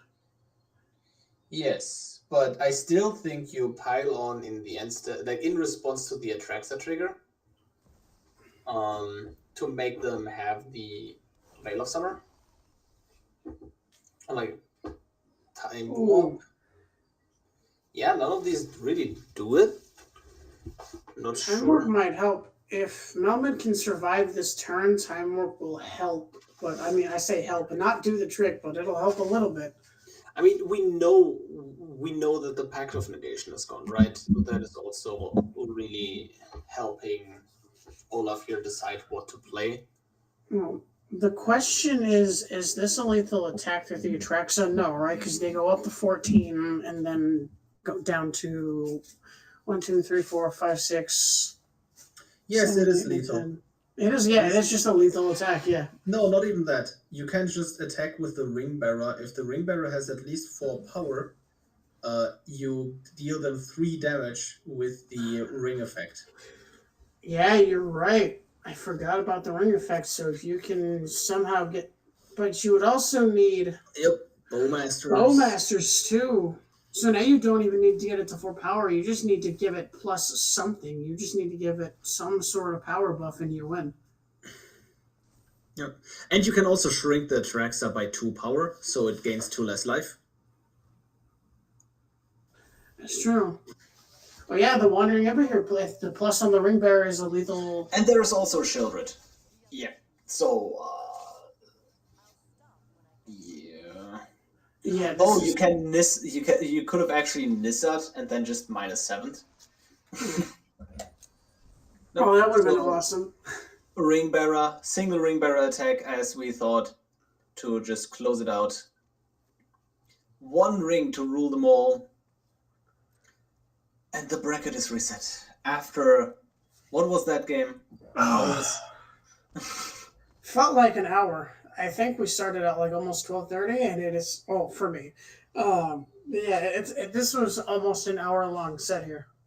Yes, and we are going to have another hour-long set, I assume. Damn, what an amazing set. I sure hope we don't have another hour long set. You gotta go, if it right? is, Somewhere, it's good content. If it is, so my hands are tied. Yes, we're gonna have a small break before that. Thanks to our sponsor, Untapped GG, we are able to provide our top players with a small price of an Untapped GG subscription. Pretty great service, if I do say so myself. I use it. Titanlog uses it. It's great. It's pretty good. The tracking your stats part specifically is free, right? The only thing you pay for is looking up stats from other players or specific stats for your decks. For example, in Historic Brawl, you can look at the any specific commander and look at all the decks that are listed in the database, and then you can also look at specific cards and how they change your win rate with that commander, which I think is very useful. So yeah, check them out. Great sponsor, and we will be back in a couple minutes.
Hello, people. Energy is running low. Grinding. The grinding continues. Fedbot. The grind is So real, you man. weren't even supposed to be here today, right? No, I was told yesterday, hey, we need another caster. Yeah, because unfortunately CGB couldn't make it, and then BP Radiant also couldn't make it because his Yeah. throat is completely gone. Mhm. And so I didn't want to do this myself. I did it twice alone, and it is tough to just do all the talking on your own for hours on end, especially if the two top players this tournament decide to bring the grindiest piles imaginable. But it is still fun. It is still fun. We were really thinking that this tournament was going to be over early, and boy, oh boy, did Olaf and Melamed said, no, we are going to be on schedule. Nothing happens too early. Absolutely not. So here we are. But it was a fantastic set. I think it's very, very fun Magic to watch, at least. So I hope we're giving you content that you're enjoying, and I hope you enjoy this third set as much as we will. Yep. And we're gonna head straight into the games. And it is Melamed versus all of the moves, the final best of 3. It's really anybody's game. Olaf the Moose has proven that, yeah, I can grind with the Traxa. I don't care that they're running blue counter spells and all the stuff that I usually don't like to see, but it doesn't matter. My commander's awesome. So, speaking of, Day of Judgment in hand, pretty good. Melamed wins the coin flip, which is not super important in this matchup. I don't think this matchup's very play draw dependent. We've seen how long and grindy the games are, so but the hand is pretty good. You have all the fixing, so Yes. that's a big thing. So we'll see if they can close this out quickly, or if we're in for another hour and a half. Trudge through the grind. I mean, both hands are good, right? Mm-hmm. It's just sad that we couldn't see a turn 1 Delighted Halfling into a turn 2 Liliana. That is always an issue. Agent of Rafine. Agent of Rafine is exactly here for these kinds of matchups, right? You just play the card and just pay 2 mana. What do I get? Pay 2 mana. What do I get? And then eventually you get something cool. But Infernal Grasp just says no right out the gate. And now you just sit there as the Atraxa player, and you do hold up the Wash Away to counter anything that comes your way. You do have the Veil of Summer. For the duress, too. That's nasty, man. Olaf got to spend some time getting his lands in play. Not good.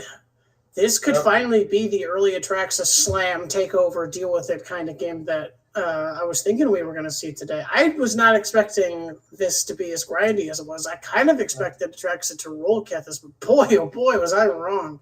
I was so very wrong. But I'm happy to be wrong. So. And we see Delighted Halfling coming out. Honestly, I would have strongly considered wash awaying the Delighted Halfling, because once Delighted Halfling is in play, you're not going to counter anything else, to be honest.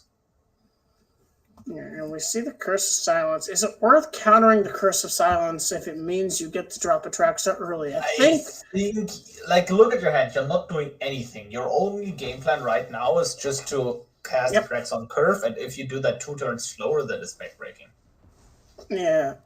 Plus the lands, so they have almost all the lands that they need. They have the board wipe if things get a little bit out of hand and things go awry a little bit, plus the Veil of Summer to protect it from the duress and cycle. This is looking real good for Melamed. And not even that Olaf the Moose's hand is bad, it's just not as, whoa, that's aggressive.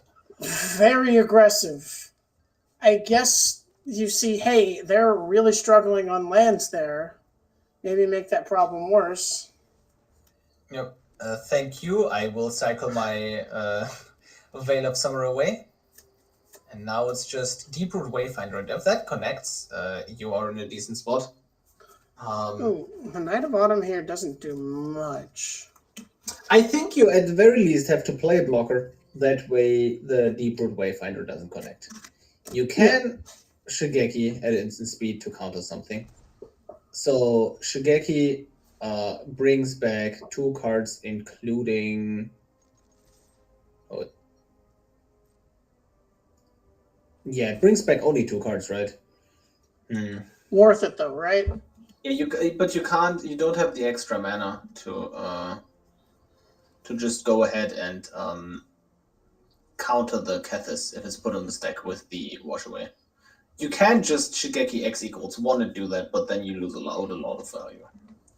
Yeah, I think I would just Shigeki for 2 here, get back the Board Wipe and the Veil of Summer. Just reset it all over again. Be like, okay, if I miss a land drop, here's Day of Judgment. Yep. And then Takes Wash Away instead. If you draw a land here, that's also so great because you have both of these up. I think it's worth to cycle the Time Warp here, because if you draw an additional land, it's so good. Besides to hold the Time Warp.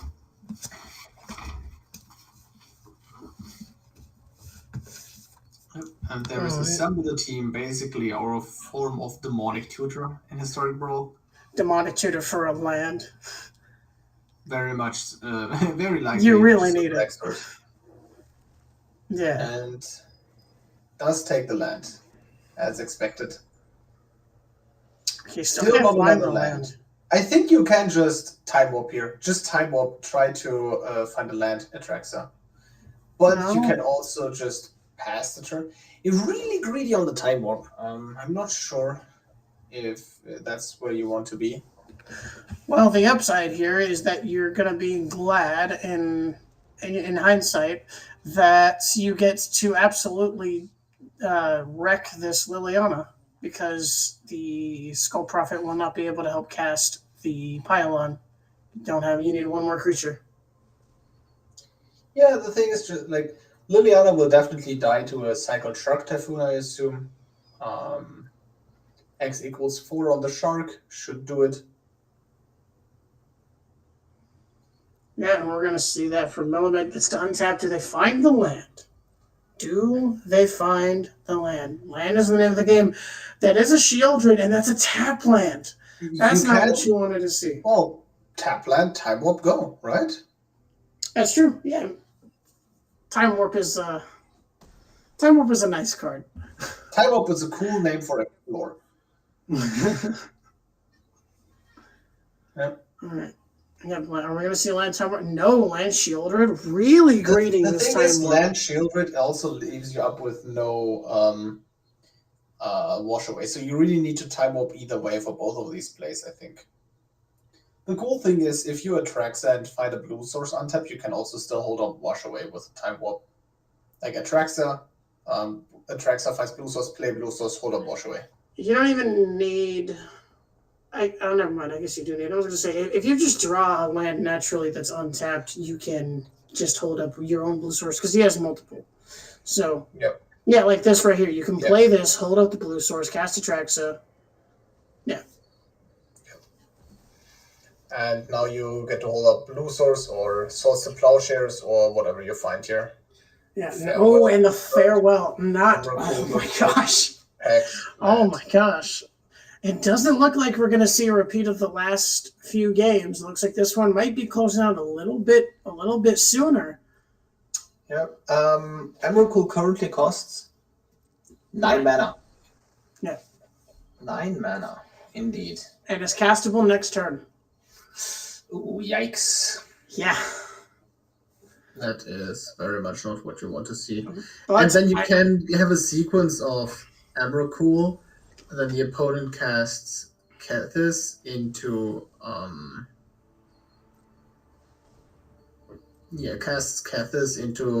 counters magic up, but then you put it into the graveyard. Yeah, you totally backed this. Yeah. Let's go. All right. We're keeping Atraxa in play. We're saying, no. I'm not making this a 30-minute game. You're going to die. I'm going to put the pressure on. You don't get a choice in this matter. Okay, you can even just pay for the Pact and cast Shieldred to just really close it out, but I think at the end of the day you just want to... You're facing 11 power in the air, right? This is 2-turn lethal anyways, so no reason to overextend, just swing it in the air, hold up the counter magic up, and I believe there is literally no top deck that can save you from this, thanks to this wash away. Otherwise, the One Ring would do it. That's true, yeah. The protection and then the draw a whole bunch of extra cards. The One Ring might just do it, but unfortunately this is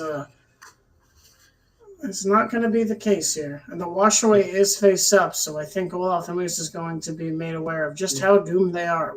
That's not it. Yep. That ain't it.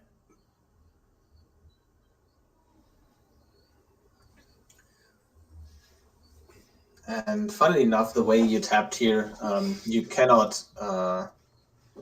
cast this wash away now if phases change, but that also just doesn't matter. Yeah, this is the only other thing that Olaf and Moose can cast here is Kethis, so you only need the 1 blue mana regardless. True. So you can. So this is dead on board. There's nothing that Olaf can do here. Mill, but you're not going to get anything.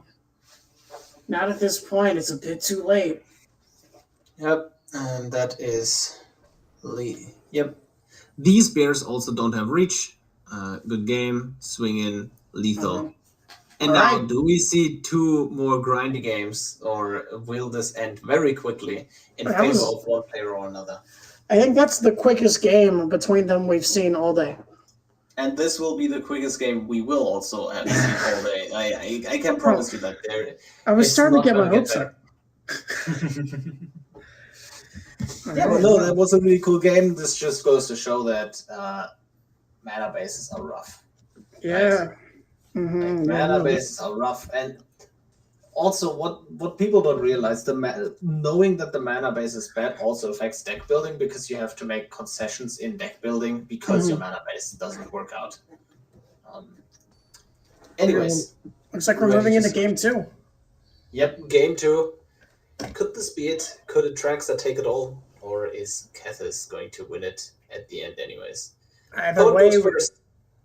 we get to crown a new champion that has not been a champion before, and we get to crown a new deck, a new commander as champion that hasn't been here. Either way, it is a win in our hearts. Absolutely. Grimflare on the play. We have not seen this guy pop up at all, but man, this guy was a menace when he was in standard. It came into play in their first set. It just unfortunately wasn't. I think Olaf might have won that game, but it was already like way too late. It was already way ahead. I So- see. So Grimflare, Haywire might notably not rebalance, so you can't jump and prevent the damage. This is a very controlling hand from Melamed here. If Melamed can just stay back, chill, not let Olaf the Moose get too far ahead with his counter magic. Shields are down this turn, but after this turn, it's going to be really hard to get any The meaningful problem plays. is you're losing on board right now. Like Very much Delissa so. and Grimflare. That is going to be an insane amount of value swinging at your face each turn, 5 damage. And yep, just the Thoughtseize. Just in response, Snapcaster Mage maybe, just to get it on the field, or do you just counterspell Snapcaster later? Yeah, because you can still hold up Scatter Ray here, and then you can still Snapcaster. Yes, Scatter Ray hits that, but you don't. Maybe you don't hit the Wayfinder. Maybe you want to hit the Kethis. Yep. So puts a command tower in hand. That's a pretty good land to have. No, Oh, goes for the absolutely. tap land for the Scry, just for the additional value. Interesting. Yeah, that's definitely an interesting decision. You'd want your colors to be online. The reason why you do the pre-combat is because now the Delirium is active, and the Snapcaster cannot block the Grimflare anymore. Oh, that's right. And there's just counter magic, all this counter magic, but the threat is already on board. Yeah, it's not enough. You really want to be able to manage the Grimflare and the Glissa here, but it's just not showing up. This is like, these are the I was prepared for Rusco cards, but there is no Rusco to be found here. Yep. And Yeah, that's the another thing. land off the top of the deck. In these competitive events, you kind of main deck your sideboard cards because there is no sideboarding in Historic Brawl, right? And then you kind of have to pre-board everything for the current meta, and then sometimes you just draw the wrong half. Speaking of wrong half, maybe it is time for the right half of the deck to show up, aka the One Ring. There we go. And then that will get the other half of the deck because it'll draw so many cards. Although I have to say, Malamet currently has Counterspell up thanks to Snapcaster into Counterspell. Right, so maybe they'll be conservative and not just play right into it. But do they know about Snapcaster? No, they don't. So, but they also have Scatter Ray, and that'll just do the job as well. It's artifact and creatures, right? Yes. So it doesn't counter the Kaya potentially, which will come down here, and that forces. Wait, yes. And That would have been a disaster. That would have sucked so bad. The auto tapper hates Snapcaster Mage, and it hates the Moon's whatever mana rock that taps artifacts for mana. Yeah. So now we're gonna see Not what you wanted to see. Not what you wanted to see here. The thing is, Atraxa is gonna come down exactly at the time she wants to arrive. The thing is, if you like your Thoughtseize, you look at the hand, you take something, right? Then you play all of the moves plays Kethis. Kethis gets countered by Scatter Ray. Do you take the Sky Sovereign or the One Ring? Right, probably the One Ring. Is the Sky Sovereign lethal? Because you're going to lose 2 here and go to 9, and then you're going to get attacked for, what, 8? It doesn't go face. Sky Sovereign doesn't go face. Right? Yeah, but you remove the Snapcaster so that it can't block. Okay. So you take 2 damage from the Thoughtseize, you remove the Snapcaster from play with the Sky Sovereign, and then attack, and you put him to 1. The thing is, it also doesn't matter. You take the more expensive card because you're going to counter the other one anyways. Right? Or am I crazy right now? Oh no! Oh, that's 1 turn away. Oh no! Yeah, that is a land drop away from doom, from absolute doom. Not even a land drop. Can you get to 6? No, you don't have battles, right? No. In the deck. Oh, if you get invasion into the graveyard, right? Oh, it's 6! Oh my! Holy! So you get that's game. You know, it's so funny. You can almost kill Malamet by playing out this mana confluence and just tapping the mana. Oh, and that's also just so good because you get to, tap it. Yep, just tap it for mana to hurt yourself, and then you intentionally whiff the Atraxa trigger, but why? But you don't have a way to remove it. Oh, yes, you do. Yeah, they do. You attack with Glissa. But then Atraxa just gets to attack. Oh, maybe a bit of a misplay on the part of I'm not sure if I agree here. Like, I personally would have enjoyed just go Ranger Captain and whiff on the trigger, and then just not even play a land, potentially. Yeah. Asian or Rafine definitely comes into play here. 100%. And now you hold up Whale of Summer as well. You kind of put yourself, you didn't get the Emerald Cultist stick, so you kind of put yourself behind by doing that. Because now the life total is getting close to stabilizing. Sure, you can attack and jump with Glissa. Or, like, you get a 3 power attack with Glissa, but, like, who cares? Because nothing else can attack here. Now you're just going to be, now the life total difference is just going to be huge. And then Vital Offering is going to just absolutely punish everything here, right? Except for the Veil of Summer, so Atraxa won't die to the Offering. They'll still get a reanimation, but they will not Doesn't play anything. I am currently slightly confused about They were locked by Ranger Captain, so they couldn't cast anything. But then decides to not play Kethis, right? Like, intentionally? To not play into a board wipe.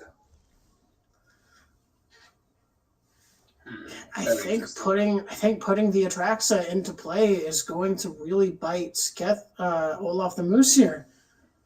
Yep. And that Atraxa immediately gets to get to attack. And we're going to see the Veil of Summer. But on the you still get to reanimate, upside, right? Yeah, you still get to reanimate. They Olaf picked doesn't the have Ranger a giant Captain. killer in the deck, I believe. No. Wait, yes. Does he have a Or giant? was that killer? Adeline? Hold on. I saw a giant killer Adeline. today. Adeline runs the giant killer. Yeah. So what do you grab here? It is a hope of Giraput to just block the Atraxa. I mean, that buys a little bit of time, but you get the jump it, but you're still under enormous pressure, and this Agent of Rafine is just going to start getting so much value. Plus, you got the Maze Mind Tome, draw more cards. Like, Melvin's far from out of this, and... Yep, also Again. just gets... I think you can activate an agent, pay 1 life here. Yep. Yeah. Putting the Atraxa into play, really biting Olaf here. Yep. And then I assume we see the Agent of Rafine activation. What is it going to be? One ring, one ring, one ring. It's right? in the They can hand. get anything. It's a top card. Oh. It gets the top card. That's So not no a... Relic of Legends is on top. Okay, I forgot. I thought it was like a random card from the... I believe it's the top card. So Ranger Captain Crack upkeep draws with Maze Might in response. Oh! That's an 8-mana Emrakul. Cannot cast that right now, but Yeah, most definitely next turn. unfortunately... Oh, you know what's funny? They're just going to throw Emrakuls at it. You know what's funny? If they hadn't activated the Maze My Tome, they would have drawn it and been able to cast the Emrakul. But now... it's just good enough to just jam a Shieldred, right? You swing in. The Hope of Gurupur keeps Olaf alive. Unless they decide to be baller and not block, and be like, I just If you blocked don't next block, turn. you're dead. Well, they don't know that. Because they see... don't know that. That is one correct. life is not 0, but yeah, okay. They made the smart block. Yep. And Shieldred hits the field. And yeah. Ooh, and this And is looking... you have perfect mana as well for another Agent of Rafine activation. This is looking pretty dire. Melamed pulling a complete 180 on this game. Still has the 1 ring to get protection next turn. So not Yes. dead on board. Not yet. Yes, very much so. And by the way, I'm just saying, if Olaf plays the 1 ring here, and Melamed doesn't pay attention and plays the Emrakul, Emrakul doesn't take over your turn because you cannot be targeted thanks to the protection. Ooh, okay. Go for the Emrakul throw in targets with hand. the who you're gonna choose next, and protection just prevents the target. This is true. Go for the throat in hand, though. Yeah. Are they gonna play out the Talia ring? minus Atraxa. Yep, that's what we're gonna see here. Oh, I think there's an absolutely brutal line. Force draw with the ring, and then take Shieldred damage, and they don't have a way to go for the throat, one of their own things, play the ring, and then you don't have a way out anymore. Right? The Because ring then will you're deal 3, 4, 5, 5 damage. No, yeah, that's lethal. yeah. That's lethal. Emrakul, play ring, activate, you're dead. Mm-hmm. With Bumpmasters, oh my gosh. Shelter is loss of life, not damage, correct? So it works through the protection. Shielder works through protection. Bumpmasters does not. But very unfortunate for Olaf the Moose here, having the Emrakul in this You game. can also just attack with Glissa, right? And draw. Sorry, I did not And we have a winner. Sorry. We have a winner. Congratulations. Thank you, Olaf, for competing in this tournament. Thank you, Melamed, for competing in this tournament as well. Winning everything. Really nice. This is the first time we've seen Atraxa win a tournament here in Season 7. This is the first time we've seen Kethis this high up in Season 7, or just of all time. If you, by the way, want to compete in the league as well, you're welcome to do so. Link is in the description of the Twitch stream, and probably, I assume, also in chat. And thank you again, Untapped GG, for sponsoring today's stream. And now we have a really cool announcement. Yes. It's going to be bans. For the next season, for the first time, we are going to have custom bans. And the bans in the command zone are Rusko, Teferi, and Rafine. These three commanders are banned, right? No more of these cards. And there is one more card that is banned in the 99, and that is Wash Away. And on our watch list, but not banned, are Adeline, Ragavan, Atraxa, Dark Ritual, and then the alchemy cards. So if you didn't know, right? If you didn't know, the alchemy cards, how it's the rebalance cards specifically, like cards that are different in paper than they are in alchemy, right? Just the rebalance, not the original cards. How it works is you go into a direct challenge in historic Brawl specifically, and they are reset to their original state, no matter what you do. It is not possible to play with a rebalanced Winota, right? Or like a rebalanced 3-mana Teferi. If you remember, Winota and Teferi were banned, and then they got unbanned and rebalanced. So we either have to play the originals or ban the current versions, right? That was already in place, where we banned most of the alchemy cards, especially in the command zone. Things like Lear and Minsk and Boo are banned as well. And 4-color Omnath is also banned because it is a rebalanced card and it reverts back to the original state.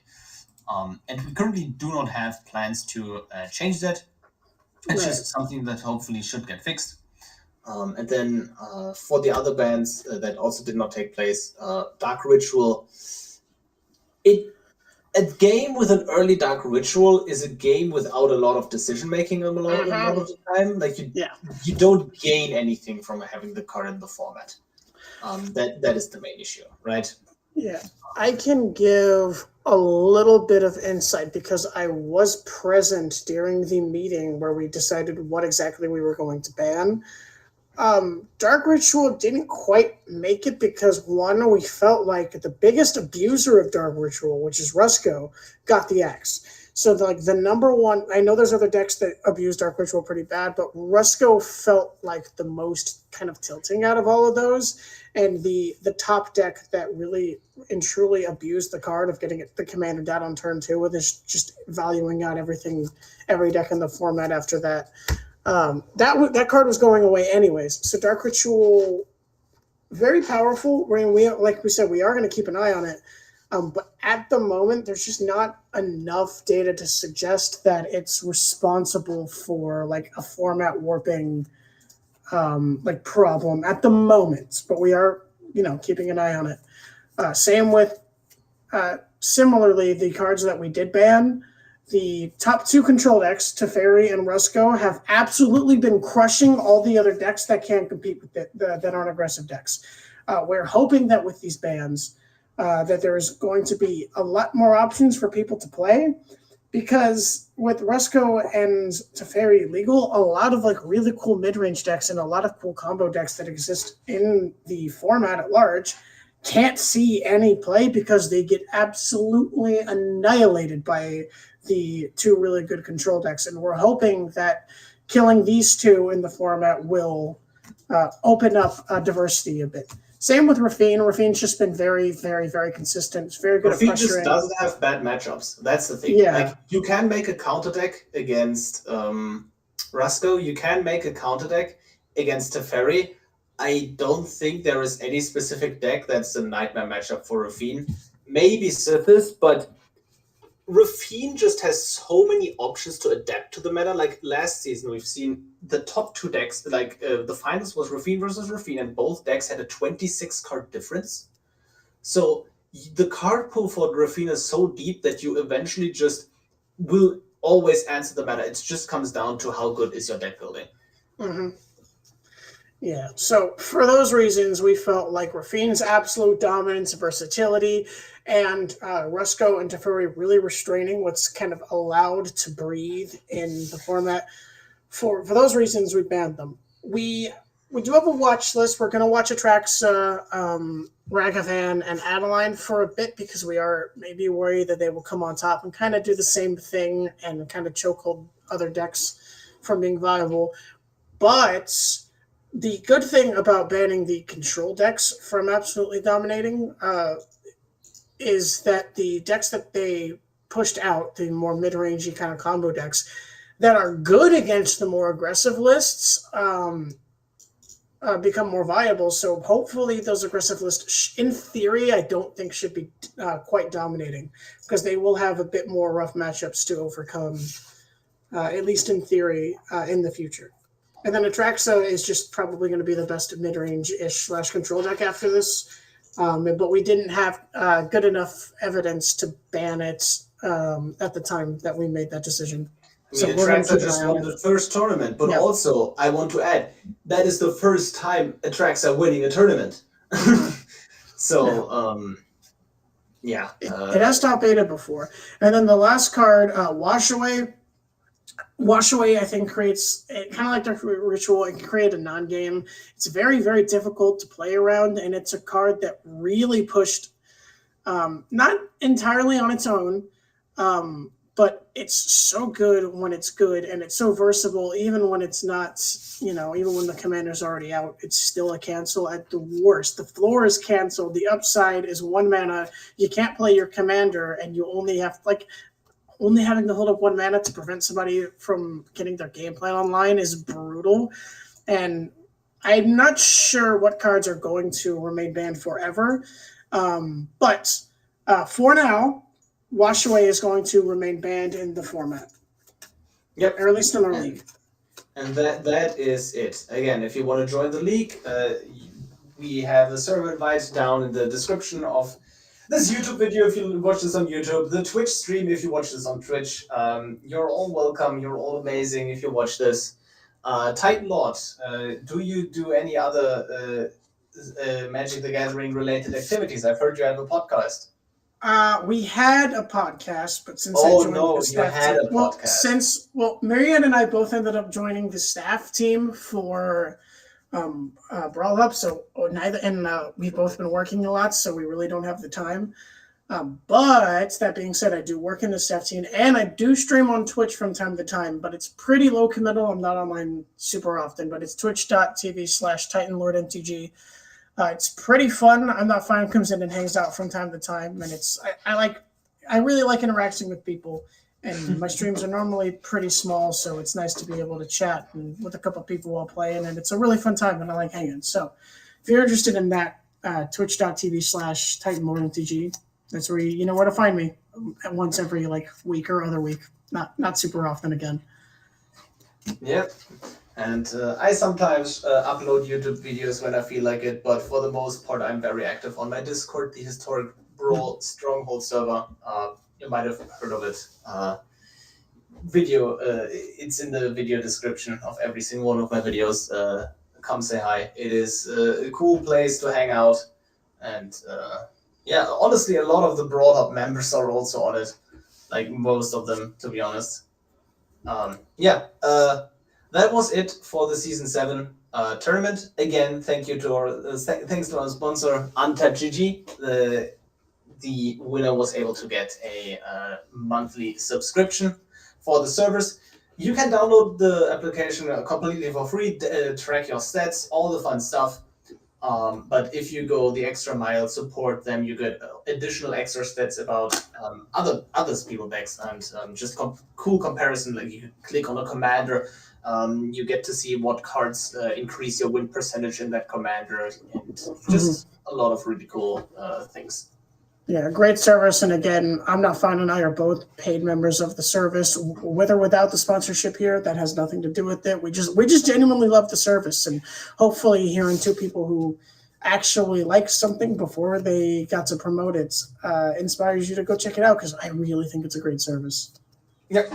And that concludes this tournament. I believe that is it.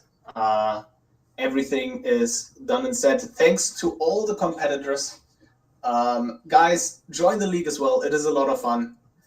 And I will see you in the Season 8 tournament. Goodbye. See ya.